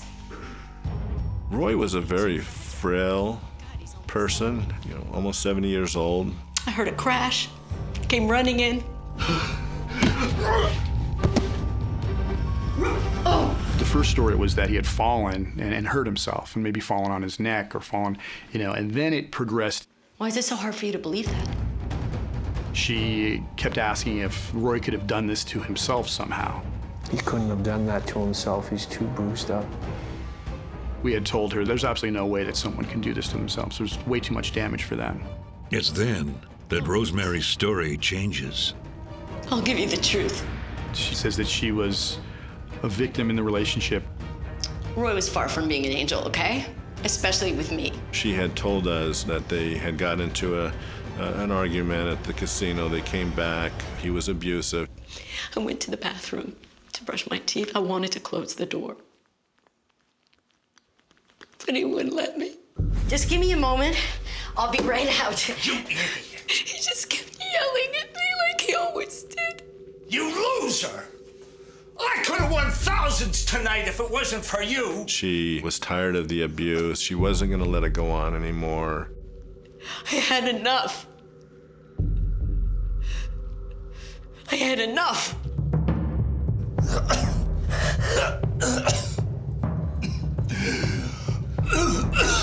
Did I kill him? Did I kill him?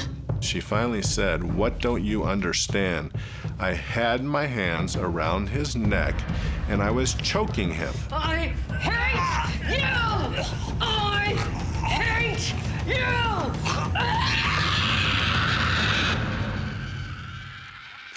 I choked as hard as I could. I don't know for how long. I think I blacked out. Litieri goes back to Dan for corroboration of Rosemary's story. He's got plenty to say. Roy was, let's say, a gentleman to my mom. But my mom isn't quite who you think she is. My mom was a drama queen from hell, and any claim that she ever made was about a 98% chance a lie. He painted a different picture, that she was abusive towards Roy and that she did not treat him well at times. 3 days before his death, I saw her. What about your intention? According to Dan, Rosemary had a history of abusive behavior toward Roy. Oh dear! I do everything. I cook. I clean. My mother was pile driving her finger into Roy Schutzler's chest. You moron! What do I get? And I witnessed this. Moron! Mom, stop! You're hurting him. You stay out of this.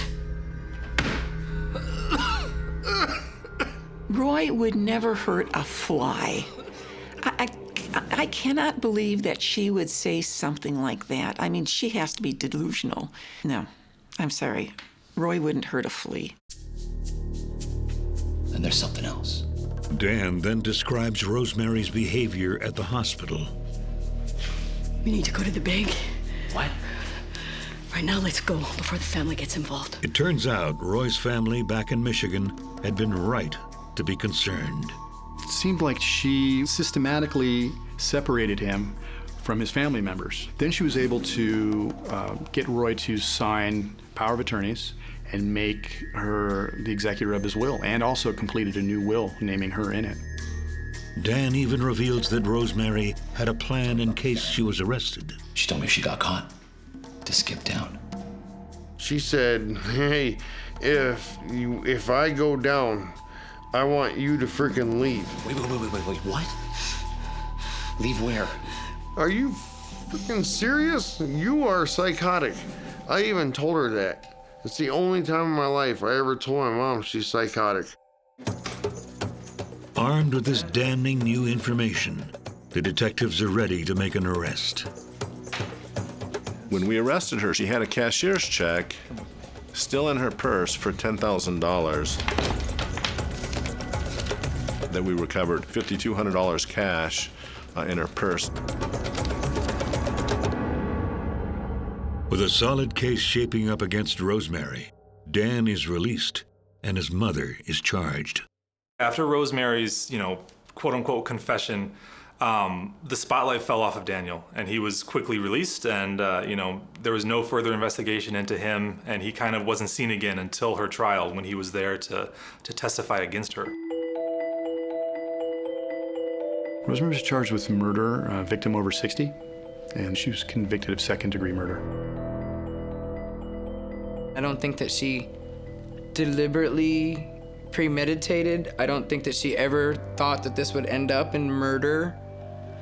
But we knew one day that her actions were gonna be irreparable. And we were just afraid. There are those who still can't believe Rosemary is a killer and wonder if she was protecting her son, Dan. I initially met Rosemary when I was in the prison working on a documentary project following the lives of inmates. And we initially found her because she had the nickname of Jail Mom. She was, in her cell block, she was kind of the sweet old lady who had experience and had knowledge of the legal system and used that to help most of the other women with their cases.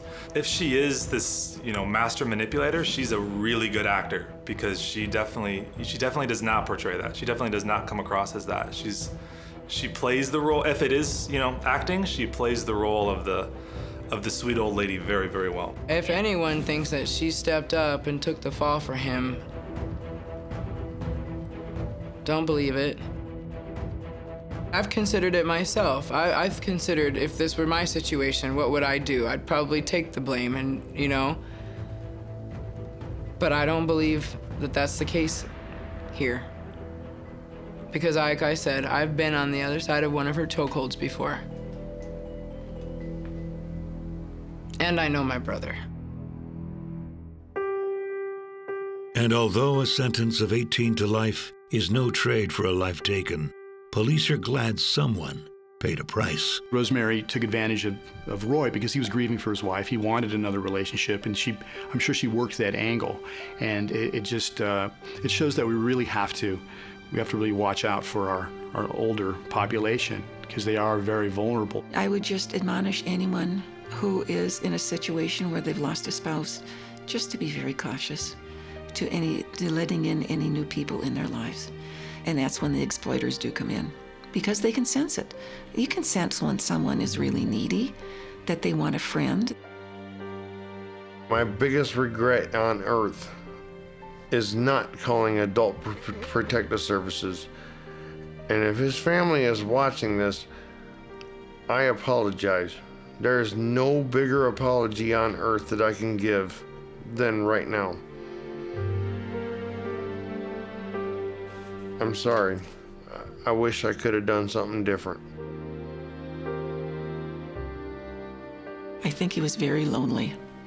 I think he just wanted someone who he could love, someone who could be a friend, someone who would be there for him, which is just really, really sad.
A real home is never just four walls and a door.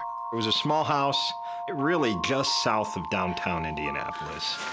Now this place is big enough for 4 people. It's a safe haven. Hey, I got the essentials. Sarah just wanted a life with a picket fence and a couple dogs. Hey, watch it. Do not talk about my family that way. I'll say what I want. But sometimes the very people we trust most. They started arguing, and it wasn't a good scenario. Can turn a refuge into a grave. He wasn't a bad person. He just was at the wrong place at the wrong time with the wrong people. There were blood stains and other indications that somebody had been shot or hurt bad. When death comes knocking, no one is safe.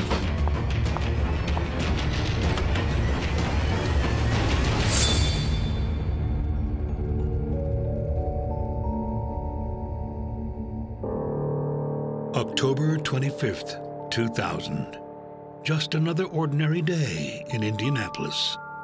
And there's nothing unusual happening as John Thomas ends his shift.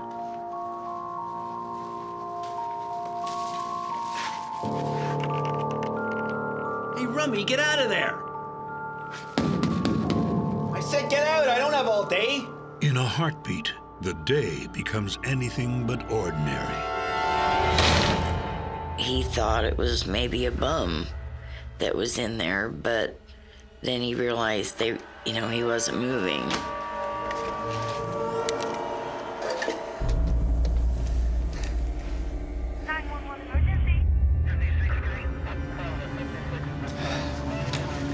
I think I saw a body. I think there was blood.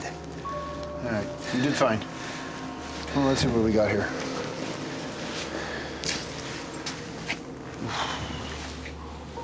That's brutal.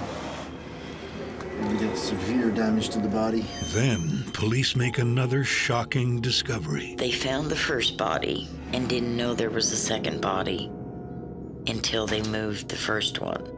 There's a worker here found 2 bodies in the dumpster. 2 bodies in a tangle of blood and hair. 2 bodies with terrible gunshot trauma. A man and a woman. They were able to, tell that they were not dead long. There was not much blood at the scene, indicating that they'd been shot elsewhere. They'd been blown apart by a 12-gauge shotgun with deer slugs. While the male victim has been shot once in the chest, the female victim appears to have met a more brutal end. She was shot not just once, but twice. Shot in the chest and then shot right in the side of the face, and her head was so disfigured that it was hardly recognizable. This was not birdshot.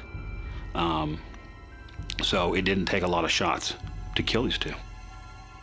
There was nothing that they found that would identify who those people were. They took the fingerprints and they weren't in the Indiana database. The fingerprint system back then wasn't what it is today. There is a national database even back then, but it took a little more time. So they took photographs of tattoos, distinctive tattoos. They were like a Grateful Dead looking tattoo, and they were fresh. That's why it stuck out. And they showed the tattoos on the television news. Okay. Calls flood police headquarters, and soon investigators are armed with a handful of leads. Got it. Okay, thanks. Someone who recognized them called in, and she directed them to the house where they lived. They got very solid leads right away that led them to the house, the murder house. This is a little house really just south of downtown Indianapolis. It was in a neighborhood that would be pretty distressed, a pretty lower income neighborhood.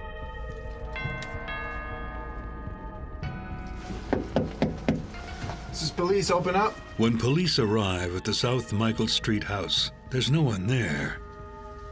So they turn to the few people who live nearby. There aren't a whole lot of houses there. It's mostly surrounded by kind of industrial areas, are really close. Warehouses and things are not far away. There's not a lot of housing in that part of town. But the closest neighbor didn't say much untoward about what had been taking place in the house. So what exactly did you see? They get some interesting information from a neighbor. An older guy that got up in the middle of the night, about 3 o'clock in the morning on October the 25th.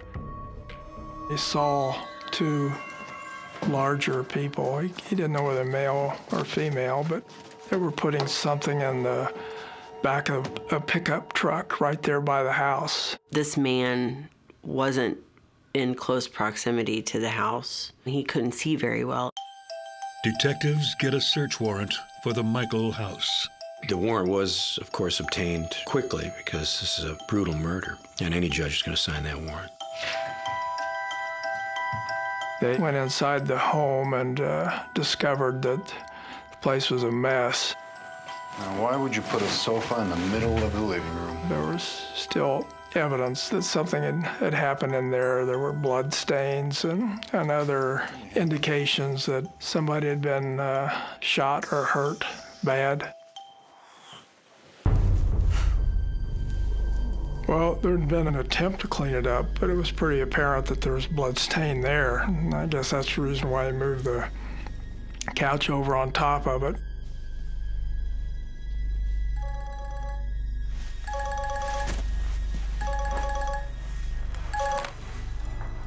Martinez here. Oh yeah, thanks for getting back to me. Who are your tenants here? Sarah Pender is the one on the actual lease. And have you seen any of them in the last few days? Well, if you do, give us a call back at this number, night or day. Who is Sarah Jo Pender? Could she be the female victim in the dumpster? Investigators waste no time digging into her past. Growing up in small-town Indiana, Sarah Jo Pender was just an average Hoosier girl. She came from a broken home. It was something that impacted her as she moved through her life, but she was on the surface, a happy kid. She had a sister, and they lived with her father. The father remarried.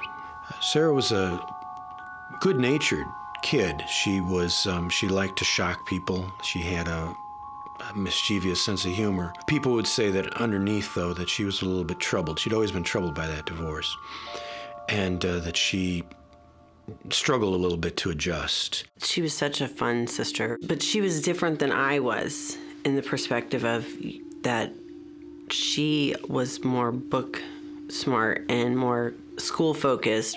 When Sarah graduates from high school, her exceptional grades propel her to a competitive university. She went to Purdue University, and she took biophysics, biochemistry, calculus, and trigonometry. And she just excelled.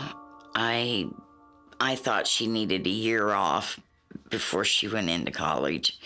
But her dad was like, no, let's do it now. So badly. Sarah just wasn't ready for college and realized it pretty quickly. She became kind of a party girl. All the things that, college kids do. I'm good. So, what's your name? Sarah. After just a year, Sarah drops out of Purdue. I think it was overwhelming, and so she quit. She gets a job at a construction company. They had seen the potential that she had. She wanted to go further and go into drafting. I can't drive. You're gonna have to drive home. When Sarah's not working hard, she's having a good time, or trying to. Just 4 months after she gets her job, Sarah's life takes a dark turn.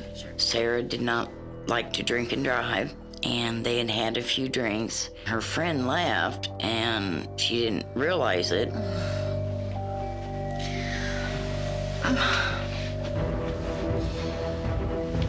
Are you okay? I just... And this guy says, well, you can stay here. You are so hot. And he proceeded to rape her.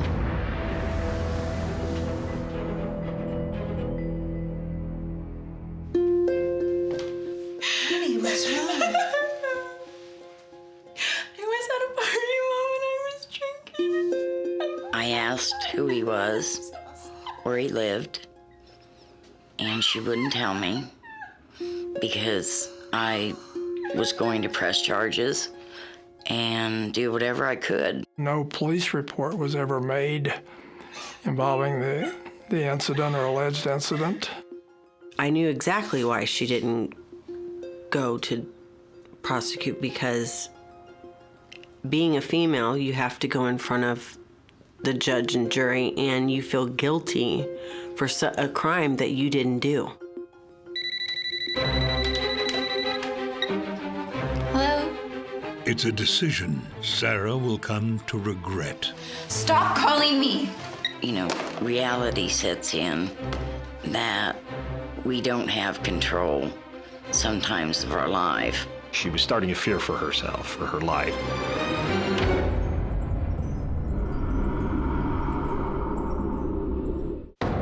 After dropping out of college and surviving a sexual assault, Sarah Pender is trying to move on with her life. She was just a young girl, young woman at the time, and, you know, seemed to be just looking for someone. That's a good one. That's one more of a laugh. Well, that makes sense. They call me Bear. Did they? And a few months later, that someone comes into her life, 22-year-old Richard Hull. So does the bear have a name? Smokey? Paddington? I wish. Yeah. But it's Richard. Rick. I'm Sarah. Everybody loved Richard Hall. He was a friendly guy. He was truly actually a gentleman, as a matter of fact. I think in his heart, he's had a very tough life. Dad left at an early age, raised by mom and grandmom. Just kind of a rough life, but everybody liked him. He was the gentle giant. Well, cheers. Cheers. Richard was an offensive and defensive lineman for the Noblesville High School football team. There were colleges that were interested in extending an offer to him, but he sustained an injury, and that pretty much ended his opportunity to go to college and play football. He had a path a lot like Sarah, a future of promise that fell apart. Here was this big man with just this awesome personality. Strong. Yeah. And she always wanted to find someone to love her and to care about her. When I spoke to Sarah about Rick, she's like, oh, he's got a laugh that just would make you chuckle just by laughing, and he looks like he would be, mean at times, but he's really just a big, soft teddy bear. Before long, they move in together. Hey, hon. I like having you here. I feel safe. Maybe you can move in. We'll take a look around. It looks like I already have. It happened very quickly, and she'd only known him for a couple weeks. They didn't have a whole lot of time to develop this relationship. So, what does the bear want for breakfast? Deer? Rodents? Bacon and eggs? Yeah. Hold on. Hello? Andrew, what's up? But where are you staying? What's that? It's my buddy Drew. Andrew Cataldi and Rick Hull had met sometime before. They befriended each other. We just need to really help us out. We're just looking for a place to land on our feet for a little bit. He was pretty easygoing. He had a really good personality. I've never seen him angry or hit anybody. We grew up a normal family, as any normal family, middle class. My dad was a New York police officer. He used to write to my mother a lot, and just tell her things were going well. He didn't need any money right now, and he just explained that Richard helped him. He was good friends with him. Andrew and his girlfriend just got in. Andrew, who goes by Drew, is back in town, and he and his girlfriend Tricia need a place to stay. They stay here for a while? Well, I mean, it's not a mansion, but yeah, for a bit. Okay, it's cool. She said yes. They had moved into the apartment together.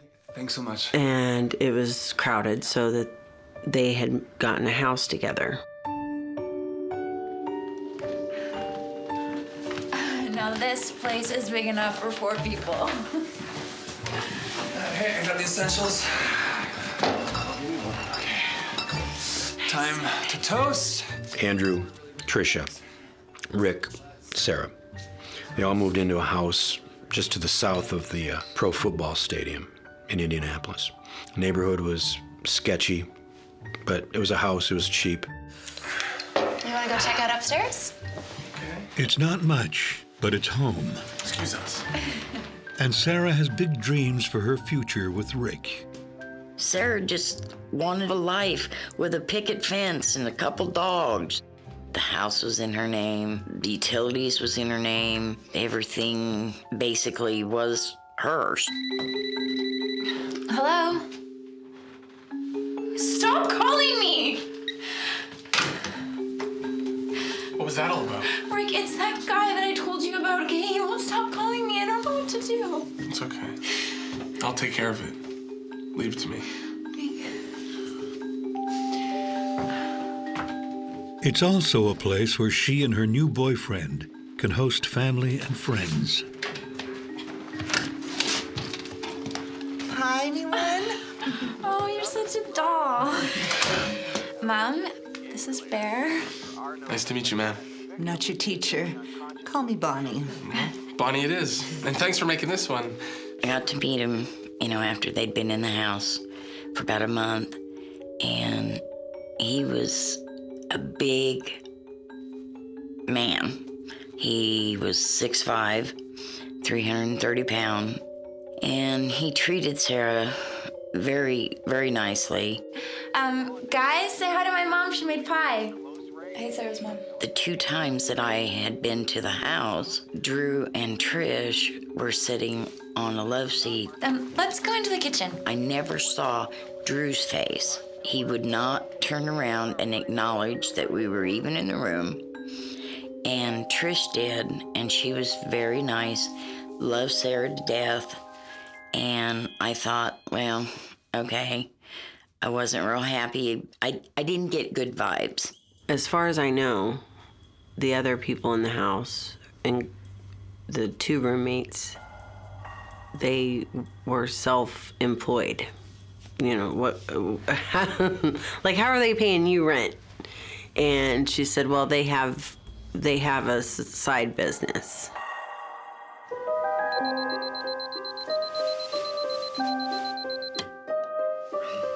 Sarah Pender had a legitimate job. She was the only one in the group that did.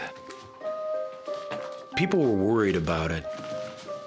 Sarah's mom would come by and say, how come you're the only one in this house working? And onlookers found it odd that she was the only one that got up in the morning and went to work. And she did.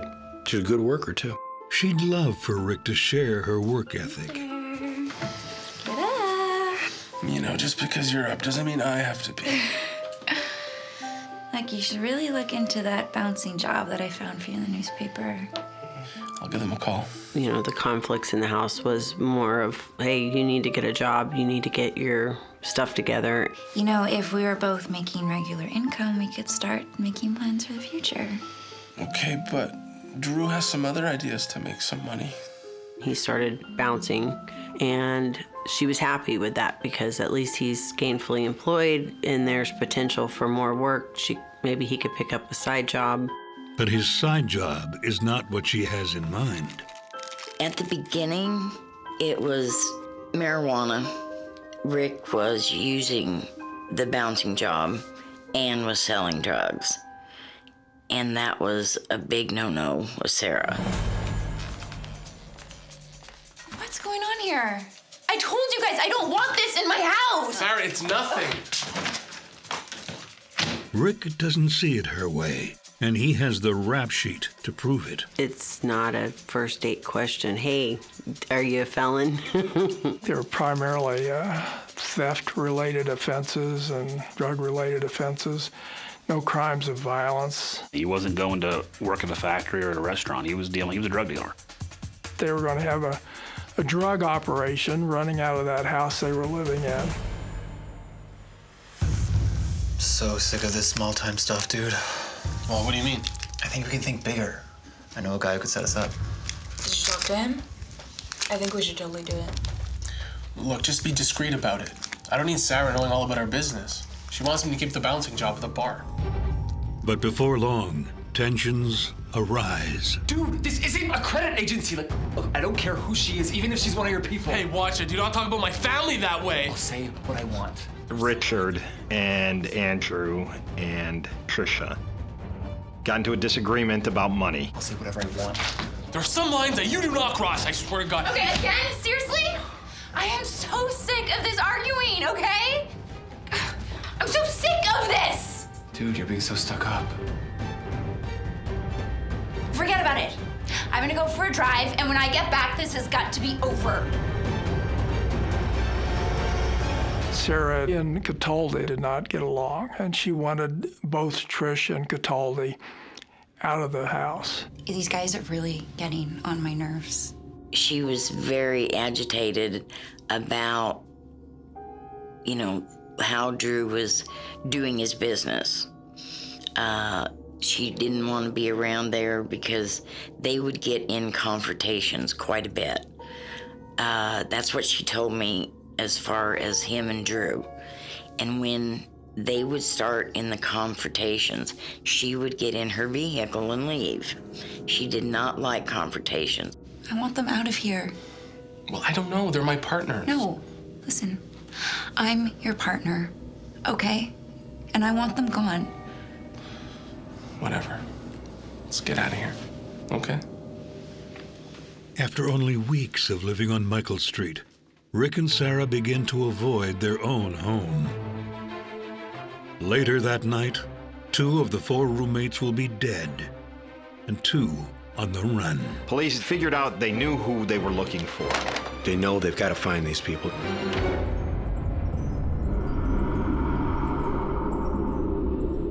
Hey, watch it. Do not talk about my family that way. I'll say what I want. After a fierce argument between roommates, 2 bodies are found in an Indianapolis dumpster the night of October 25th. The police investigation leads them to a deserted house on Michael Street. 2 couples, 2 corpses. But which couple now lies dead in the morgue? So no one has seen her since the 25th. Okay, you call us if you do. The police found out that Sarah had been to work on October 25th, but she didn't show up to work on the 26th. Meaning Sarah is not the female body in the morgue.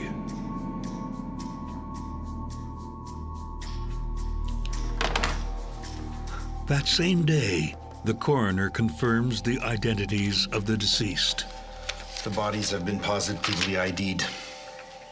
It's Andrew Cataldi and Trisha Norman. Making their number 1 suspects Rick Hull and Sarah Pender. They had an idea already because they had known who lived there, and they were pretty sure of. They know they've got to find these people. It's more important, of paramount importance, to get the killers, or the alleged killers.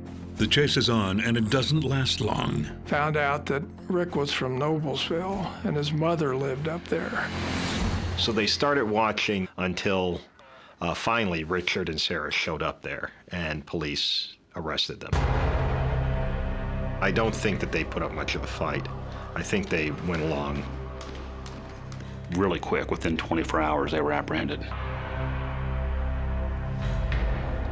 Sarah is quick to tell her story. So, want to tell me what happened to your roommates? Other than us finding them dead in a dumpster yesterday? We went for dinner with my dad and my stepmom, and then when we came home. That evening of the 24th, Sarah Pender and Rick Hull went out with Sarah's father and her father's wife and had dinner. They ended up coming home then later that evening. Hey? Hey? That's all you got? Hey, I need my money. Money? I just got in the door. All you want is money. Yes, I need your money. Not again. I'm so sick of this. Not again. I don't know why you're blaming me when it's your boyfriend who's the one who's screwing me over. Screwing you over? Listen, guys. Seriously, I'm so sick of this. Okay, just figure it out. I'm gonna go get smoke. Okay, look, I'm screwing you over. Yes. Sarah Pender said that she left the house because she didn't want to be around while they were arguing. And she came back to the house and the front door was locked. So she went around to the back door and went in, and that's when she had seen Trisha. Sarah. Okay, there was a fight. Get rid of these bodies. Now! She said, like, his face was just completely changed from charismatic to very serious.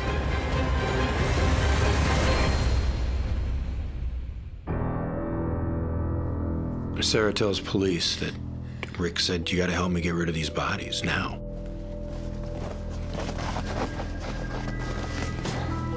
So Sarah gets in the truck. She then went along with Rick, helped him with the bodies. They dropped the bodies off.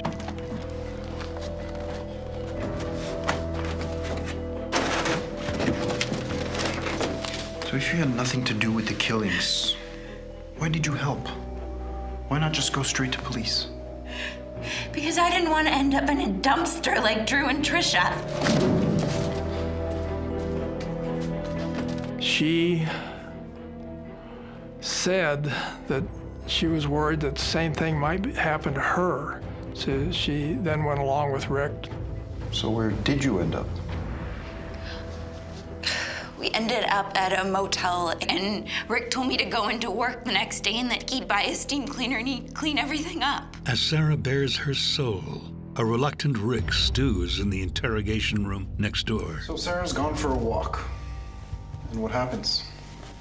Nothing. Really? Well, initially he denies doing anything. Drew just flipped out on me.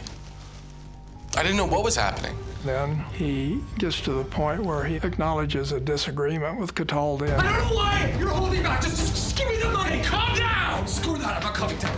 Richard claimed that he and Andrew were arguing. And there was this conflict over this debt, this marijuana debt. Give me that. No. Give me my money, or you and your whole family are gonna die. Rick say Andrew threatened his family. Look, what did you want me to do? Okay, so you're saying it was self-defense. He said he felt if he didn't kill him, he was going to be killed.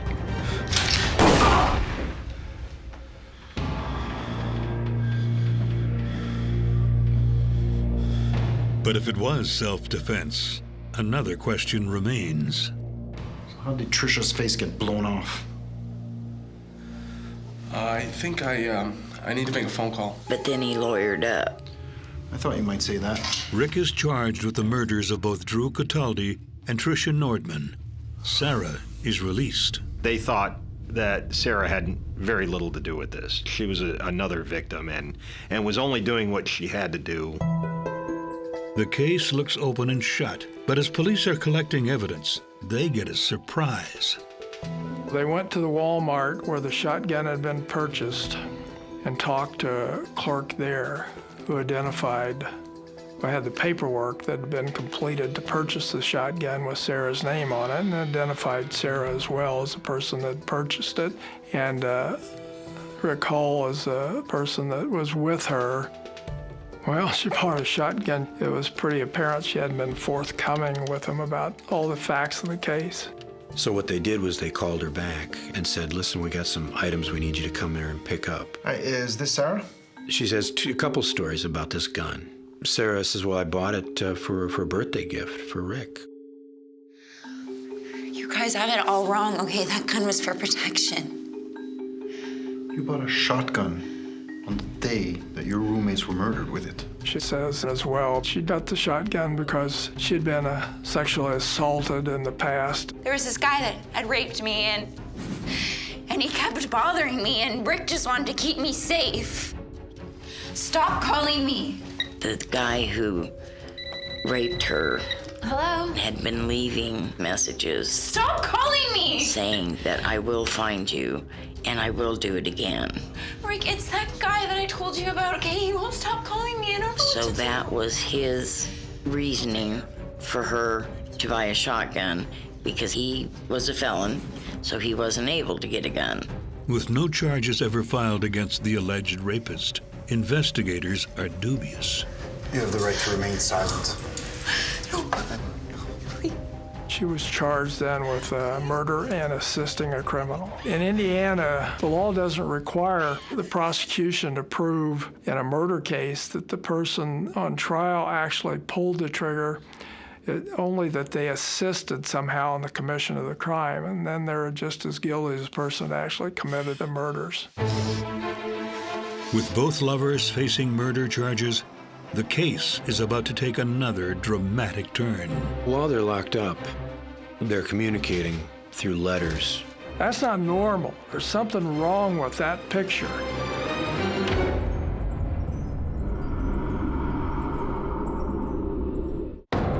Sarah Pender and Richard Hull are both charged with the murders of their roommates, Drew Cataldi and Tricia Nordman.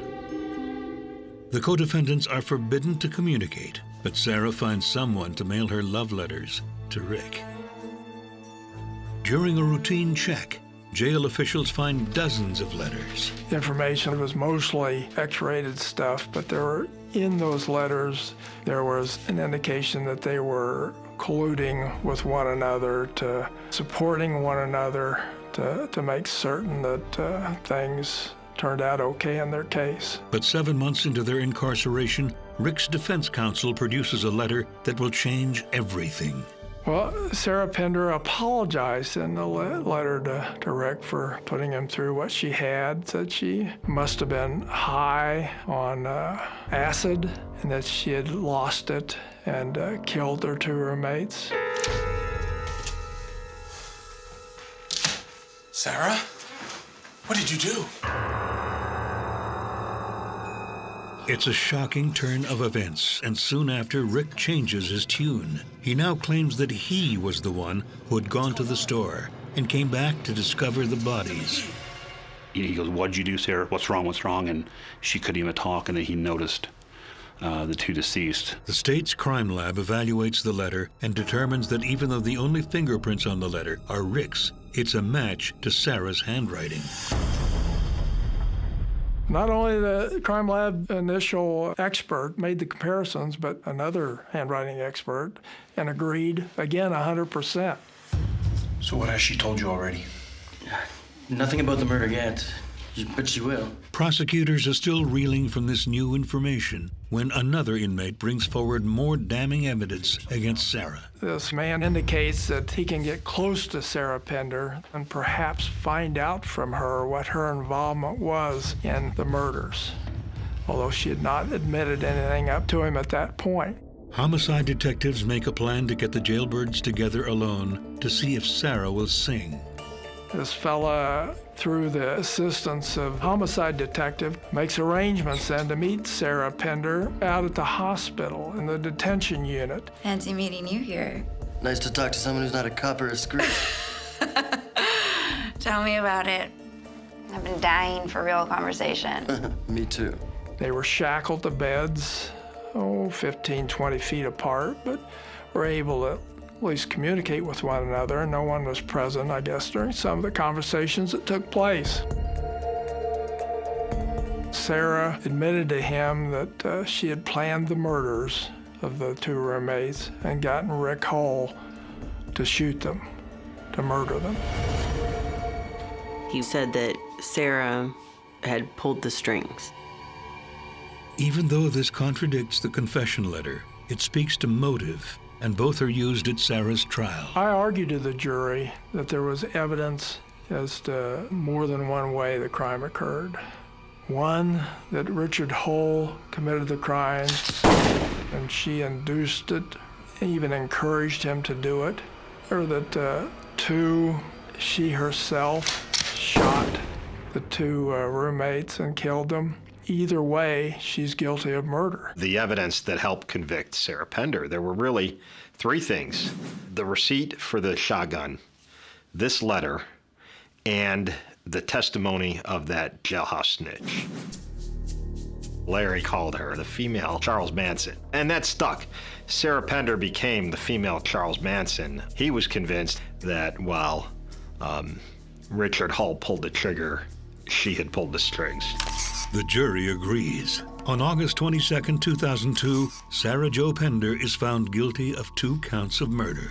So Sarah pled not guilty and maintained her innocence through the trial, even crying very hard as she was led away. The judge gave her a sentence of 55 years on each of the murders because Sarah Pender had been the moving force, had planned it, manipulated Richard Hull. Well, I don't know. They're my partners. No, listen, I'm your partner, okay? And I want them out. And that she was with Richard Hull every step of the way. I was devastated because there was no way that the state had enough evidence to prosecute her on murder, let alone 2 counts of murder. And then to give her 110 years, my God. I couldn't believe that the law had failed my sister. I cried a lot.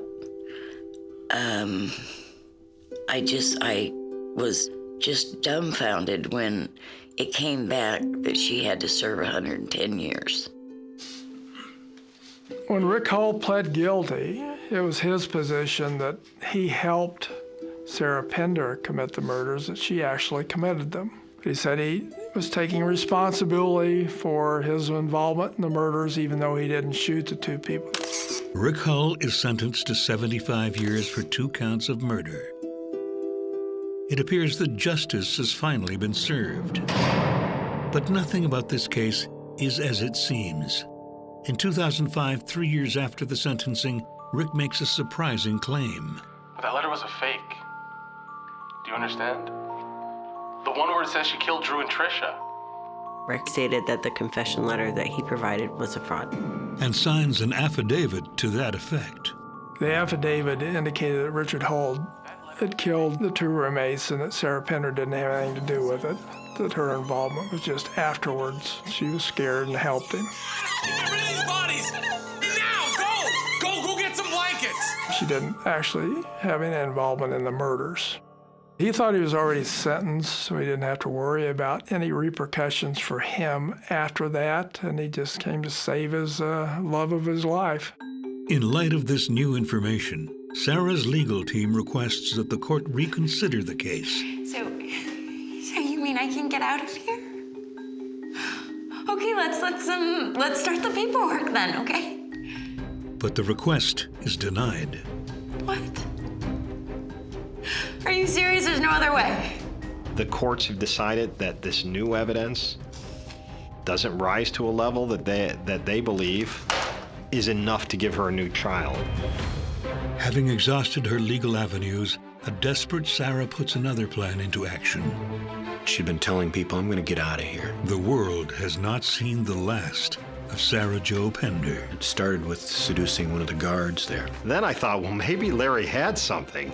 Maybe this woman is a female Charles Manson.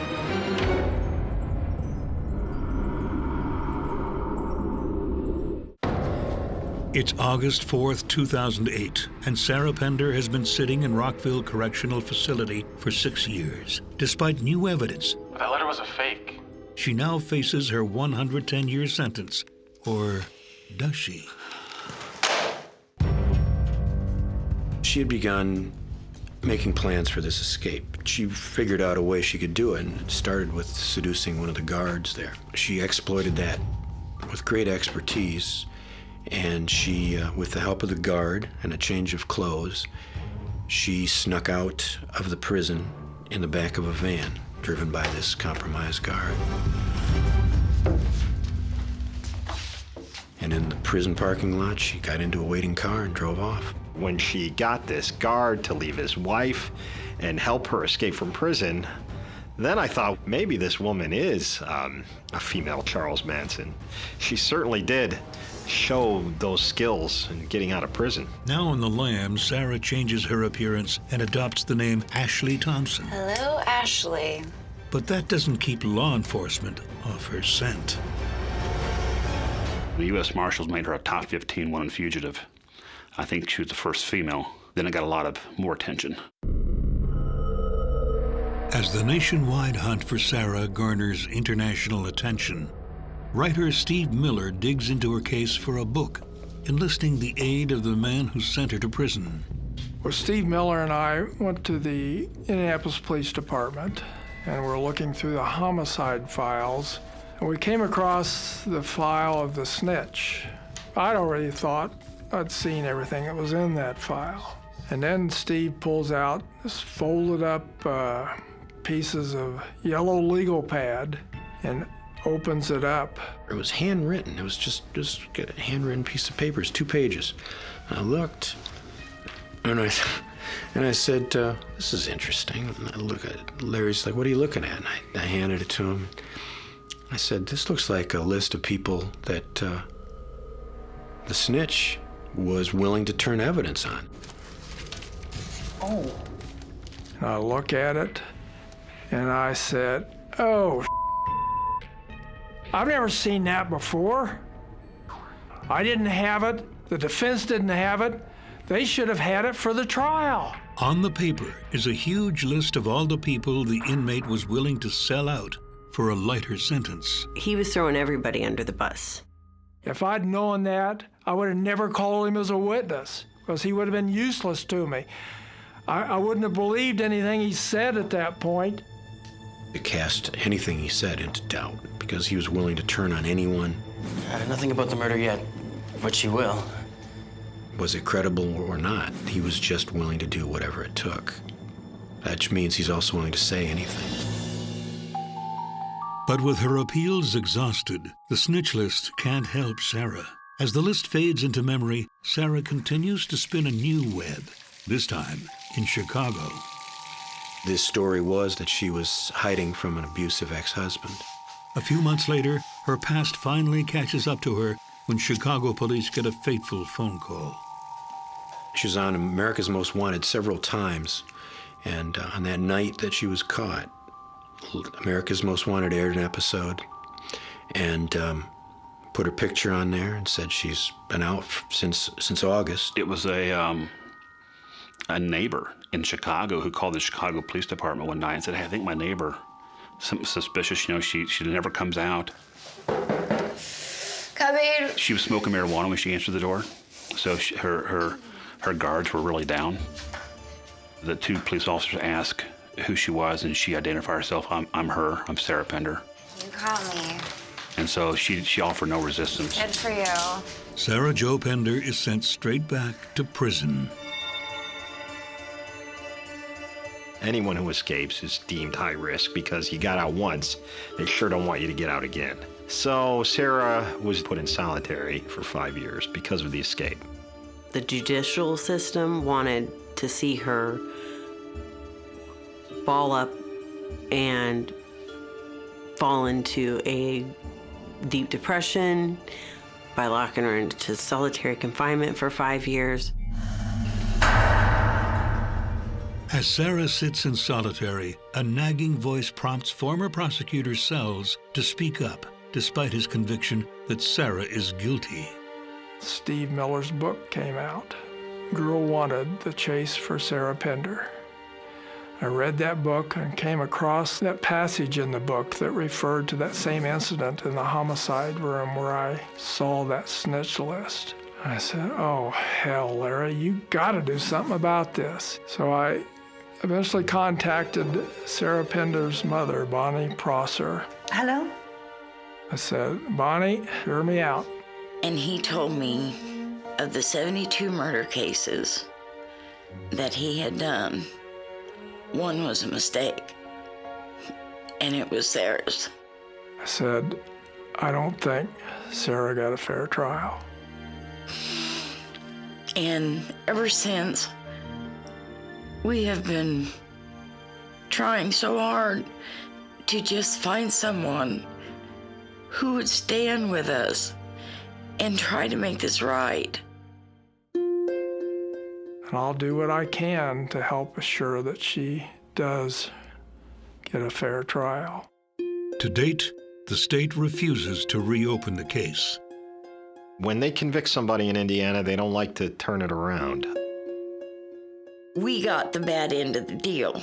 I have a sign in my truck says Free Sarah Pender, and I have had people stop me at stoplights and say, I know your daughter. I read that story. I pray for you. And yet I can't find anybody that wants to help me and help her. But I will help her until the day I die. Still, many, including Andrew Cataldi's sister, remain convinced of Sarah's guilt. I don't know how I would feel or what I'd go through to know if they released her. As far as I'm concerned, neither one of them should ever come out of there. And I wish she would just admit to herself what she did. And, so I do feel justice has been served, getting 110 years in there. And I don't ever want to see them. And I honestly will never forgive them. I don't have it in my heart. I mean, my mother totally went into a state of depression. So not only did Sarah murder my brother, she murdered the family. It destroyed my mother and father. They destroyed my family. So I will never forgive them for that.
The rarefied air in Aspen has a certain quality to it. You 1% love it here.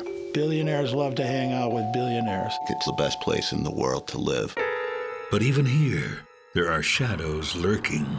There was a cycle of drama involving these two women. My glass is empty. They went from being equals and friends to almost master and slave.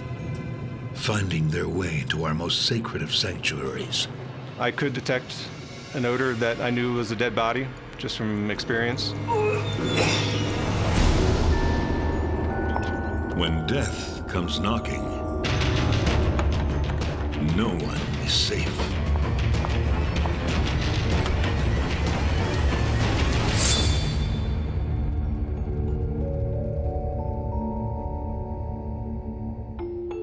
In Aspen, Colorado, every day feels special. But then again, this is a very special place. It's a unique place to live. You smell the air, you look at these incredible mountains. There's still a lot of freedom that comes with it. And it's this magic that draws a world-class crowd of the rich and famous. You 1% love it here. Billionaires love to hang out with billionaires. You have the movie stars coming in, followed by the rock stars. Aspen being one of the most attractive places probably on the planet, at least if you have money. The natural beauty is also a siren song for lost souls. It's a place where misfits come to fit in. Kathy Carpenter has lived most of her adult life here. She works in a bank downtown. She also has a part-time job as a personal assistant. On February 26, 2014, she checks on her boss, who's just returned from Australia.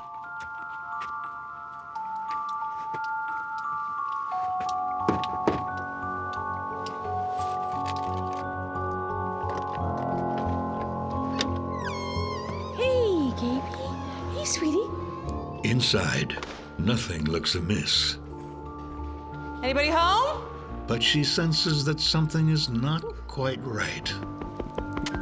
What's wrong? What's wrong? The dog hadn't been fed. It was clearly something was wrong. She did say she smelled an odor.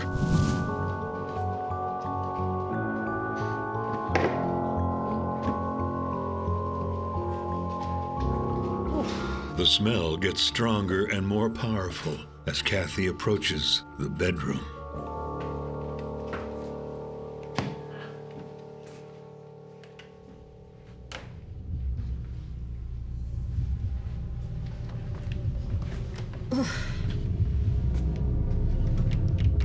The closet didn't have any doorknob. It was just a dead-bolted door. The key, which always hangs from this lock, is missing. She has an extra key, so she decides to go get her key, which takes her probably 20, 30 minutes to make the round trip.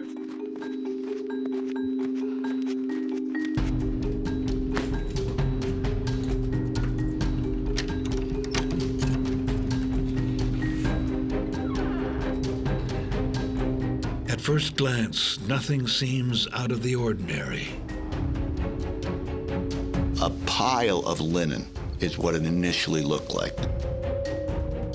It's what's underneath the pile that sends Kathy into a panic. That's when she became hysterical. 911, can I help you? Help me. Oh my God, help me, please. What's the address of the emergency? Oh, my friend, I found my friend in the closet and she's dead. She's screaming on the phone that there's a body in the closet. Oh my God! And the dispatcher's trying to get more information out of her, but Kathy appears to be pretty incoherent. There's a terrible smell. There's something wrong. She's told to pull over on her way towards Aspen and wait for the police to contact her. We did take her to the hospital, and she was hysterical enough to be sedated. Police speed to the chalet Kathy has just fled. When I arrived on scene, there was a handful of deputies there.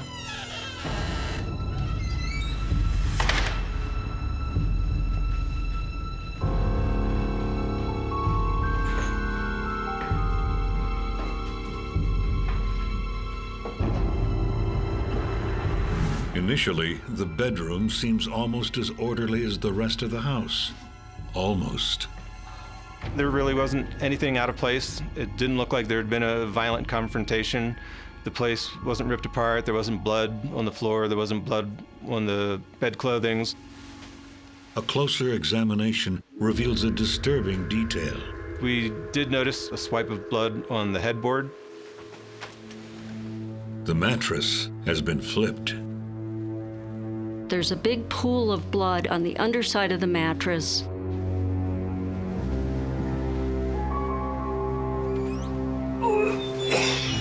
I could detect an odor that I knew was a dead body, just from experience.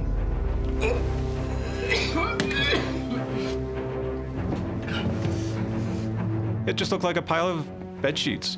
It looked like somebody's laundry because it was nicely piled.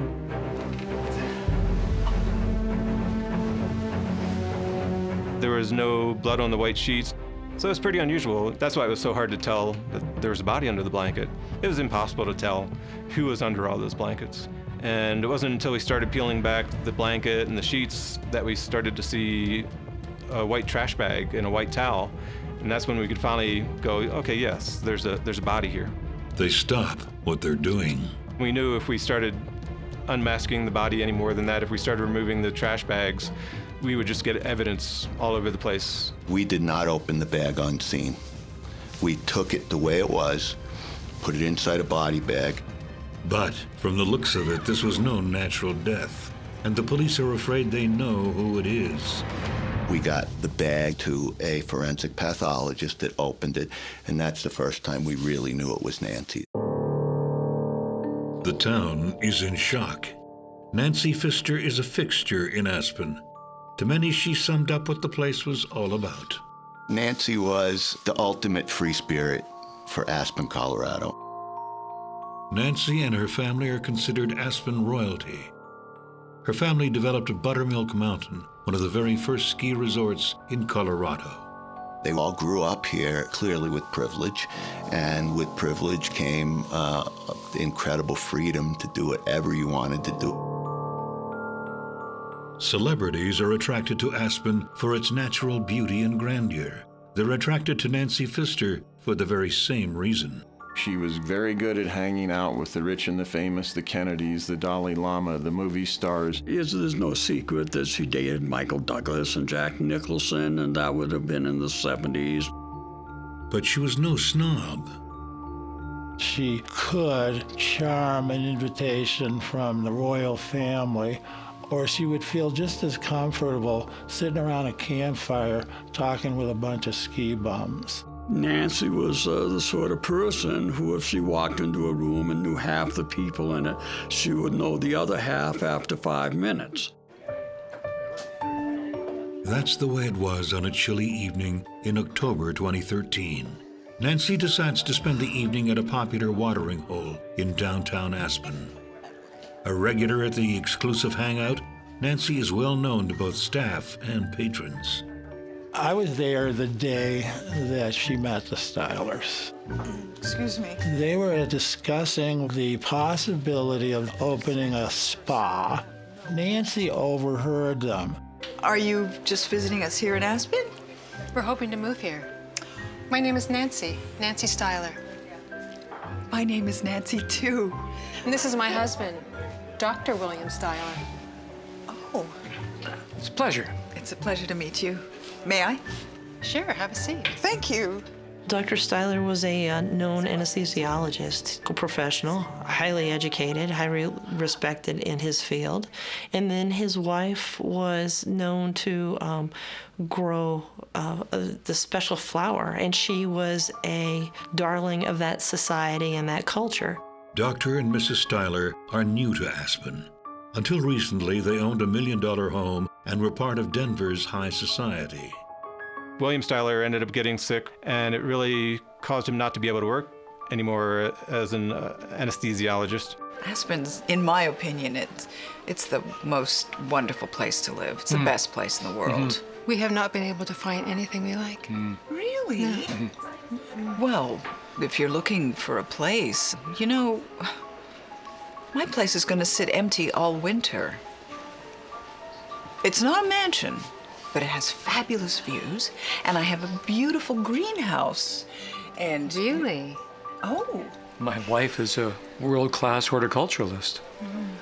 They were coming here looking for a fresh start. Until that fresh start takes a terrible turn. It looked like there was a mismatch there. Her demeanor could at times make people angry. I had assumed maybe an overdose of some kind, but I never suspected a homicide. Are you just visiting us here in Aspen? We're hoping to move here. Nancy Pfister needs someone to rent out her Aspen chalet, and she thinks she may have found the perfect tenants, William and Nancy Styler. It's a pleasure. It's a pleasure to meet you. May I?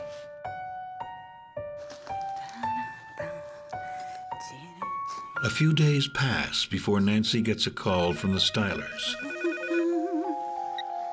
Hello? Well, hello, yes, of course I remember you. Well, yes, it is, in fact. Is there any chance you would come and see it, like, right now? Minutes later, Dr. and Mrs. William Styler pull up to the chalet. It's exactly what they're looking for. Hey! Come on in, the door's open, it's unlocked, come on, come on! It was beautiful, but not ostentatious. So you look out on aspen trees and you look out on the snow-covered mountains, and it was beautiful. Hi, come in, come in. Casa Pfister. Excuse my outfit, I don't usually garden in pearls. So come, let me give you the grand tour. For the Stylers, the allure of the chalet is almost secondary to Nancy herself. The Stylers were looking for a way into the Aspen community to rebuild their lives. They wanted to start a spa, and so they would look at Nancy Pfister as someone that could introduce them to that clientele. I knew we were fated to meet. Luckily, Nancy is just as taken by the Stylers as they are with her. So, let's get down to the ugly business of money. How does 4,000 sound? She wanted $12,000 from them. That was $4,000 for the first month of living there, $4,000 for the last month they would live there, and a $4,000 deposit. It's a large sum, but more than a fair price for a place on Buttermilk Mountain. We'll take it, Nancy. We'll be happy to do so. That's fabulous. True to form, Nancy makes this a deal of connection, not contracts. Meant to meet. A handshake sufficed for her, and if a handshake sufficed for the other party, that's the way it went. I don't think there was ever a lease. Trusting her gut, Nancy makes a more than generous offer. I'm not leaving for 6 weeks still, but why don't you guys move in here now? I mean, the three of us were meant to meet, so let's just accept it. Oh, Nancy, that would be wonderful. The move begins the very next day. They arrived here with tons of spa equipment. They unloaded an awful lot of boxes into Nancy's garage with spa stuff. Their vision was get this spa up and running, start generating some income. 54, 55, 56, 57, 58, 59, 6,000. The Stylers give Nancy Pfister $6,000 in cash. As I said, I only have half for now. The rest is coming soon. It's $12,000 they were supposed to pay. They didn't have the money up front, so they were going to pay the $6,000 up front and then pay the rest of the $6,000 at some time. It was a little unclear, and then pay $4,000 a month. But living together means getting to know each other a little too well. I might be interested. The Stylers were relatively conservative people. Nancy Pfister was probably a little bit on the bohemian side. So she would wander around the house naked in front of the Stylers, which threw Nancy Styler off. It looked like there was a mismatch there, but again, they seemed to mesh. Hiccups aside, the friendship grows in leaps and bounds. 2 weeks after the Stylers move in, Nancy takes them to a Halloween party and introduces them to Aspen's elite. Nancy was a very good hostess to them. She had dressed them with costumes from her own closet. When you first have some new people move in, you want to kind of celebrate and make them feel comfortable and introduce them to your friends, and that's kind of the atmosphere it was. Nancy also introduces them to Kathy Carpenter. Well, Kathy Carpenter's an interesting lady. She, by her own means, would never have entered into the Aspen social circle. I want you to meet the perfect couple that are going to rent the house for the winter. This is Dr. William Styler and his lovely wife, Nancy. Nice to meet you. Nice to meet you, Nancy. This is Kathy. Yes. Kathy Carpenter. She came from a lower socioeconomic background. Some people say that Kathy Carpenter was the personal assistant. Other people say Kathy Carpenter was a friend. Ambiguity aside, the relationship between Kathy and Nancy is volatile. Anytime. Kathy, sweetie, look. My glass is empty. Well, it wasn't a few moments ago, was it? There was a cycle of drama involving these two women. Different disputes where law enforcement was called and Nancy Pfister would say, well, we were into an argument and Kathy threatened to hit me and I'm afraid of her. I think Kathy is going to hurt me. There were a few sides to Nancy. She was like a diamond, a lot of facets all over it. Nancy could be difficult and challenging at times. And the Stylers soon learn how true this is. She had a strong sense of entitlement, and she worked it. She could charm anybody. She turned on the charm and people would melt. Well, not everyone. Darling, would you? Nancy Styler, she'd been successful in the medical profession for decades. Someone who lived at one time in a much larger and much nicer house than Nancy Pfister had on Buttermilk Mountain, taking orders from this woman, you know, fix this, fix that, do this for me. And so very quickly, the tension started. And the tension and resentment grow like weeds. They went from being equals and friends to almost master and slave. When I started seeing that come about, I knew this was deteriorating. Welcome to Casa Pfister. Trust fund heiress Nancy Pfister has taken Dr. and Mrs. William Styler into her home. Darling, would you? But cracks are forming in this newfound friendship.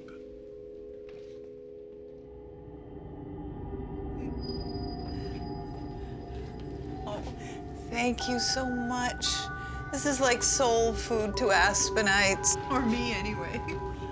Less than 3 weeks remain before Nancy Pfister leaves for Australia. For the Stylers, it can't come soon enough. They're tired of being bossed around. Oh. Nance.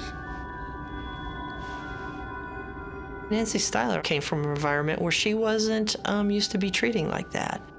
It went both ways. Nancy probably would take advantage of these people to step and fetch it, and these people would use Nancy as an entree into society where they would probably not get into. I'm going to bed. You coming? Yeah. The Stylers at the end, before Nancy Pfister went away, basically got in the mindset that she's leaving, she's going to Australia, we can deal with this for a couple more weeks. Dr. Styler is getting his share of demands as well. You guys have really hit it off. You know, I was just thinking, instead of me boarding him this year when I'm off in Australia, maybe you could look after him.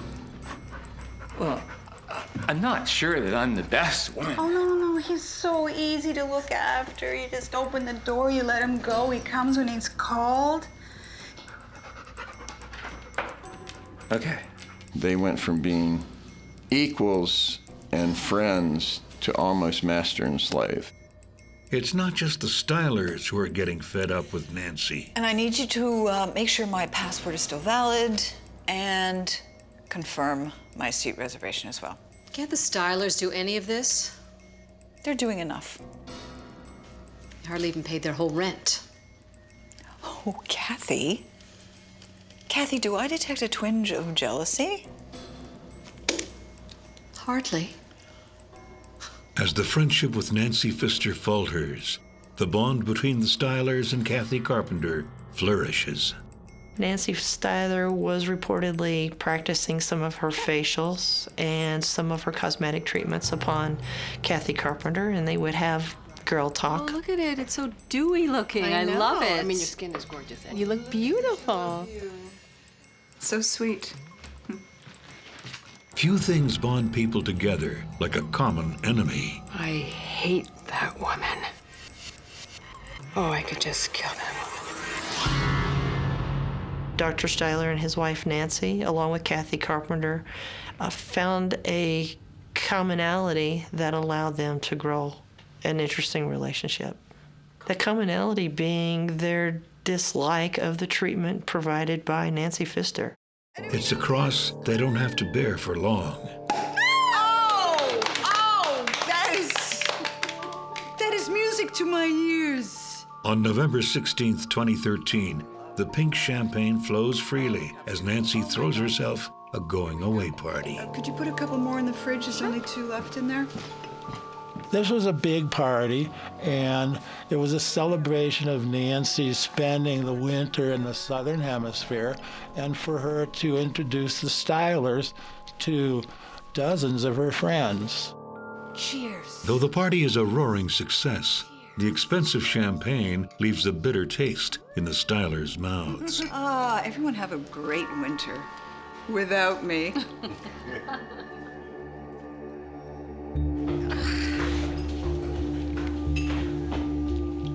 So, how was that for a party? It was truly something. And Nancy, can we get the money for the pink champagne you asked us to pick up for you? Truly? Oh, come on. That's just party favors. Favors? We paid for a crate of champagne. That's thousands of dollars, Nancy. And it was a wonderful party. And you met some great contacts, didn't you?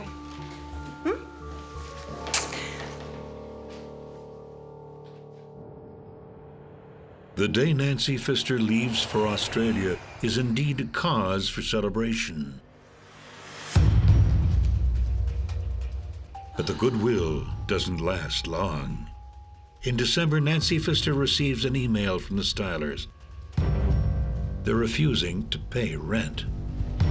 They were pretty well disappointed with some of the functionality of the house. I believe the dishwasher wasn't working and some things like that.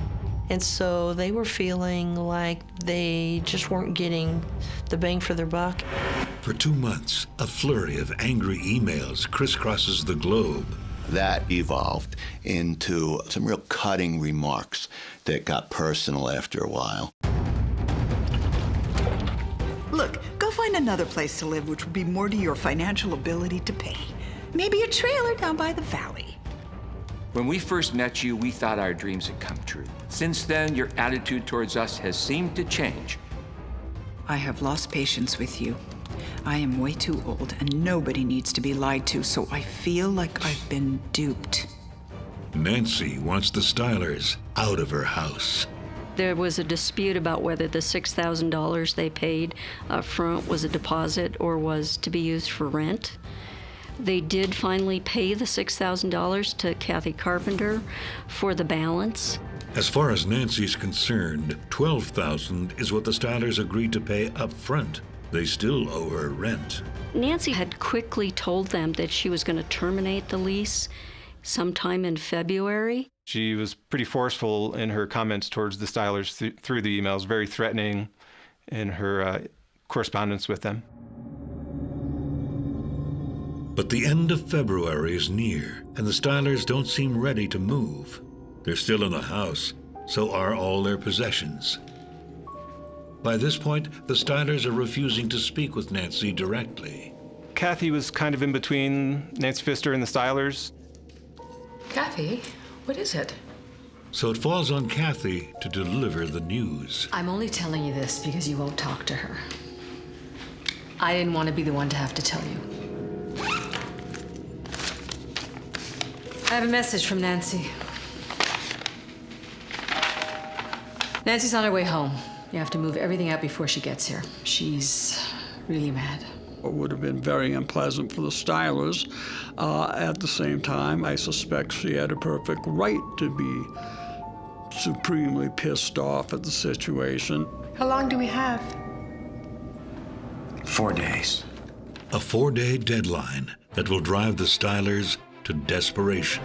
He was even making suicidal statements. I have nothing left to live for.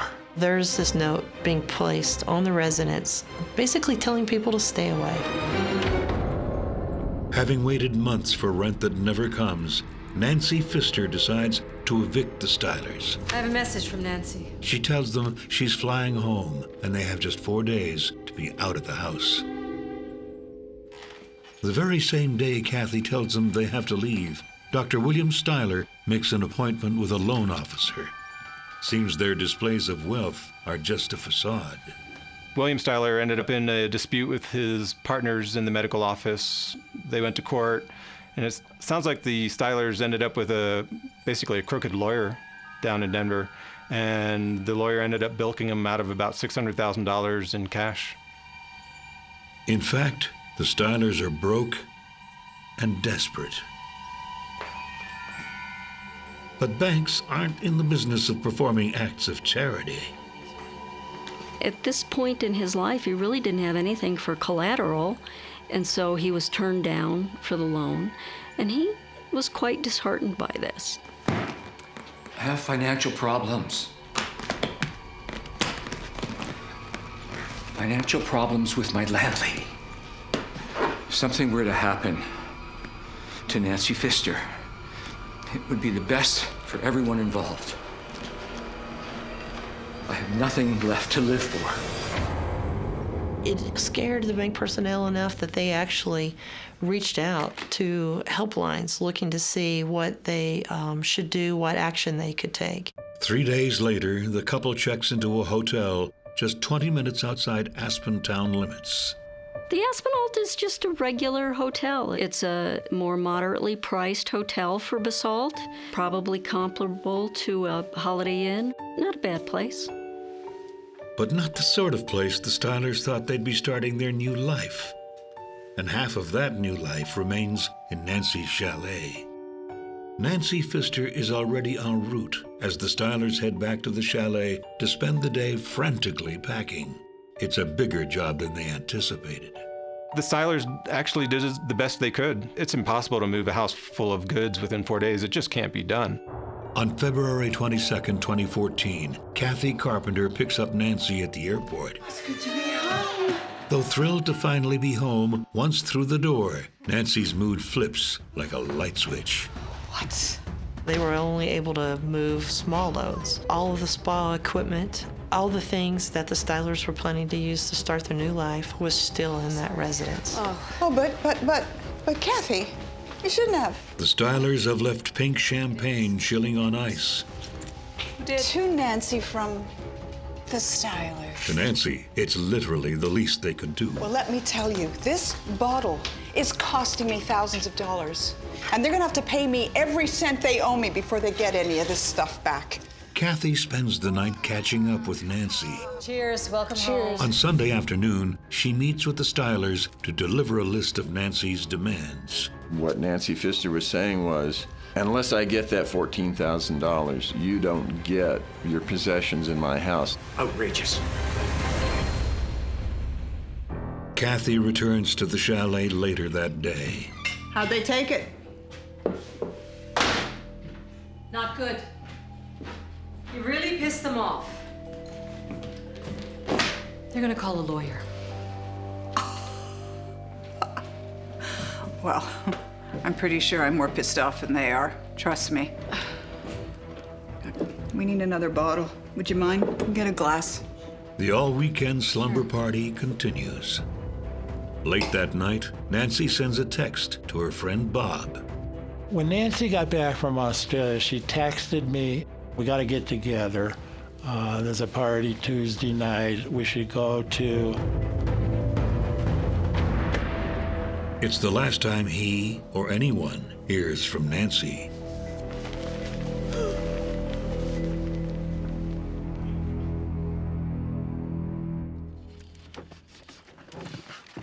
Carpenter left Monday morning and did put a do not disturb, knowing that Nancy Pfister would probably sleep for a long time. Basically telling people to stay away. The sign is still on the door the next day when the Stylers arrive to complete their move. Armed with their lawyer's advice, they're ready to do battle over their things. To the Stylers' relief, Nancy Pfister is nowhere to be found.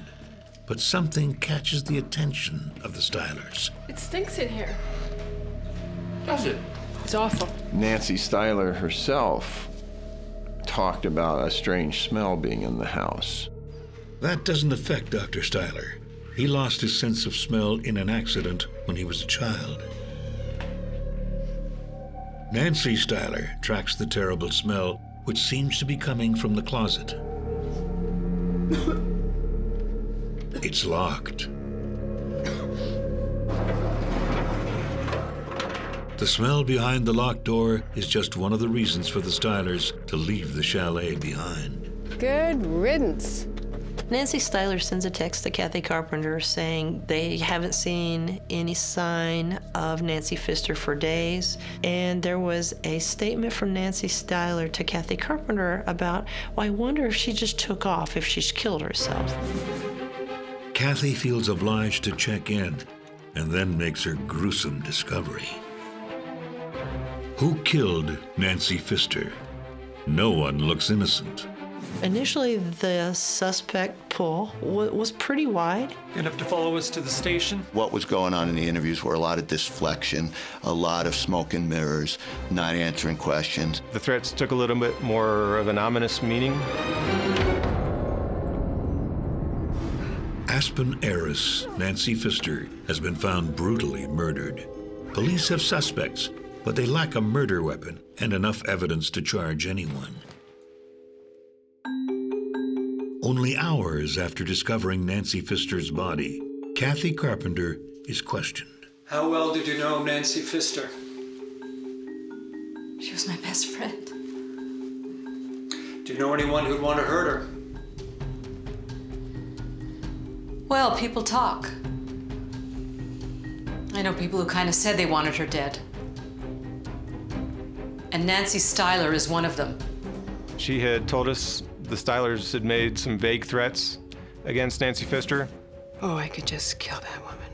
The threats took a little bit more of an ominous meaning since we had a dead body in the house. It's enough to get a warrant. The very next morning, over in Basalt, the Stylers get a rude awakening in their hotel room. We knocked on their hotel room at 5 o'clock in the morning. Nancy Styler answered the door and William Styler was still in bed. Mrs. Styler, you'll have to follow us to the station. We caught them by surprise. They were pretty shocked to see us at the door. Dr. and Mrs. Styler are interrogated separately.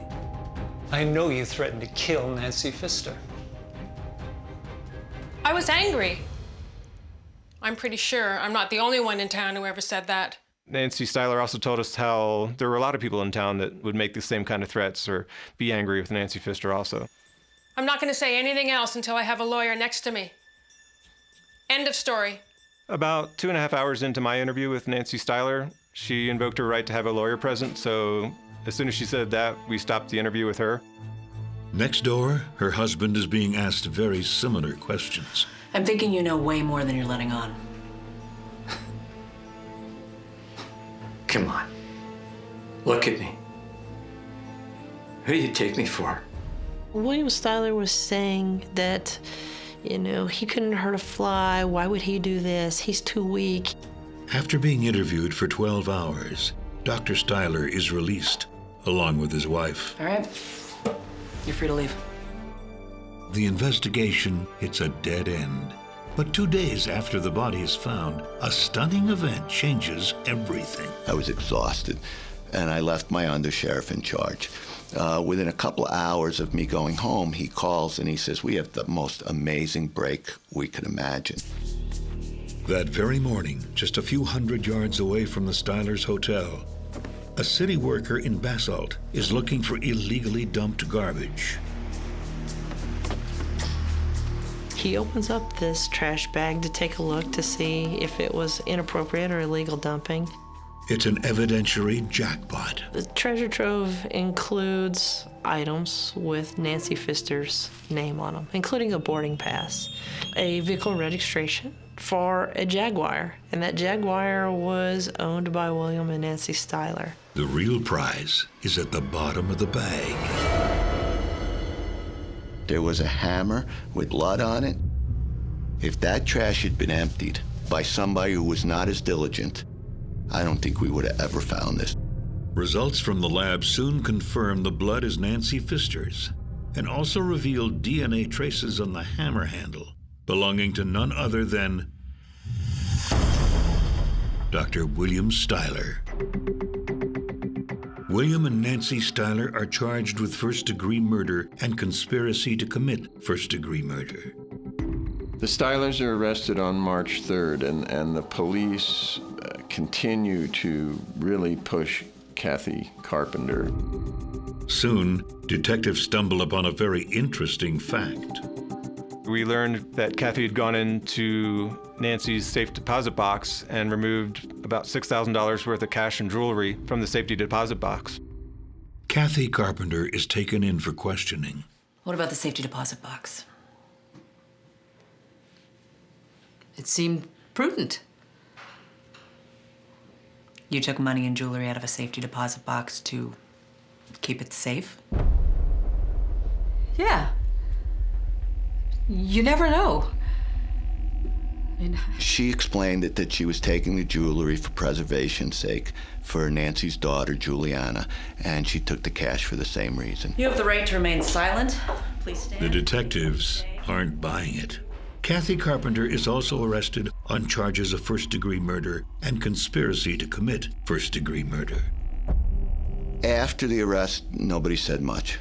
They were locked down by their attorneys. And the silence persists for months. These people remained in jail, remained in custody pending the preliminary hearing. Approximately 2.5, maybe 3 months. We were preparing for the long haul of a trial, and almost out of the blue, Mr. Styler says, I'm ready to talk.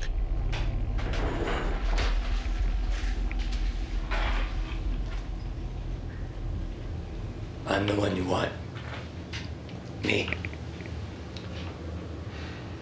Do you want me to tell you what really happened? I have one condition. My wife. I wanted to be released. She did nothing to Pfister. Dr. Styler wanted his wife to be exonerated from any involvement in the crime whatsoever. The deal is made. So, what do you want to tell us? I did it. I murdered Nancy Pfister, and I acted alone. William Styler ended up telling us that on the Monday after Nancy Pfister returned, I went there in the morning. He went up to the house and basically figured, hey, last chance, I'm going to try and reason with this woman. There was a note on the door that said, "Do not disturb. Nancy's sleeping." Nancy? He just walked in, because if he had knocked on the door, she wouldn't have heard it on the upstairs. The house was just too big for that. And again, I called out. Nancy! Got no reply. Went up the stairs. I called out her name again. Nancy? And she didn't reply.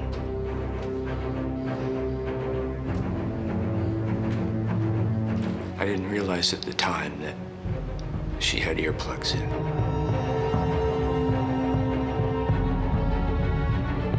And there she was, vulnerable, helpless, and the threat could be removed immediately. I could rid myself of this problem once and for all by killing her. He basically just decides he's going to take care of the problem and gets a hammer from inside the house. I went, got the hammer, came back, and struck her in the head with the hammer. It was unlikely that she would regain consciousness at all, but to ensure that, I hit her again in the front of the head. Then I step back and what the hell have I done? What do I do now? Having committed the murder, Dr. Styler now covers it up. He places Nancy Pfister's body in a fetal position, uses an extension cord to wrap the body up tight because he needed to make the body small. I took a plastic bag and pulled it down over her head and used the drawstring ties to tie it snugly around her neck. I did want to try to contain the blood. Dr. Styler then covers the body in layers of plastic bags and sheets. Grab the sheet, pull her a foot or so, reposition myself, pull her another foot. I was able to do that. So I did pull her into the closet. I closed the door, locked it, took the key, and I presume put it in my pocket. I want you to know that I acted alone. Neither my wife nor Kathy Carpenter had anything to do with the death of Nancy Pfister. After his confession, we did file to dismiss his wife's case with prejudice. That means we could not refile it. All charges against Kathy Carpenter are also dropped. Kathy Carpenter had never conspired with the Stylers to murder Nancy Pfister. On June 20th, 2014, William Styler is given a 20-year prison sentence for second-degree murder. His sentence is basically a life sentence. He is not getting out of jail. On August 6th, 2015, a year after going to prison, he hangs himself in his cell. He was 67. The moment he brought down that hammer, he didn't just kill Nancy Pfister, he ended an era. She epitomized, to a certain extent, what Aspen was all about. Community lost a free spirit, a spirit that really is, for the most part, gone in our community. I really miss Nancy and her quirkiness. She was full of love. She was a caring, compassionate person, full of wanderlust and seeing the world and living life to the fullest. That's how I remember Nancy.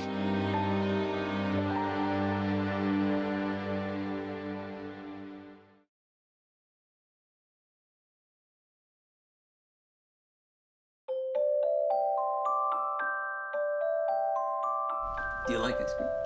At 58, Philip Inhofer gets a new lease on life. He was a great granddad.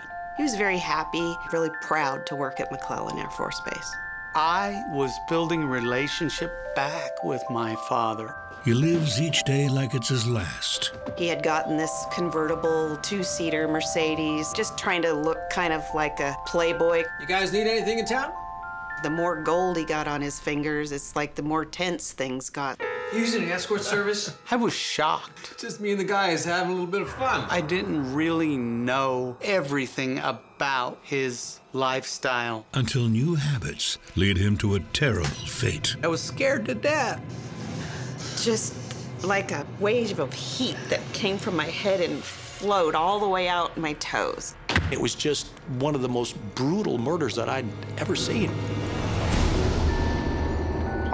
When death comes knocking, no one is safe.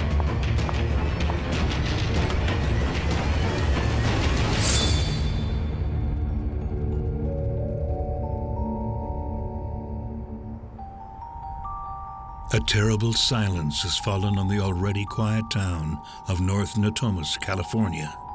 It was about 7:25 in the evening, and it was right when Final Jeopardy started. I'll never, ever forget it. It was a Thursday. Hello? Hi there, I'm calling from your dad's work. Have you spoken to him lately? No, not in a few days. Why? I'm a bit worried about him. Phil's boss called and said that he hadn't been to work and she was concerned. That is strange. Thanks for calling me. As a former military man, it's unlike Philip to be late, let alone not show up at all. I go, that's not like my dad. I'm going over to my dad's. Is everything okay? I don't know. So I'm gonna go find out.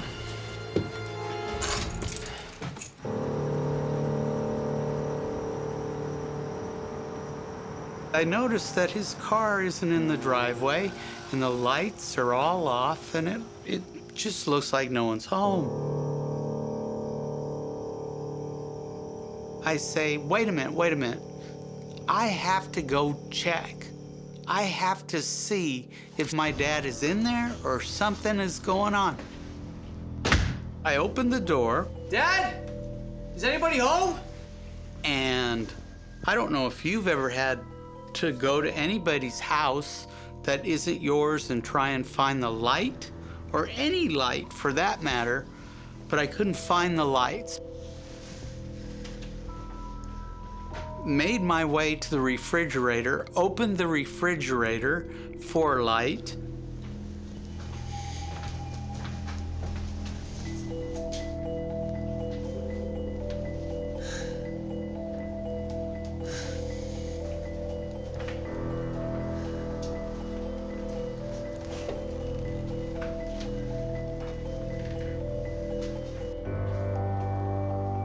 Dad?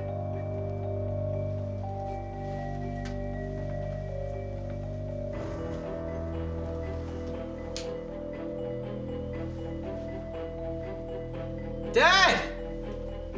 And then I found about a 3-foot puddle of dried blood.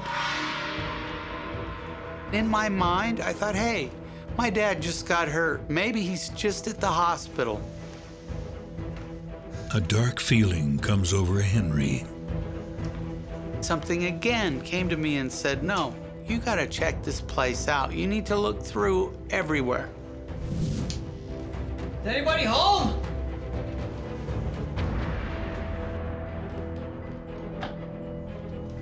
I walked from his den into his bedroom. Then I decided, hey, you know, I should look in the closet. I should just look and see, you know, what's going on. Something told me, look in the closet, you dummy.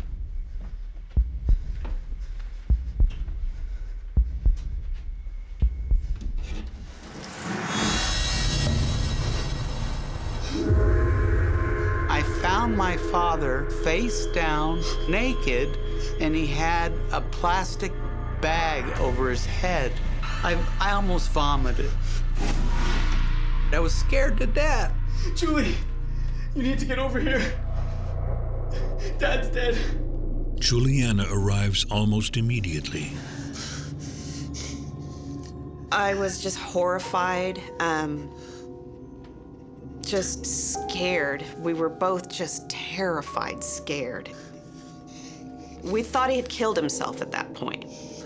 We both thought he put a bag over his head until he suffocated. Henry calls 911. I just thought that he'd been so down. He'd been so bummed out, and he had no passion about anything. Except Philip Inhofer has no history of suicidal behavior. We're in North Natomas? After a long career in the military, 58-year-old Philip moves to the quiet area of North Natomas from Placerville, California, to be near his son and granddaughter.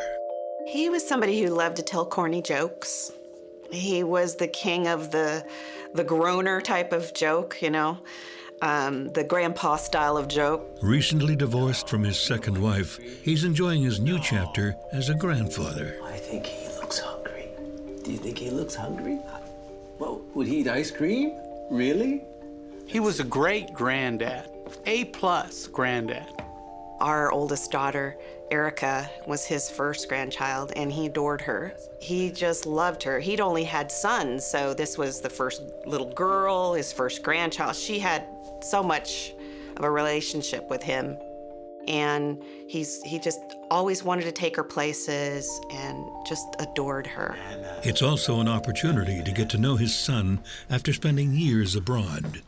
I was building a relationship back with my father. I was a rebellious teen, and he and I didn't see eye to eye. It's nice to have you around after all these years.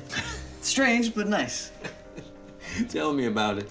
It's like I guess I'm trying to make up for lost time. Me too. We had a pretty weird relationship growing up because he was a military guy and he was gone quite a bit. You know, he did Korea, he did Vietnam, and then he also did Thailand. Would you like some tea? Yes, please. I wish it could have been more loving, more hug. Everyone, take a picture. I just wanted to know the guy and give him a fair, equal shot at being my dad. Philip finds a job as a civil servant nearby. He was very happy, really proud to work at McClellan Air Force Base. But soon, the newly single Philip finds life in North Natomas a little too quiet for his taste. It was very quiet. I mean, at night, if you were out there, you could hear the crickets. If you lived next door to somebody, you could probably hear a pin drop. He's eager to get back on the scene and date. He really loved to go square dancing and, you know, just try and have somewhat of a social life. But soon, square dancing is no longer cutting it for Philip. I don't think there was a lot of action going on there for him. He decides to live it up a little. He had gotten this convertible two-seater Mercedes. In the car, I think he thought he looked marvelous. You know, he's wearing like those big gaudy gold nugget rings and gold chains around his neck and had his shirt unbuttoned a little bit more than he used to. He was putting antennas on the back of his car, fake.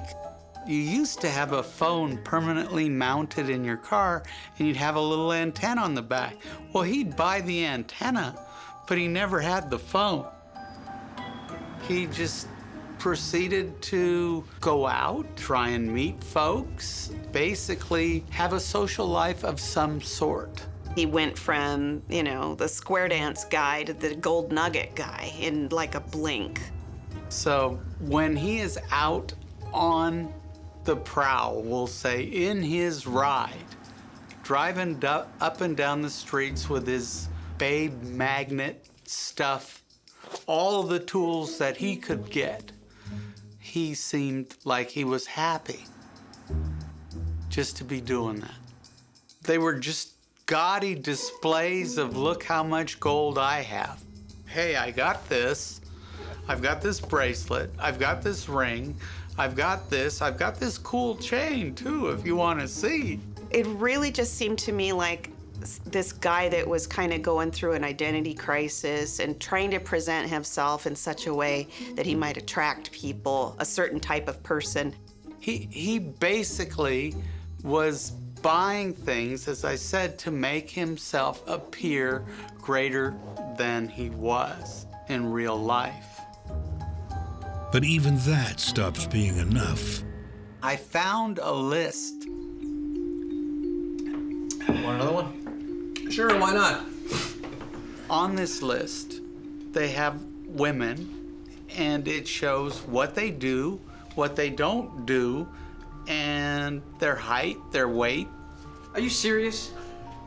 And so I asked him. You using an escort service? Hey, come on. Just me and the guys having a little bit of fun. Really? Yeah. I try and pin him down. Can you imagine if Juliana finds out about this? Hey, what I do and who I do it with is my business, all right? Okay. Turns out that's not the only secret Phil is hiding. That was the only person that he would want to spend time with. I was shocked. See you soon. I didn't really know everything about his lifestyle. Newly divorced Philip Inhofer is looking for love in all the wrong places, You using an escort service? much to his son Henry's dismay. Just me and the guys having a little bit of fun. I was very embarrassed when my father started seeing women or purchasing their services, for lack of a better word. Maybe he just felt that it was a no-hassle arrangement and that he could just have a life like that.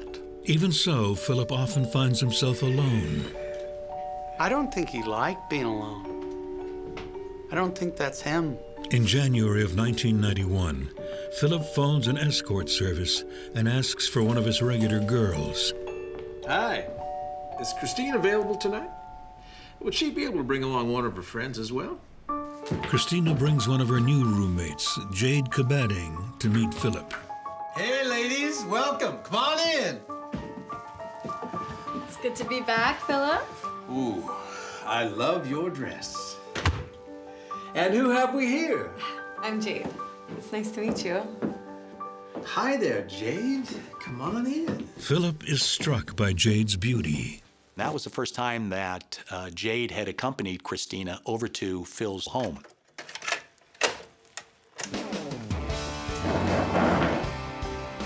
When they were there, Phil became very enamored with her, and of course she was very attractive. She was young, vivacious. Oh, that's nice. She was a beautiful girl. She was tall.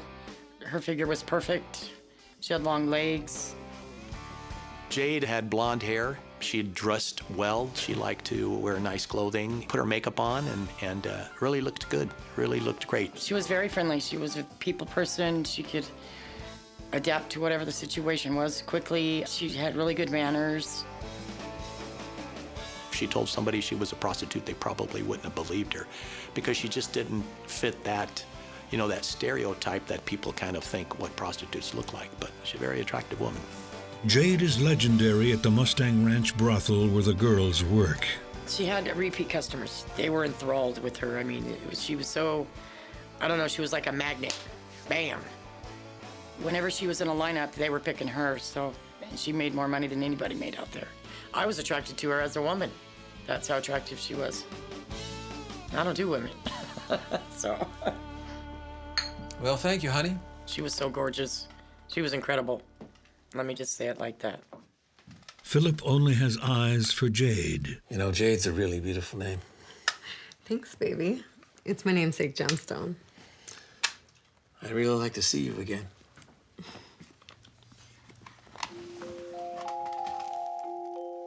From that point on, Christina didn't go back. Jade started seeing Philip. He just took right to her. That was the only person that he would want to spend time with. He just liked everything about her. I mean, here was this sleek, good-looking young woman that paid attention to him and wanted to be with him. He was just taken by surprise, and he was really smitten with her. Phil wanted to be with her. He was willing to pay good money to help her because I think she told him that she had all these debts, and Phil was a nice person. You know, he was a kind man, and he appreciated her company, loved being with her, and she reciprocated, and he had no problem paying money. Christina is not pleased. She believes Jade is monopolizing Philip's time and money. Still seeing Phil, right? Yeah, you know, he wants to see me all the time. What? That's the last time I introduced you to a John with money. Don't call him a John. His name is Philip. Her girlfriends, they were angry at her, and they told me nasty things about her. This could be my ticket, baby. My way out. They were just angry because Jade wound up with the prize, and they were jealous. They were angry.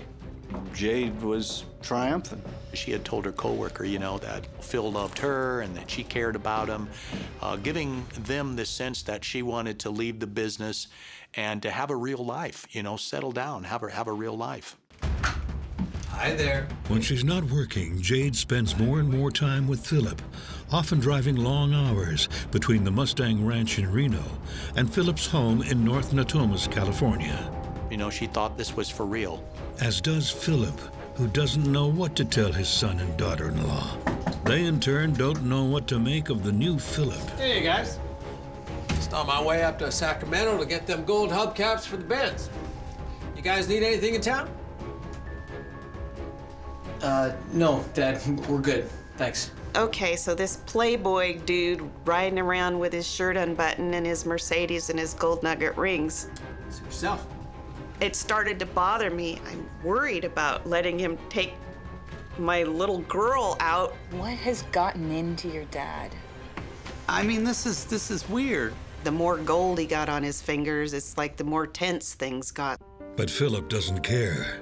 He's in love. Wow. Hey. I love it.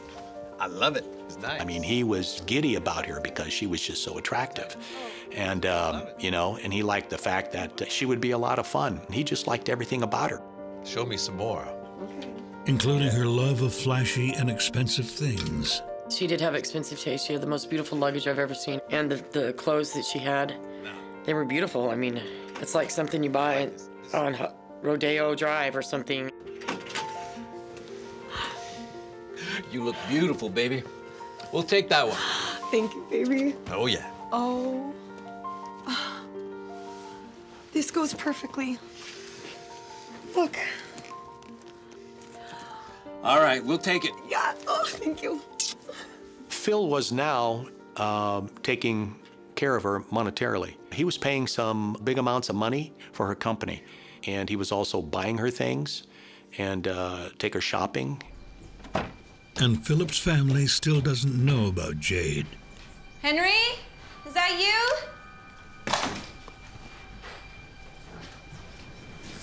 Sorry. Just dropped by to say hi. How's my favorite granddaughter doing? She's not here right now. He would kind of like come in the front door and, oh, gonna use your bathroom and I gotta go. And he would never even sit down and relax. He was just kind of looking around and fidgety. And so it's like, what are you doing? If you want to stay, come on, sit down. Is everything all right?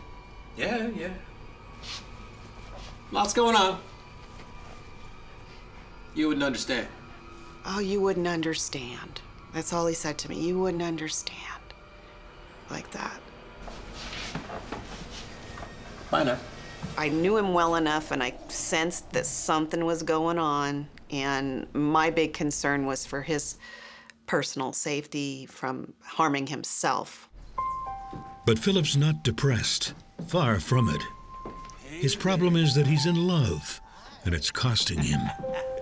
And how have you been all day today while we were out shopping, huh? Philip was selling some of his more marketable items to buy Jade things. As a couple, they make compromises. Philip, I really can't stand little dogs like that. Oh, come on. How can anybody hate this little guy? I think I might be allergic or something. Can you please just take care of it? I really can't stand it. All right, baby. I'll see what I can do. And Philip makes radical changes at home. Hey, no problem. Gotta go. Hey, where's the pooch today? Gone. What do you mean? Oh, just too much hassle. He was leaving hair everywhere. And I said, what? You don't have your company? No, I don't have that dog anymore. I didn't like that dog. Really? Yeah. See you soon. I was surprised. How do you tell a little girl the puppy's not here anymore? Grandpa got rid of it. We won't understand why. It was just so sudden and so out of the blue. The strange behavior continues when Philip shocks his son Henry with a question. So, what do you think I could get for the old bait magnet? What, you mean the car? I thought he was nuts. Okay, what's gotten into you, Dad? You know, maybe I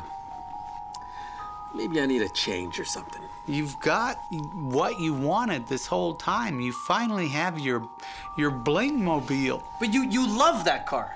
I'm just curious, all right? It's not a crime. And I said, Dad, why do you need another one? Because Jade likes and wants his car, that's why. Philip might have wanted to know if by giving it to her, you know, how much money would he really be losing, because she wanted the car. I don't see what the big deal is. You know how much I love that car. I love my car too. Come on, baby. For me? I don't know. I think that it became a real problem in the relationship, her wanting this car and him not wanting to part with it. That's not the only problem. So, you want to go shopping tomorrow? I'd love to, darling, but I think we'd be better off taking a break from shopping for a while. But, Philip, you promised. It came to a point where it started to weigh on him heavily, the amount of money he was spending and things that he was doing. In the end, Philip can't bear to part with the car. Philip loved that car. I don't think that he really wanted to get rid of it. Perhaps to make it up to Jade, the couple starts making serious plans. I love you. I love you too, baby. I can't believe I found you. There's a difference between sex and love. And so I think after a while, he wanted to find love as well as sex. What do you think if we were to make this permanent? The two of us, together. We could even put up a little picket fence. Jade thought that she and Philip were going to be married. Wow. You know, I can see it. The two of us. Together. forever. Jade realized that Phil was falling in love with her. I love you. And that he was the first man that really loved her. Yeah, I love you too. That was one of the reasons she wanted to leave Mustang Ranch, leave the business, and move in with him. So on March 5th, 1991, Jade asks her friend Dana to drive her 2 hours from Reno to the outskirts of Sacramento to start her real life. You're really doing it. You're really going. Yep, that's it. I actually met the perfect guy. He's great.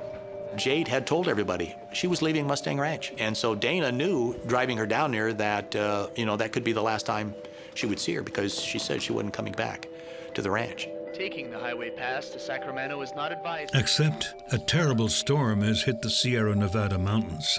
Coincidentally, the same highway where Jade's car had spun out of control a week earlier. She had rolled her car up on Mount Rose Highway. Just don't think it's safe. All right, we'll give it another day. And I said to her, I'll give you a ride, but I want to wait till the next morning and see if the snow clears. The next day, the storm shows no signs of letting up. They decide to drive anyway. It was snowing up on the pass. I had to go like 5 miles an hour for 2 hours up there. It was awful. She was quiet on the drive up, all the way up to the snow. She was kind of getting a little, I don't know, antsy, edgy, I don't know what you want to call it, but excited maybe. They finally arrive. Thanks so much for the ride. Hopefully see you soon. I gave her a hug and I said, I hope everything's okay. She gave him a hug and he gave her a hug. They were smiling and he was real excited to see her from the looks of it. Well, I missed you. I missed you too. The excitement is just a prelude to what's going to happen next. It was just the most traumatic thing you could ever imagine. Oh, I was horrified. I was scared to death. It was just one of the most brutal murders that I'd ever seen. Unbeknownst to family and friends, Philip Inhofer's girlfriend moves in with him. One day later, he's found dead in his home. The first responders arrive shortly after his son Henry calls 911.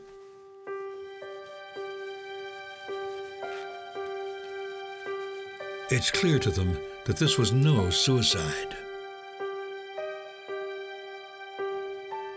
Just like a wave of heat that came from my head and flowed all the way out my toes. This is just unreal. And it's like these flashes of light on the side of your eyes, and it was just odd. How is this possible? And I was so concerned for my husband as he's in shock. You know, it was just the most traumatic thing you could ever imagine. What did they do to him? Who did this? I couldn't stop thinking about how did we arrive here? What could we have done differently to help him, to save him? Along with the horror comes grief.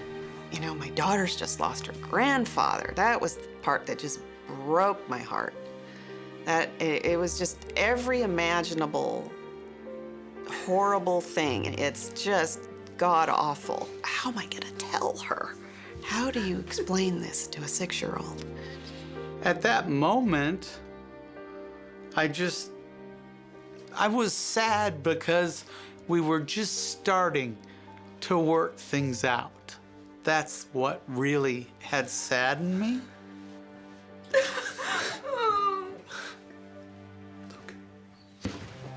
Lead detective John Cabrera is immediately called to the scene.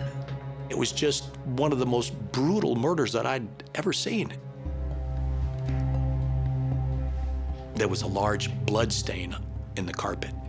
That's where I saw the victim, Phil Inhofer, lying, on his stomach with a plastic bag wrapped around his head, and he was just covered in blood.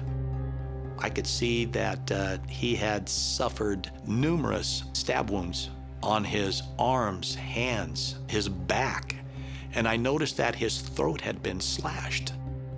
The knife was lunged into him and then broken off. This is a brutal murder. This is someone that went into a rage and just didn't know when to stop. We also find that his skull had been fractured, his jaw, his teeth were bashed in, just tremendous amounts of blunt force used.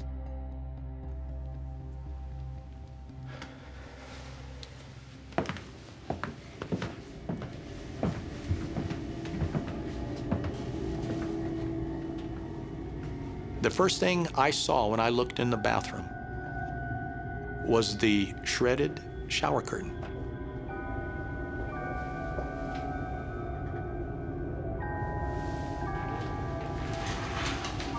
And secondly, all the blood that was in the tub, on the shower curtain, on the walls. There was blood everywhere.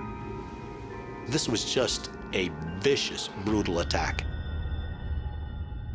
I think one of the most important things that I found in the home that night while doing the crime scene is a piece of paper on the bedstand. This piece of paper, it had the name of Jade Cabadine. Jade's name was on 2 pieces of paper in the house. You know, one of the pieces of paper was on an envelope, and the address matched the paper on the bedstand. So in my mind, I knew this is someone whose name has appeared in this home twice, so there has to be some significance behind it. Do you know if he was seeing anyone? He was dating a few girls, but nothing serious. I asked him a lot of questions about what was going on, and he really didn't have a whole lot of information other than, you know, some of the other girlfriends that Phil had along the way. No one seems to know anything about Jade. I think his father just wanted to keep that information somewhat to himself. No idea. Because knowing that she came from an escort service, that I think Phil just didn't want to upset his sons, you know, his daughter-in-law. His Mercedes is gone. It wasn't in the driveway. It's not in the garage. He loved that car. Cabrera immediately has an APB sent out for the car. He checks the Sacramento address, but there's no sign of the mysterious Jade. Finally, a lead. After getting hold of Philip's phone records, Detective Cabrera spots a call from a man named Michael Parker in a town called Soda Springs, California. The phone number and the city just seemed a little odd, so I followed up on it. Yeah, hi. I'm looking for someone by the name of Jade Cabading. I told him, I'm calling this number because this phone number happens to be in a dead man's phone bill. But why? I was probably in shock for a couple weeks, I don't know. We were terrified because the person who killed him was on the run. After Philip Inhofer's body is found violently stabbed and bludgeoned in his home, Detective John Cabrera begins a desperate search to find the one woman who may know what happened, Jade Cabading, but she's nowhere to be found. His only lead is a man by the name of Michael Parker. Well, I met Jade last week during the storm on Donner Pass. She was in an accident. This girl runs up to him saying, gosh, I'm so thankful you could help me. So Jade just left the car that had spun out. And they ended up back at Michael's house, and she was talking about she worked at Mustang Ranch and that she was going to Sacramento to pick up a Mercedes. Now I'm saying, wait a minute, you know, this name Jade, now it becomes significant because she was en route to Phil's house to pick up a Mercedes. And we're starting to put the dots together. We contacted Mustang Ranch, tried to find out more about Jade. We finally found out what her true name was, and that was Michelle Kaminsky. Mustang Ranch also gives Cabrera the names of Michelle or Jade's friends, including Dana. I just gotten out of the shower. I had a towel on my head. I didn't have clothes, wasn't all the way dressed. And I said, who is it? And they said, it's homicide detectives. Dana is horrified to find out what happened to Philip. And I just lost it. I said, oh my God. Yeah, wow. You're gonna have to tell me everything you know. Dana gives Cabrera disturbing details about her drive to North Natomas with Jade. On our way to Philip's, She told me to stop. She wanted to stop at Target, and I said, sure. So we stopped at Target. She went into the lawn and garden department. She got rat poison. And I said, what are you going to do with rat poison? How much do you think it would take to get rid of your boyfriend? I was kind of just really like, wow, did she just really has that? Dana thought she was just talking kind of crazy, so she didn't pay much attention to her. I was just shocked about what had taken place. Jade is now the primary suspect. But that's not all Cabrera learns. He then tracks down Jade's former roommate and co-worker, Christina. Christina had told me that one of the things that Jade, or now Michelle, had told her is that Look, she tried to electrocute him. she had thrown a radio into a previous husband's bathtub and electrocuted him. Despite Christina's story, Cabrera can't find clear evidence this took place. There were different stories. Some of the girls said she had electrocuted her husband in the Santa Cruz area. One of the other witnesses said that this had occurred in Florida. We never found anything of such in my investigation. Cabrera also learns Michelle has a fascination with the dark side. She tattooed a ring of bats around her left arm. And then she tattooed vampire bite marks on the back of her neck. And then from these bite marks, she had red blood drops tattooed. So it looked like something had bit her. Some say that she worships Satan. She apparently liked this kind of gothic fantasy land of vampires and voodoo and black magic and devil worship and human sacrifice and attempted murders of every man that she would get involved with. It's now been 3 weeks since Cabrera learned Jade's real name, and she still can't be found. When he tracks down Michelle's second ex-husband, Jason, the story takes an even darker turn. He thought that she was putting rat poisoning in his food because he became extremely ill. And there was a report made about the possibility that his wife was trying to kill him. This time, the evidence cannot be discounted. I mean, it was just unbelievable. It's more urgent than ever to locate Michelle, and the days are slipping by. A beautiful, lethal woman is on the loose. She was gone. She just seemed to vanish in thin air. Whereabouts unknown. Henry and Juliana live in fear, uncertain where she will show up next. Can you turn down the volume for a sec? Does this person know where we live? It's that same car from before. Did you lock the door? I think so. I remember we slept all the lights on. We put golf clubs on all the doors. We were terrified. It was just utter chaos. Utter chaos. The FBI is called in.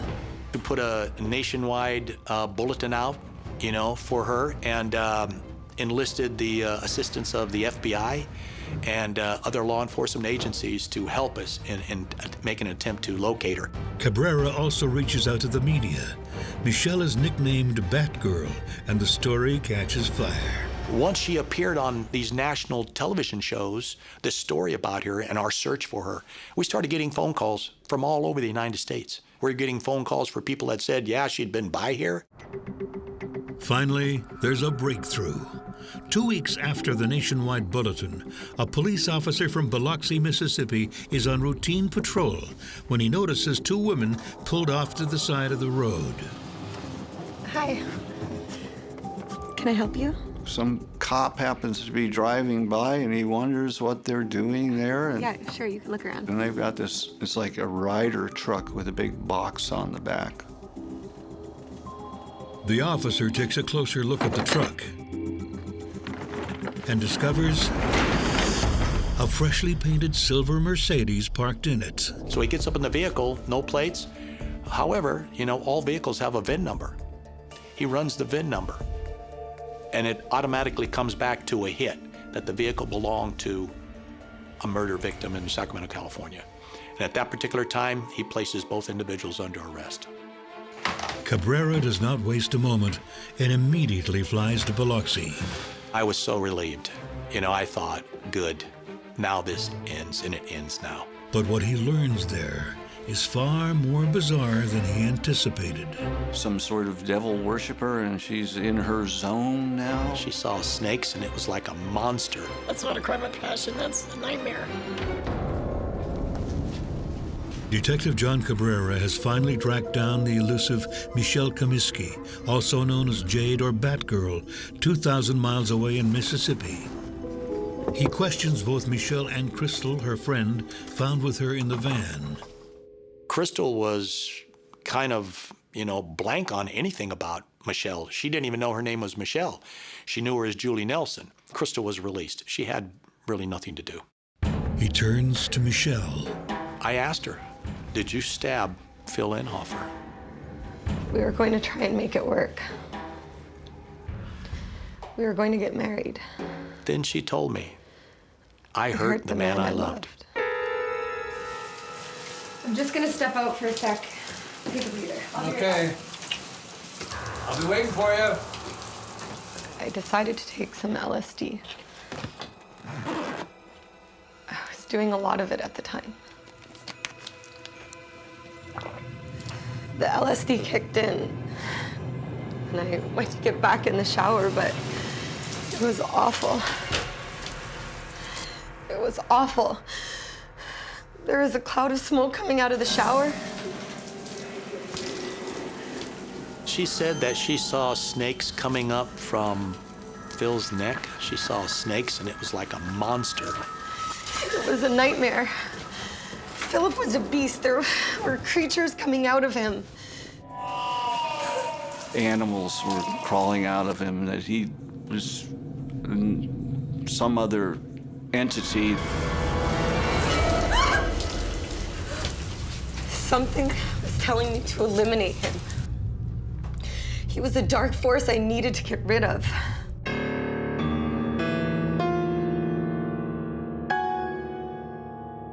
Satan told her he would protect her.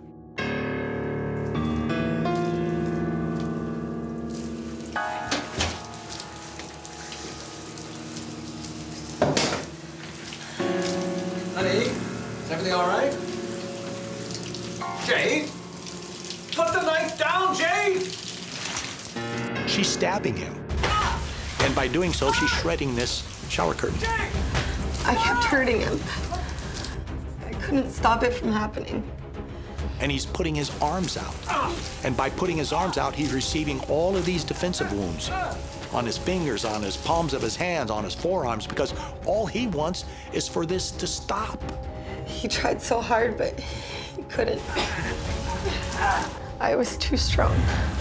She's some sort of devil worshiper, and she's in her zone now. She breaks the first knife off in him, and then she continues on with the second knife.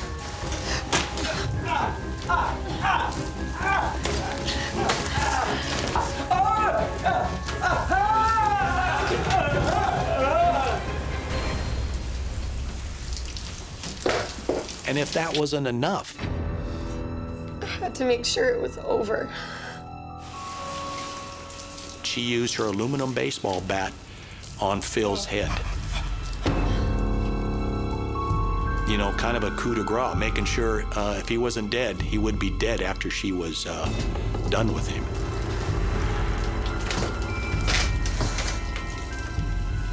The autopsy shows Philip was stabbed a total of 32 times. Okay, so what happened next? I dragged the body into the closet. I had dinner and went to bed.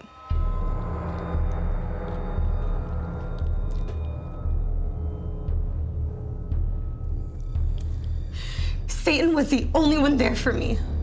He was guiding me through everything. The LSD details, however, are difficult to verify.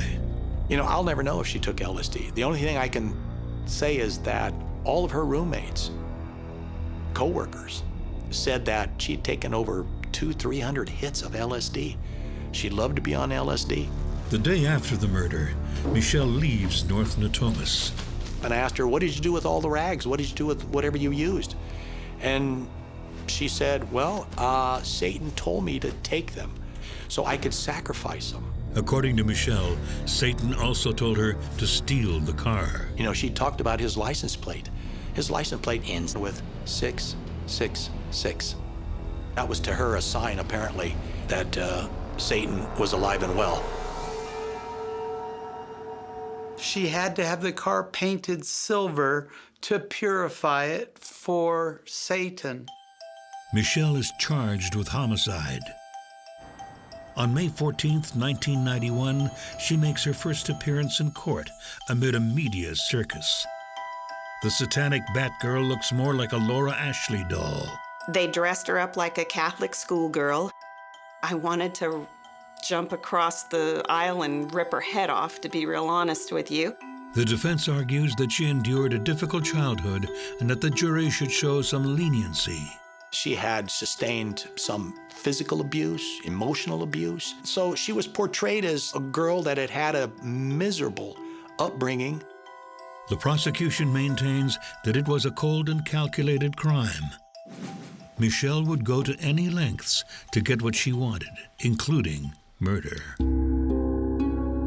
She killed my father because she wanted his car. That's the only reason why she killed him. She had convinced my father that she was serious. You know, I can see it. And my father was gullible enough I love you.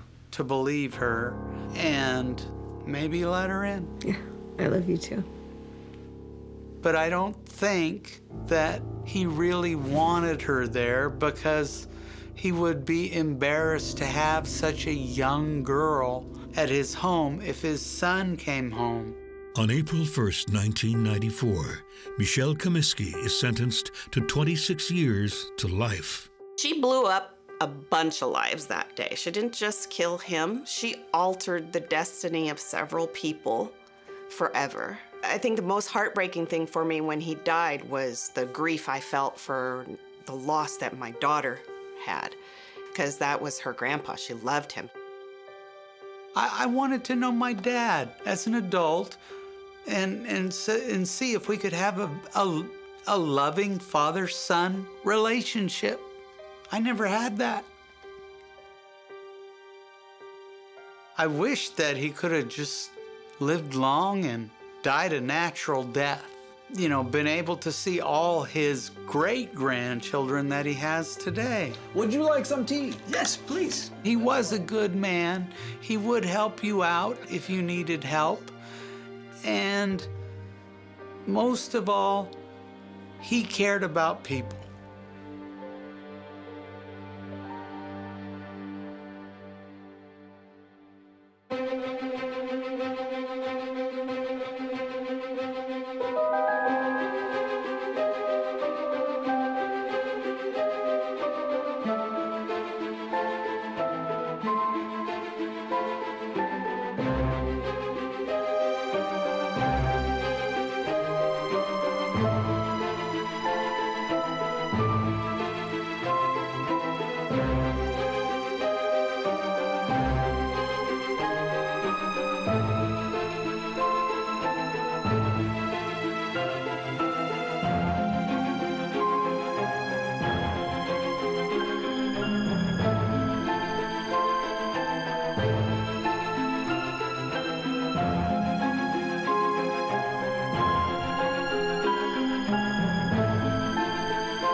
Jake Linton finds new digs and new friends to heal old wounds. Still working on that pipe?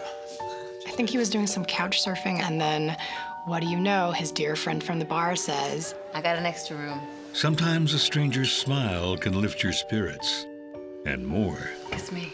she was getting a lot of bang for her buck in the proverbial sense.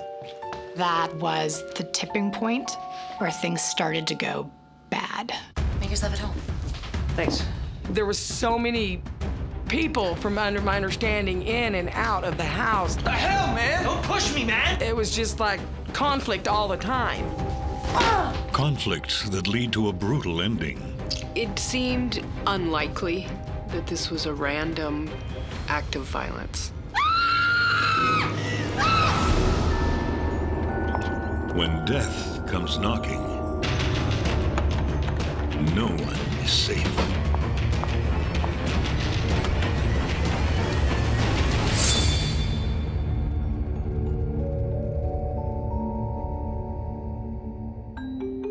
Shoreline, Washington is generally a peaceful place. It's a suburb of Seattle, right outside of Seattle in the North End. It was determined to be one of the best neighborhoods to live in the Seattle area. So not a lot of crime, not a lot of homelessness, not a lot of noise in the middle of the night. Until sirens break the silence of a serene Sunday evening. 911, what are you reporting? Oh my God, there's someone just broke in my house, and it's the guy that's downstairs. Can you please come? He's bleeding out or he's dead. It's a woman who's frantic on the telephone reporting that someone was in her home, had assaulted her roommate. I don't know, there's blood everywhere. Please help me. And ran out the door. Please just send someone, please. And so fire and medics and police and everyone starts responding. My roommate is in the basement. There they find 36-year-old homeowner Jenny Martinez. She was emotional. She was crying, verging on hysterical, very, very emotional. I don't know what happened. She said she had no idea what happened. She was asleep. She didn't see anyone in the home. She saw a door open and didn't see the person. She instructed him to go to the basement. They saw the victim lying on the couch, covered in blood. Wrapped in a blanket on the sofa, he was bleeding profusely from his head. Apparently not breathing, blunt force trauma to the head, blood everywhere. Jenny's roommate is rushed to a Seattle hospital on the brink of death. He was not breathing. There was obvious huge issues with his head. Swelling had already started. As the man's life hangs in the balance, the hunt for his attacker begins. At that point in time, they still didn't know the identity of the assailant. Police begin their investigation, determined to find out who could commit such a brutal act.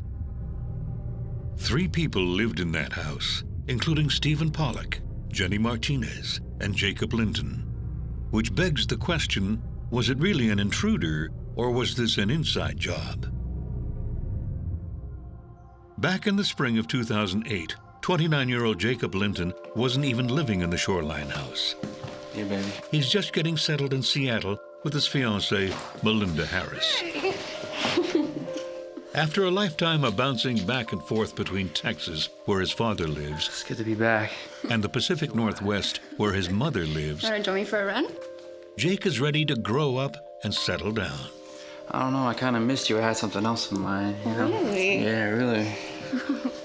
Melinda and Jake were together for 7 years, and they had a lot of ups and downs, so they decided to move to Seattle.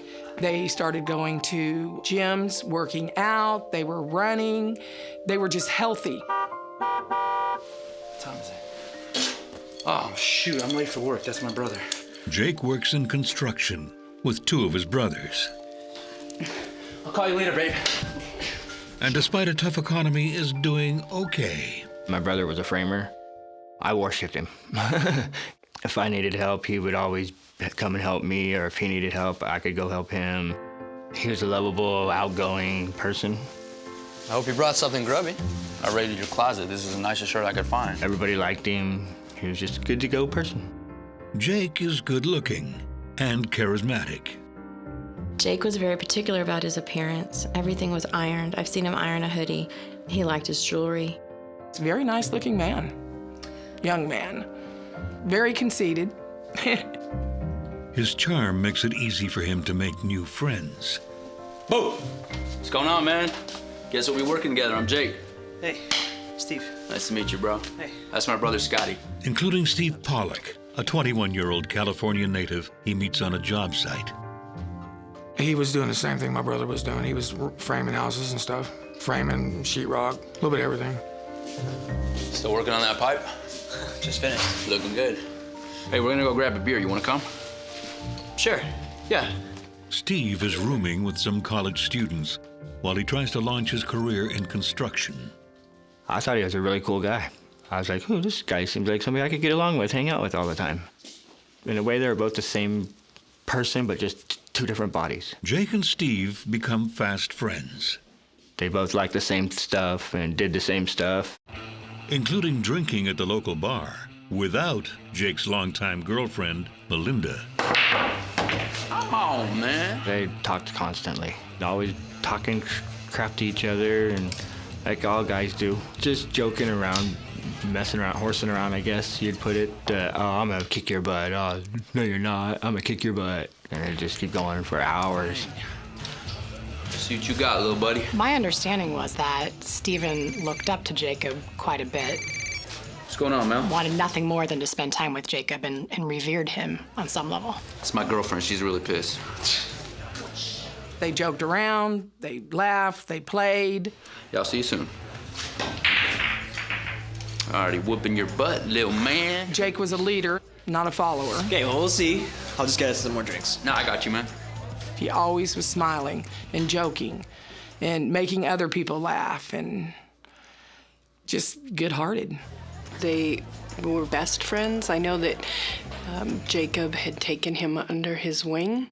And at the local bar, their circle of friends grows ever larger. I know they were pretty much considered regulars. It's kind of like a Cheers type bar, and they were the Norm and Cliff of that bar. Yo, what's up? That's where they meet Jenny Martinez. You feeling, little lady? Great, how are you? She would hang out there, and they met there. Jenny is an attractive 30-something. Fancy a game of pool, guys? Three's the crowd, Jenny. With an equally cute younger sister. I meant doubles.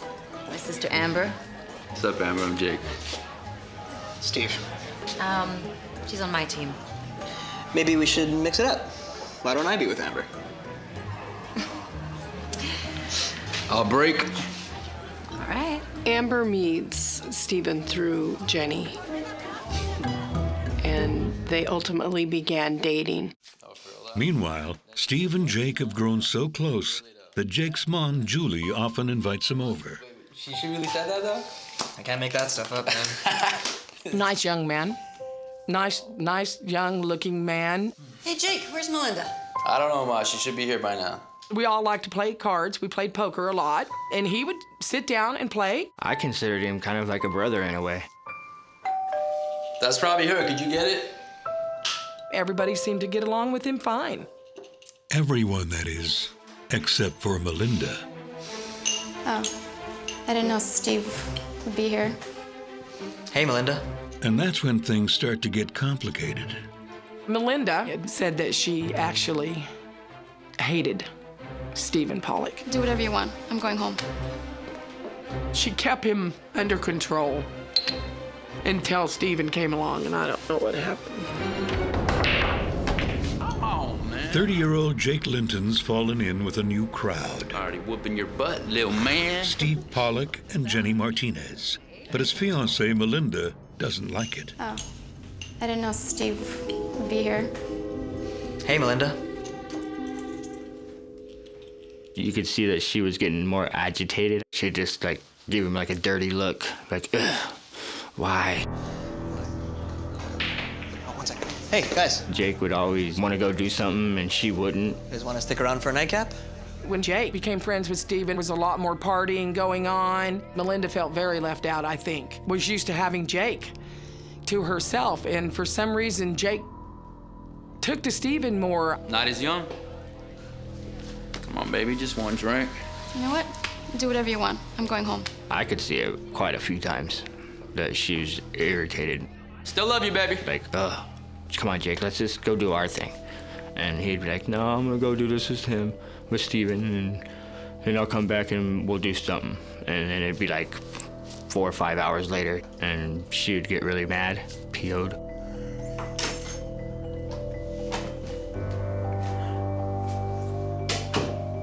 You still up, baby?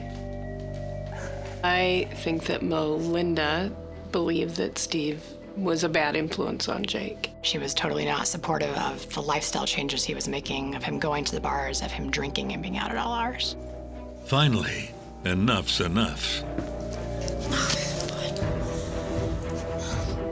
Why you gotta be like that? Jake, you're always with Steve. I really hate that guy. He's my friend. We have fun together. What's the problem? It was a bombshell. She just dumped him. I'm done. Tomorrow you're leaving. After 7 years together, Melinda breaks off their engagement, at least until Jake turns his life around.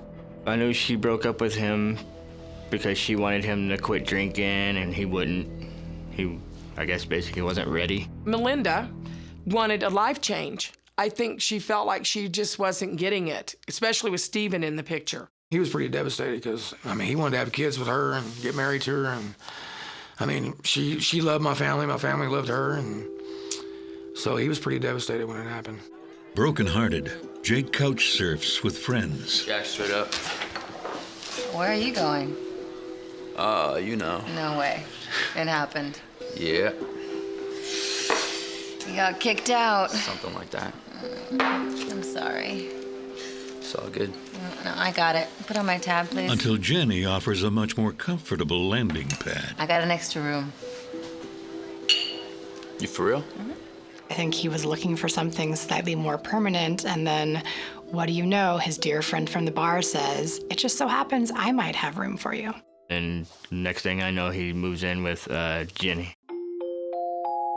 Jenny's a single mom with a teenage daughter named Samantha and a school-age son, Kyle. But there's plenty of room. The 16-year-old did a lot of what she wanted and stayed at her boyfriend's house a lot. And I believe that the 8-year-old spent a lot of time with his dad. It was average home in need of repair. This is it. What do you think? It's perfect. She had decent furniture, but the house itself was You can put stuff there, there. in need of an update. Thank you so much. No problem. I think she saw an opportunity. I really like your place. She was smart enough to realize that he had some skills and might be able to help her around her home. Just needs a lot of fixing up, you know? Like that. They strike a deal. I could help you with that. Jake can live there rent-free in exchange for his services. You can help around the house and stuff? I can do a lot of things. I like that. It works out well. As construction work slows down for winter, Jake's in a tight spot financially. Hey, Jake. Hey, let me help you with that. Oh, thank you. You got it.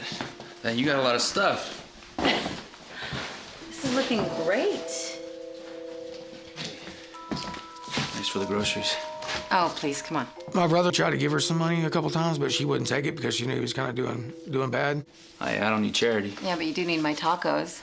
And it's not just for you. Steve might come over, and Amber's coming over later, so don't worry about it. Sounds good. Thank you. Jake isn't the only one in their circle of friends who could use a boost. I'd like to make a toast to our new roommate. Construction slowed, and it was my understanding that Steve had a really hard time getting work and was scrapping to pay bills and make ends meet. Thanks for letting me live here, Jenny. My pleasure. It's a win-win. You help me, I help you. Sounds good. It's gonna be fun, man. She used the same program that she had used with Jacob. At that point in time, we have both Jake and Steve and Jenny and her 2 kids, and oftentimes the daughter's boyfriend staying over at the house. So it is a full house. A full house and not enough rooms to go around. You have your choice of beds. My kids are not home often, so let's just say you won't be spending every night on the sofa. Cool. Make yourself at home. When we asked Jenny about where everybody slept, she really couldn't come up with where everybody was. It didn't seem to be a very organized household program. This is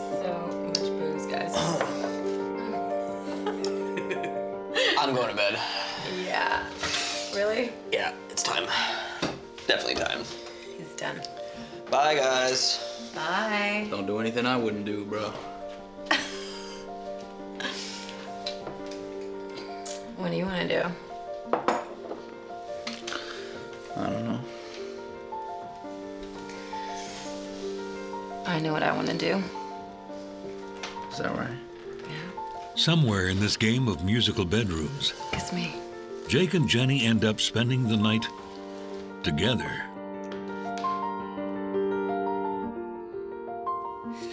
In the morning, they declare it a mistake. She claimed it was a, one-time thing and they were drunk. Ooh. This is awkward. Awkward? What do you mean awkward? You know what I mean. I'm playing. She would say that they had a one-time sexual relationship, that it was an accident. What a night, though. That was good, right? Yeah, that was, yeah. You know I'm trying to fix things with David, right? Oh, yeah, I got you. I get it. Okay. You got David, I got Melinda. Right, okay. I do think that Jenny wants to get back together with her ex-husband. Friends. It was my understanding that Jenny and Jake maintained a friendship after they had their one-night event. But the dynamic in the house has changed. Hey, guys. What's up, man? How's it going? Good, bro. How are you? Sleep well? Yeah? Oh, hey guys, I forgot to tell you, but David's coming to drop off Kyle in a few minutes. Do you mind just waiting in the basement for a little bit for me? For real? Yeah, I mean, it's not gonna look good if you guys are here, so won't be for too long, okay?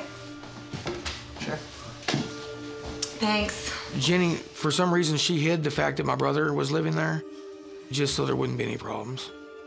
The only thing I can think is maybe it's a jealousy issue. Jenny, she more than once said, oh, I don't want him to know that Jacob and Stephen are living here.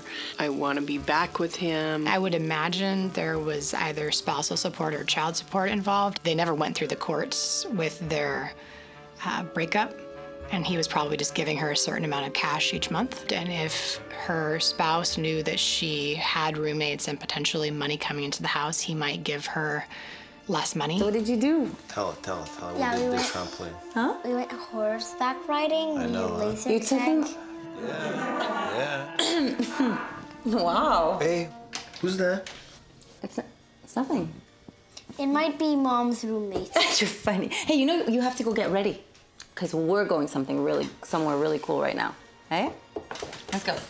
David suspects Jenny is hiding something. Or someone. Who's your roommate? The TV's on downstairs. You know what? I think he misses a man around the house. That's what. I would imagine that the 8-year-old son would tell him who's always in the house. And this crowded house will soon turn lethal.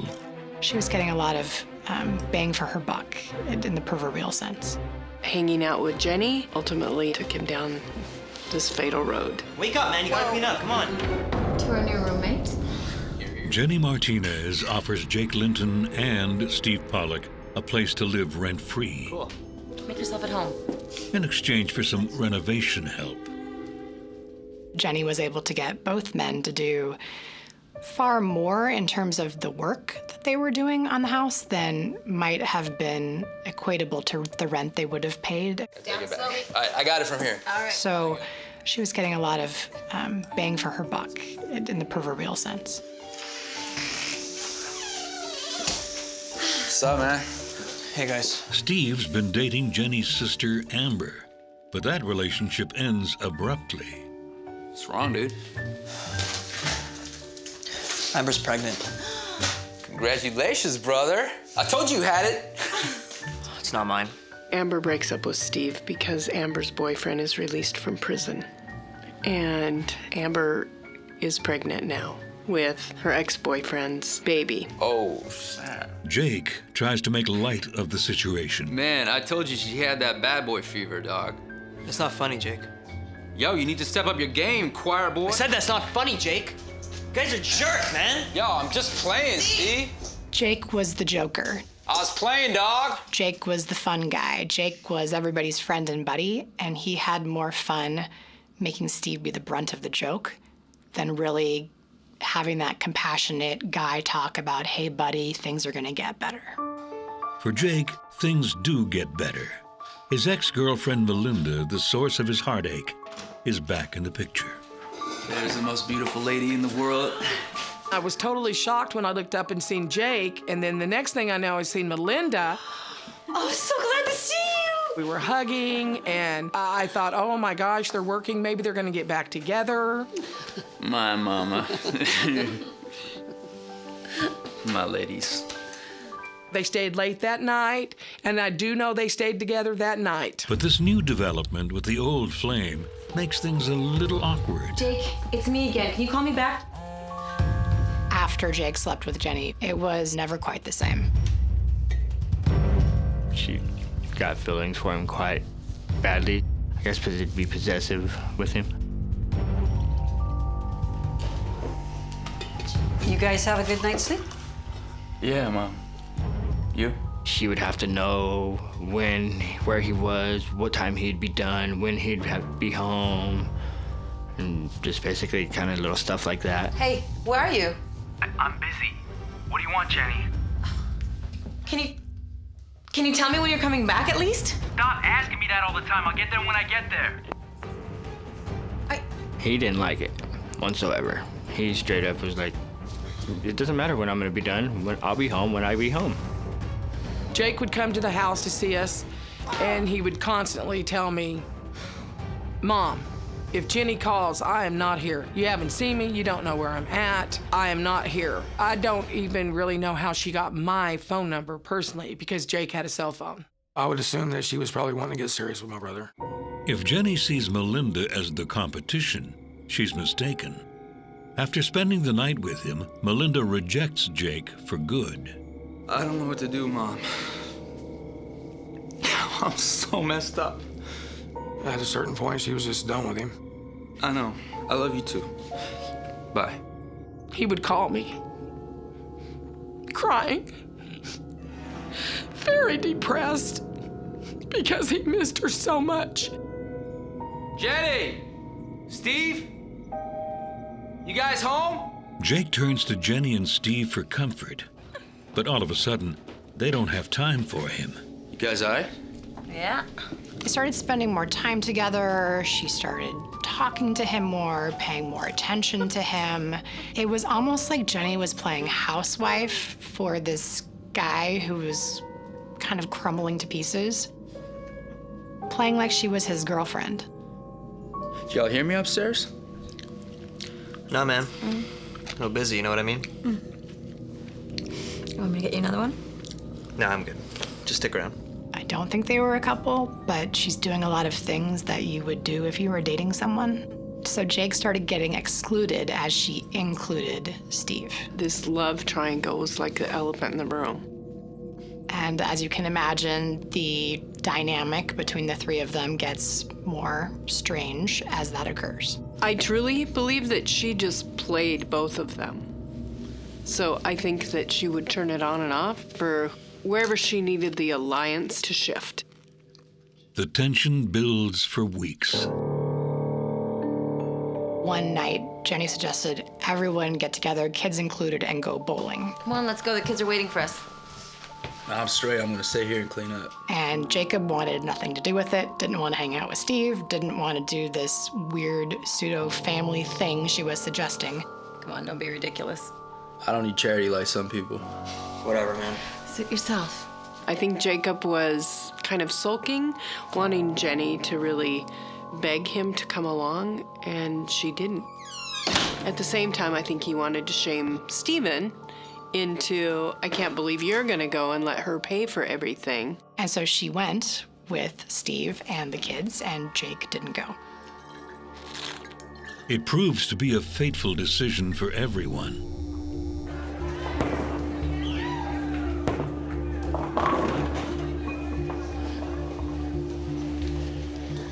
You're a pretty good shot. Oh, thanks. You know, I'm glad Jake didn't come. Why? Yeah, you know, he's just using you. You think? Yeah, your house, your generosity. I mean, you are generous. With everything. And you're pretty cute. Thanks. Come here. Steve and Jenny were kissing at the bowling alley. Jenny's sister, Steve's ex, Amber, shows up just then. Steven is still in love with Amber, and they still hang out together quite a bit. I don't think he had the foresight to see the dynamic was going to become more and more of a problem. There was jealousy, there was a love triangle, there was weirdness, there was tension in the household. None of it really makes a lot of logical sense to me. Tensions are still high when the gang gets home that night. Jacob stays home and is supposedly gonna clean up, but Jacob stays home and drinks. Jenny is expecting to come home to a clean house. Instead, she finds broken glass, blood, and vomit. Oh, are you kidding me? Jake! Jacob had broken a wine glass and he's wasted. had cut himself. Wake him up. Dude, wake up, man. Dude, wake up! What the hell, man? Wake up, man. You gotta clean up. Come on. Watch the glass. I did hear that him and Steve got into an argument. Dude, wake up. Come on. Touch me, bro! Whoa, whoa, whoa, whoa. In the course of the fight, it turned into actual physical kind of altercation, and tempers really flared up, and yelling occurred, and voices were raised. The hell, man? Don't push me, man. Okay, that's enough. I'm out of here. You think you're the man of the house? Steve! What did you do? To the point that finally Steve says, I'm leaving the house, I'm out of here, I'm moving my stuff, and I'm leaving the state. And the next morning, Jake has had enough too. We didn't talk on the phone a lot, and he called me in Dallas and talked about moving to Texas. He seemed like he was ready to start something new and to leave. I need to get out of this place. There's nothing for me here. And we ended our conversation. He was going to go take a nap, and he was going to call me back later. Say what's up to Billy for me, okay? Yeah, I'll hit you up later. Bye. But neither man gets the opportunity to break free. Later that day, Jenny makes a desperate call for help. I don't know, there's blood everywhere. Please help me. There was a hole in his skull. The first responding deputies initially thought maybe he was a victim of a gunshot wound. But the weapon is not a gun. First responders found in short order a large wooden table leg, which they believed was the instrument used to inflict the harm. An unlikely weapon for an intruder. No one knows what's going on. Jenny had more versions of this story than I have suits in my closet. I don't know if he's dead. Let's go. Help him. Police arrive at the home of Jenny Martinez to find one of her two roommates bleeding in the basement.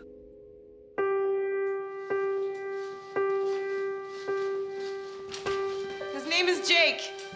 Jake Linton. Jake is barely hanging on. You can see literally a hole in his forehead. He was put on life support, assisted breathing, the whole 9 yards, in a desperate attempt to save his life. Jake's family is called in. I got the phone call and I had no idea what happened. When you go in and you see your child laying there, you don't really think about how it happened or who did it. I don't know if it's because the damage was so bad to him. His face was black and blue. They'd stitched him up. He was on so many monitors. I mean, I knew it was him. But it wasn't my sweet Jake. I instantly broke down in tears. I went out and I ended up punching a wall. I was angry, very upset, and hurt. And then I was trying to be strong for my mom, aunt, and my dad, and everybody that was there.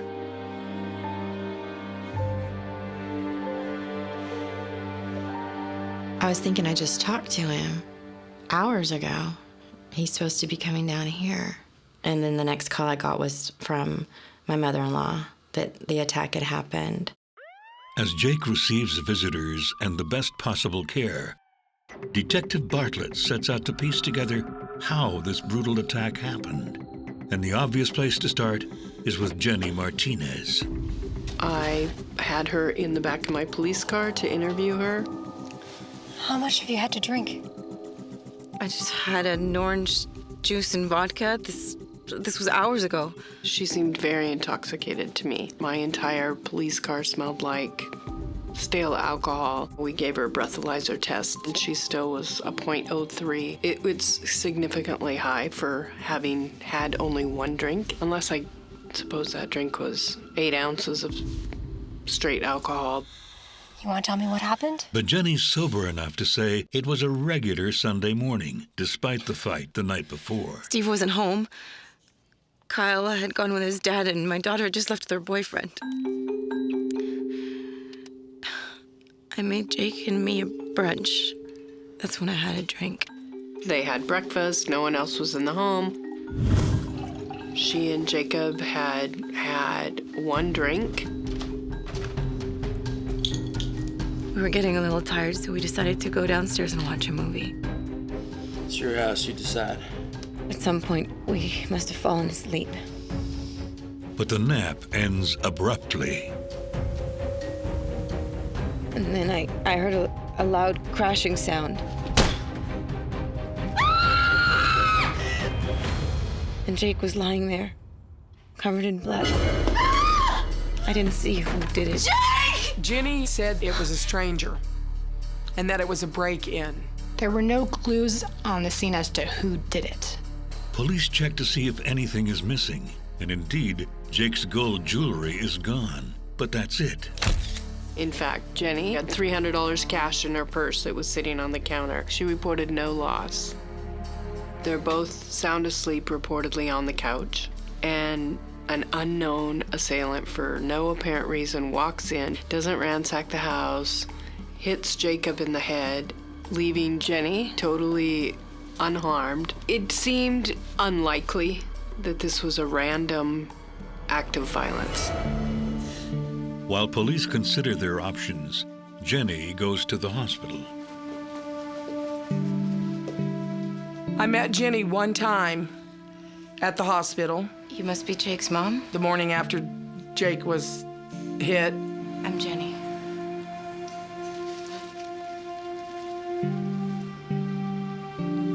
How is he?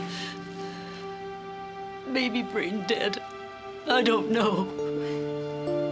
Oh, he's probably lying there thinking about me right now. The first things out of her mouth when she walked in the hospital was that she knew that he was just in there, laying there, worried about her. You! Get the hell away from my son! I flat looked her in the face and I told Jenny that if Jake was thinking about anybody, it was his family and Melinda. And I never spoke to her again, and I would not let her see my son. I was praying to God every day that he would pull through. I was always in there holding his hand, talking to him. My brother, he was a strong person, and I was hoping and praying that he would pull out of it. But I think it was just too bad. I stayed in his room, sitting in a chair, holding his hand, talking to him, and I could see that he was going, but slowly.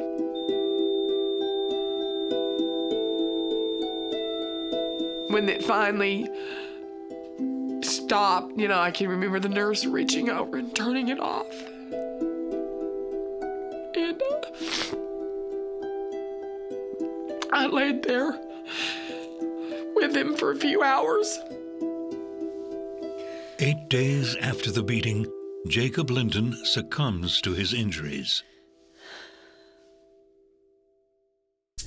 His attack is now considered a homicide, and police are anxious to speak with Jenny's ex, David.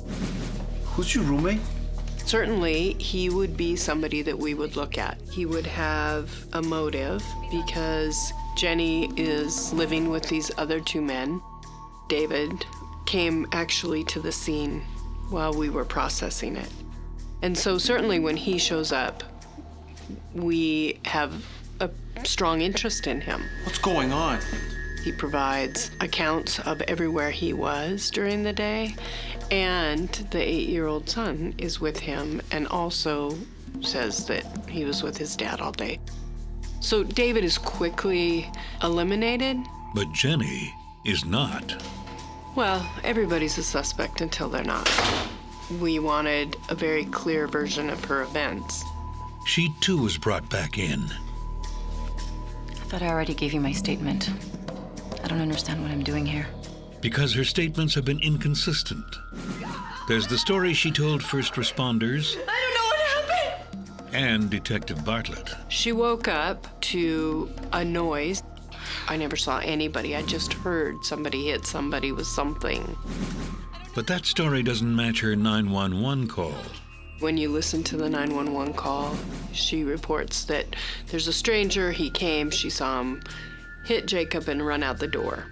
And so it was at that point in time, detectives thought it might be in everyone's best interest to try to get to the bottom of it and do a polygraph. Is your name Jenny Martinez? Yes. Are you friends with Jake Linton? Yes. Did you see who hit him? No. No, I didn't. Police know Jenny's lying about something. The question is, what? Jenny had more versions of this story than I have suits in my closet. But police have a more urgent concern.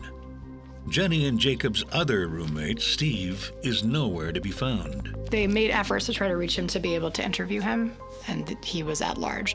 So in trying to get more information to be able to find Stephen, then we went and tried to get a hold of Amber, Jenny's sister.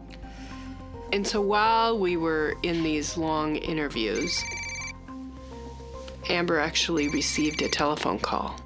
Aren't you gonna get that? It's nothing. And she didn't answer it.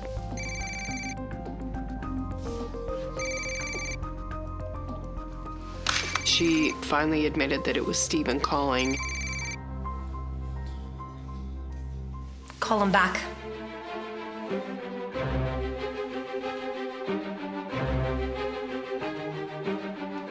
Hey, it's Amber. Sorry, my ringer was off. Call me back. Which turned out to be a very smart thing because within minutes he returned her phone call. Will Stephen Pollock have the answers police are looking for? Jacob Linton is beaten to death while he's napping next to his roommate, Jenny Martinez. His other roommate, Steve Pollock, is missing. Until police convince Steve's ex-girlfriend, Jenny's sister Amber, to get him to call her. One of the detectives was able to hear their conversation. And she basically kind of said, what's going on? What are you doing? What happened? Look, I need to talk to you about what happened What happened? with Jake. What do you mean? Look, it was him or me. I had no choice. Where are you? I can't tell you. Am I on speaker? I gotta go. Steve is in trouble, and police still can't find him.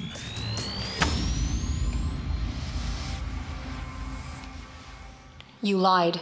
Then, faced with her polygraph results, Jenny admits to knowing it was Steve all along. What happened was that Steve came home to borrow Jake's keys because my daughter had taken his. As he was looking for the keys, I guess he saw Jake and me sleeping in his room.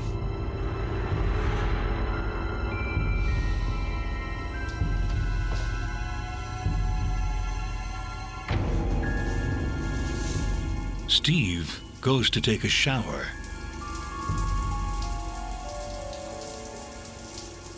A few moments later, Jake and me went downstairs to watch a movie.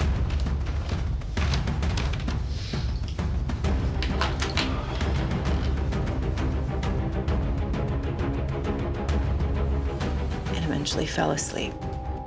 But not for long.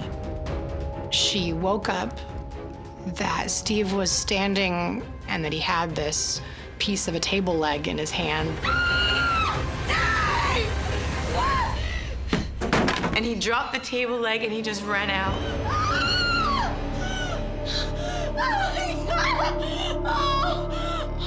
A warrant is issued for Stephen Pollock's arrest. I'm sorry, but these are basically my two best friends. I love Jake, but I wanted to protect Steve. I didn't want him to get in trouble. The very next day, he makes a surprising move. Hello? There's a warrant out for my arrest. He turns himself in. My name is Stephen Pollock. I'd like to speak to my lawyer. He's been hiding out in California. I think he realized that it was going to catch up with him and that it was a matter of time. But he doesn't confess to murder. He says he killed Jake in self-defense. Look, I went into the basement to grab my keys. What are you doing? Relax, man. I'm just looking for my keys. Man. Just looking for my keys, man. Jake was there. He was pissed. Don't touch my stuff, man. Dude, relax. I'm just looking for my keys. I'm tired of your crap, man. He just lunged at me. I mean, he's much bigger than me, so I found the first thing I could grab and I hit him. What are you doing, bro? Once. And then I just left. I was scared. That's what happened.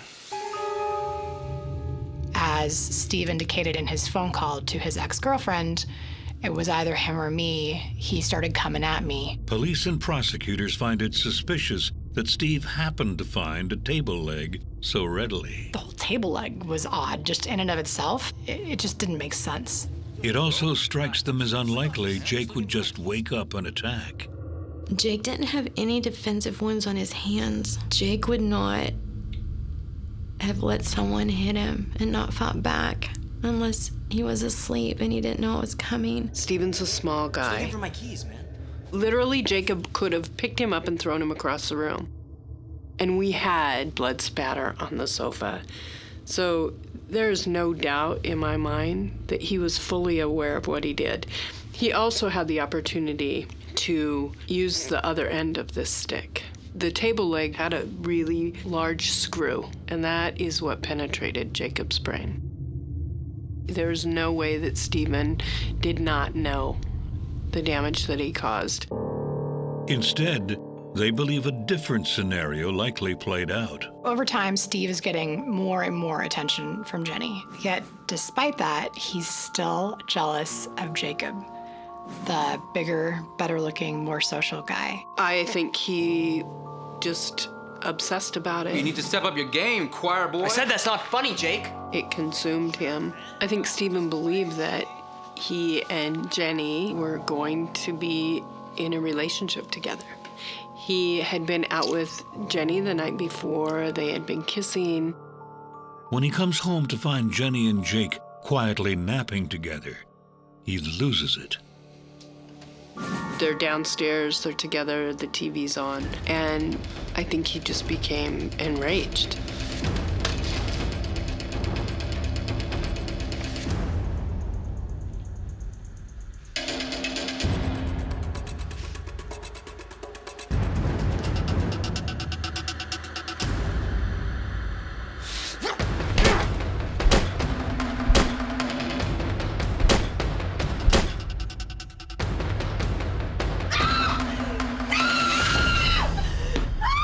The big difference in the defense's account versus the prosecution is whether Jake was asleep or whether he lunged at Steve. It was unclear whether or not he had started to get up and there was a confrontation, or in fact, he was lying on his back and the attack was unprovoked. Problem is, the crime scene was compromised. The focus was getting him out, getting him to Harborview, getting this person with blunt trauma to the brain saved, if at all possible. They have to do whatever that takes. He was reportedly wrapped in a blanket, which they took off of him. Different people remember the location of the blanket differently. Without the benefit of knowing the blanket's placement, the prosecution is at a loss. The whole concept for Stephen's defense was that he was small and that this would be David versus Goliath. There's one more problem. The only witness is unreliable. Is your name Jenny Martinez? Our star witness, Jenny, she has lied throughout the entire investigation to the point that her testimony would become uncredible. No, I didn't. To this day, my gut instinct tells me it was a fit of rage. But could I prove that to a jury beyond a reasonable doubt? No. I mean, that's why we had to resolve the case. Prosecutors reduced Stephen Pollock's charges from murder to manslaughter, and he pleads guilty. His sentence, 7 years. I do think that he should have got longer than 7 years. Definitely. You took somebody's life. I hope he regrets it for the rest of his life, which I'm sure he will. That regret is nothing compared to the loss of Jake himself. It hurt very, very bad. It still does to this day. I miss him to death. He was a lovable brother. I mean, he'd do anything for you. If he had it, he would give it to you. No matter if he didn't have it no more or not, he would give it to you. He's missed a lot. I mean, there's not a day that goes by I don't think about him.